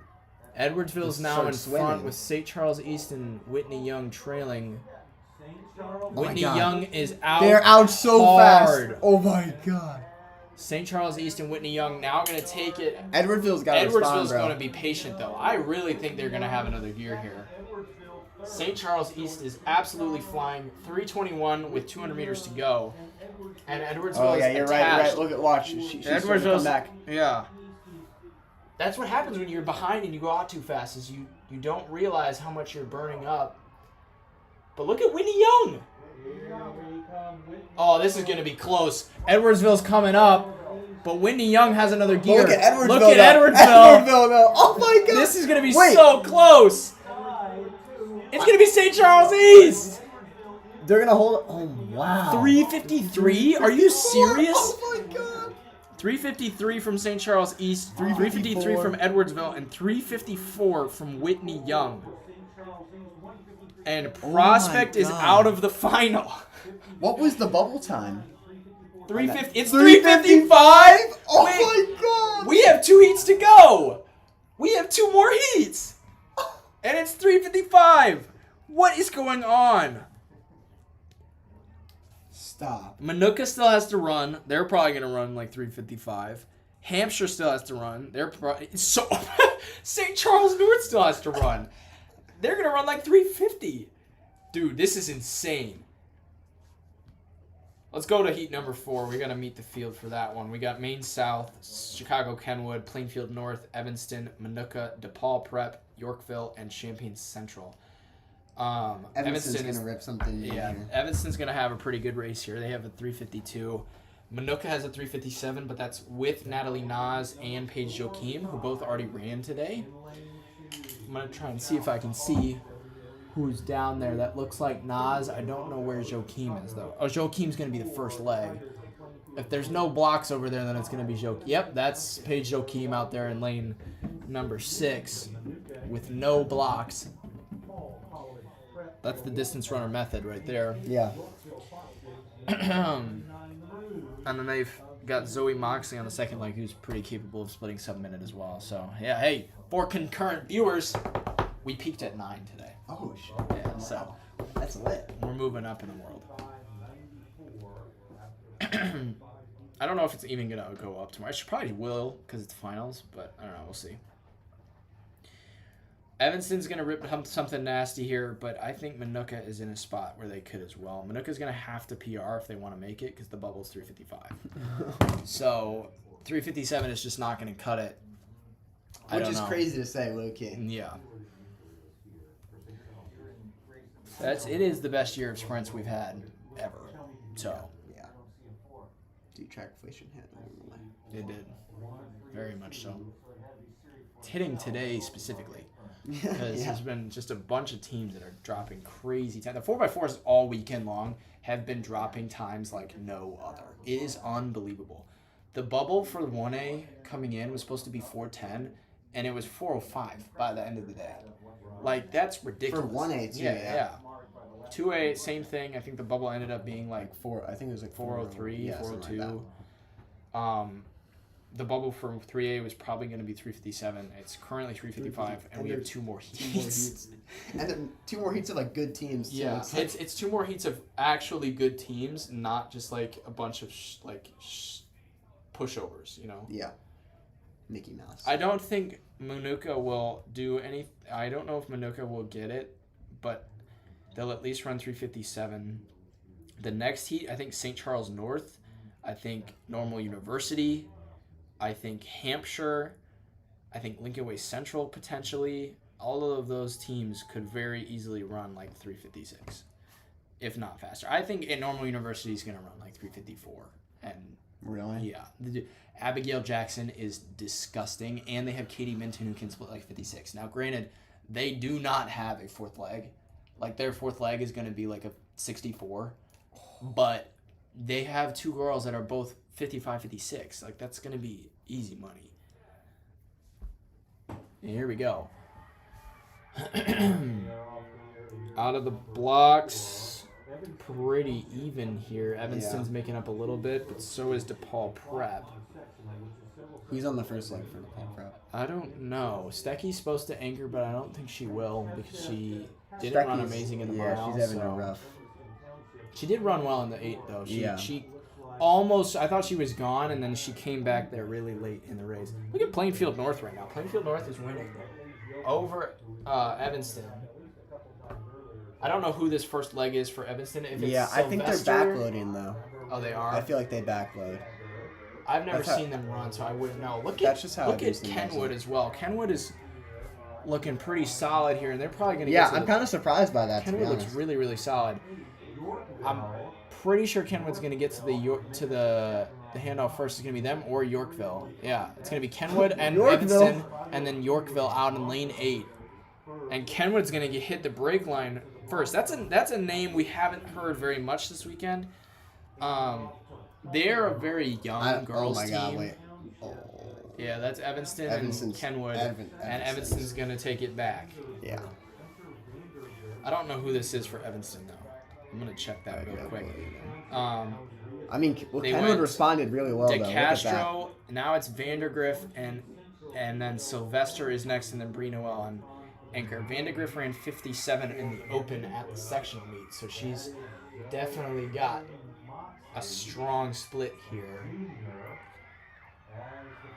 But Kenwood Plainfield responded pretty North- decently, to be honest. Plainfield North is looking pretty solid Yeah. here. Oh my God. Plainfield North Look is at gonna- that. yeah, She that's a shifted huge- gears. Huge Oh my gear God. shift here. But Evanston is about to hit. Oh, they stopped the They clock. stopped Why the did they stop the clock. clock? It's like 3:53. That was like a 1:56 at the half. Yeah, 1:56 at the half for Evanston, 1:57 for Plainfield North. Yeah. 158 for Kenwood. Yorkville in 2 flat, Manuka right behind him in 201. Manuka's got a lot of work to do. They're not going to make it. I don't think they will either. We're too far. Natalie Nas is going to have to split like a 56 for them to make it. And this person here is going to have to split like 58. I don't think that's going to happen. Kenwood's now in second. Really strong first 200 for them, but Evanston is absolutely gone. Yeah. Which is, like, not surprising. But, Yeah. like, just... Plainfield North still kind of in it as well. I would imagine Plainfield North is going to have a pretty solid surge here at the end. They got Tessa Russo on anchor who can split a 57 on pretty much any given day. But Evanston is, I mean, they're going to win this. I mean, It's not gonna Kenwood's be fading close. hard right now. Look at that. Yeah. It's going to be 254 at the anchor leg, and we still have Bree Noel, who's a 55 runner. This is going to be crazy good. In the rain, too, by the way. Yeah. Yeah, it's cold out. Yeah. Yeah, I think Manuka's out of it. They're 301 at the final leg. I don't think they're going to make it. Yeah, But they're gone. Plainfield North is looking pretty good here. Yeah. And look at this. Dropped Kenwood. Oh, my goodness, Tessa Russo. What the hell? Just dropped the living bejesus out of Kenwood. She Kenwood's currently gone. has 15 meters on her. Dude, I She's wanna through know- in 3:26? That's a 25-second. No, that's not a 20. That's a 26 first 200 for Tessa Russo, the distance runner. Yeah. But look at Bree Noel. Yeah. Bree Noel's about Okay, to wait. walk I'm on the this clock home. right now. Let's see. 350. This is- This isn't going to be under 350, but it is It's going gonna to be be close. It's gonna be very close. 350 point. Oh my God. That is crazy Plainfield- town, and oh my Plainfield God. North is going to miss it by just a second. 356 for Plainfield North. 357 flat, excuse me. 57.15. 350 is crazy 350 is nasty good. in this. That's too. what happens when Bree Noel actually splits 55 instead of 57 at the sectional meet. Like, and it's raining. Like, It's, what? It's not warm whatsoever. Yeah. I mean, I was just out there for We got a while. one more heat. Bubble's still 355. We got Matea Valley, Normal U, St. Charles North, Belleville East, Hampshire, Lingaway Central, Batavia, and Bennett Academy. This is a loaded heat. Normal University and St. Charles North are both teams that are disguising how good they are with their sectional times. Yeah. I think Normal University they've run 356 already this season. I think realistically they could run like 354 on a pretty good day. Same with St. Charles North. St. Charles North has about 8 different girls that they could sprinkle in to run like 352. They're so deep. They Yeah, are it's crazy. I want to see who they have lined up. I can't really. I mean, I can't tell who anyone is. I can barely even see anything out of this window, but it's okay. I don't see what lane is St. Charles. They're in lane 4. So they're in the black. So that's Gwen Hobson on the second leg. I'm not sure who's going first. It's someone who can use blocks. So it's probably one of their sprinters. It's probably Alexandria Richardson, if I had to take a guess. I see Alana Gupta lined up, and I think that's, ooh, I don't know who that is. If it's not Hobson, oh, it's Katie Shook. Okay, so they're going with mostly sprinters, but Gwen Hobson is going to run. Because I don't think she made the final in the mile, so. No, she didn't. She's pretty. No, she did. She broke 5. She broke 5 today. I forgot about that. Gwen Hobson made the final in the mile. Yeah, she ran amazing. What was the cutoff for the mile? I thought it was 59. It was 4:59, like 9. Meg Peterson missed it by 1 spot. Yeah, that's really big. Yeah, I'm pretty sure that's Alana Gupta, and I don't know who that other person is. I want to say that's Hobson, but then I don't know who the sprinter is. Yeah, she did made it barely. Yeah. Point 2. Mm-hmm. Well, everybody in that heat with her, it was her, Angelica Hill, and Allie Londrigan the whole time, and then Carlin Janowski outkicked all of them. Yeah, that was crazy. I saw that. That was nasty from Carlin Janowski. Wow. Yeah. Let's go look at some sectional results. Alex Krieg, 9:12. Karanveer Patel, 9:15. Elijah Mendoza, 9:17. Interesting. So what's the cutoff going to be for the fast heat of the... It's going to be like 9:15. I'm pretty sure. It's fast. So Jamie Chandler's out. So Jamie Chandler will not be in the... What the... Sam Hill is out in a 2:11 through the 2 mile. That's really fast. 63 first lap. We are not screwing around here, folks. And we're off. Oh my goodness. 4x4. I don't think he's running the mile. I'm pretty sure it's his only event for the day. That looks like St. Charles North. No, that's Belleville East. Belleville East is out in front. They are past Hampshire. St. Charles North is hanging in there, but it's going to be Belleville East for the first leg with, I want to say that's, they're going to be pretty much by themselves here at the handoff. This is going to be almost 57 seconds here at the handoff. St. Charles North 60 point.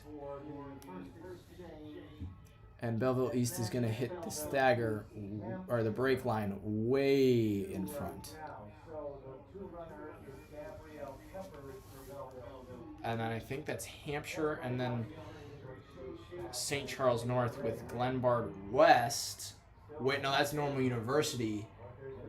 Now coming up on the side. That's Normal University's Katie Minton, I believe, who's going to try and make up some ground after their first leg.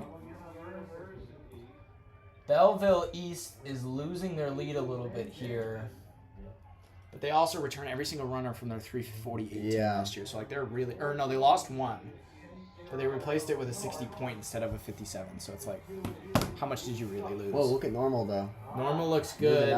Look at Lincoln Way Central. Lincoln Way Central looks amazing right now. It's going to be 157 for Belleville East and Normal U. Yeah. And it's going to be around 2 flat for St. Charles and Batavia. So Belleville East and then Normal U are up front with, that is Batavia and St. Charles North. This is going to be a fantastic anchor leg because Lyric Jones can split a 55. Abigail Jackson's run 54 in the open. That is going to be a huge anchor leg. St. Charles North now in third. They're going to have a pretty killer anchor leg if they want to make the final. Batavia's in it too? This is kind of surprising. Yeah, I was not expecting that. They've kind of faded back. Normal U is holding it there. Yeah, which is crazy. This was not supposed to happen. They're actually going to gain on them here in the final 100. It's Belleville East and Normal U with 55-second 400 runners on anchor. Oh, Normal got the lead there. Yeah. Normal's now in front with Abigail Jackson. Look Oh, how my fast he's out. goodness. Oh my goodness. Abigail Jackson is torching Belleville East right now. 10 meters, if not more, within the first 150 meters. St. Charles And they handed North, off at virtually the same time. yeah, pretty much. St. Charles North and I believe that's Hampshire. Hampshire now in third, I think. I'm not actually sure who that is. In third. I think that is St. Charles North in third right now. But oh my goodness, Abigail Jackson is about to send Belleville East home. Watch the clock. This is going to be sub 350 or it's going to be right on it. It's gonna be like 51. 351. Yeah. Wow. Belleville East might not make the final. And they don't. Oh my They goodness. didn't make it. They didn't make it. I don't know if they. There's no way they did. Oh my goodness! Rock Island is bounced. Belleville East. They made it? Yeah, they made it. 355-29. Rock Island. 8th spot. Oh, So wow. Rock Island's first one out. Yeah, Rock Island is the first one out. And St. Charles North, which is a team that could have ran 350, if not faster this year, is not going to make the final either. Because they didn't put Cara Glenn in it. So there's just not much they can do here. Yeah. So your qualifiers are going to be Evanston, Normal U, I mean, St. Cara Charles Glenn East, is like the craziest workload at all in this meet. Lincoln Way What East, is happening? Homewood, Flossmoor are all going to get by on big Qs. And then Edwardsville, Whitney Young, Belleville East, and Lake Zurich are all going to get by on time. Rock Island is going to miss it by 0.14 seconds with a 355.94. Unbelievable. Unbelievable. 7 teams under 355, 6 teams under 354. Or sorry, that's not true. 4 teams under 354. That's huge. That's one of the best prelims we've seen in a long, long time. Yeah. In the rain too, by the way. Mm-hmm. Not great conditions. Right. All right. Well, that concludes our live stream for prelims. We will be back tomorrow with the finals. Make sure you tune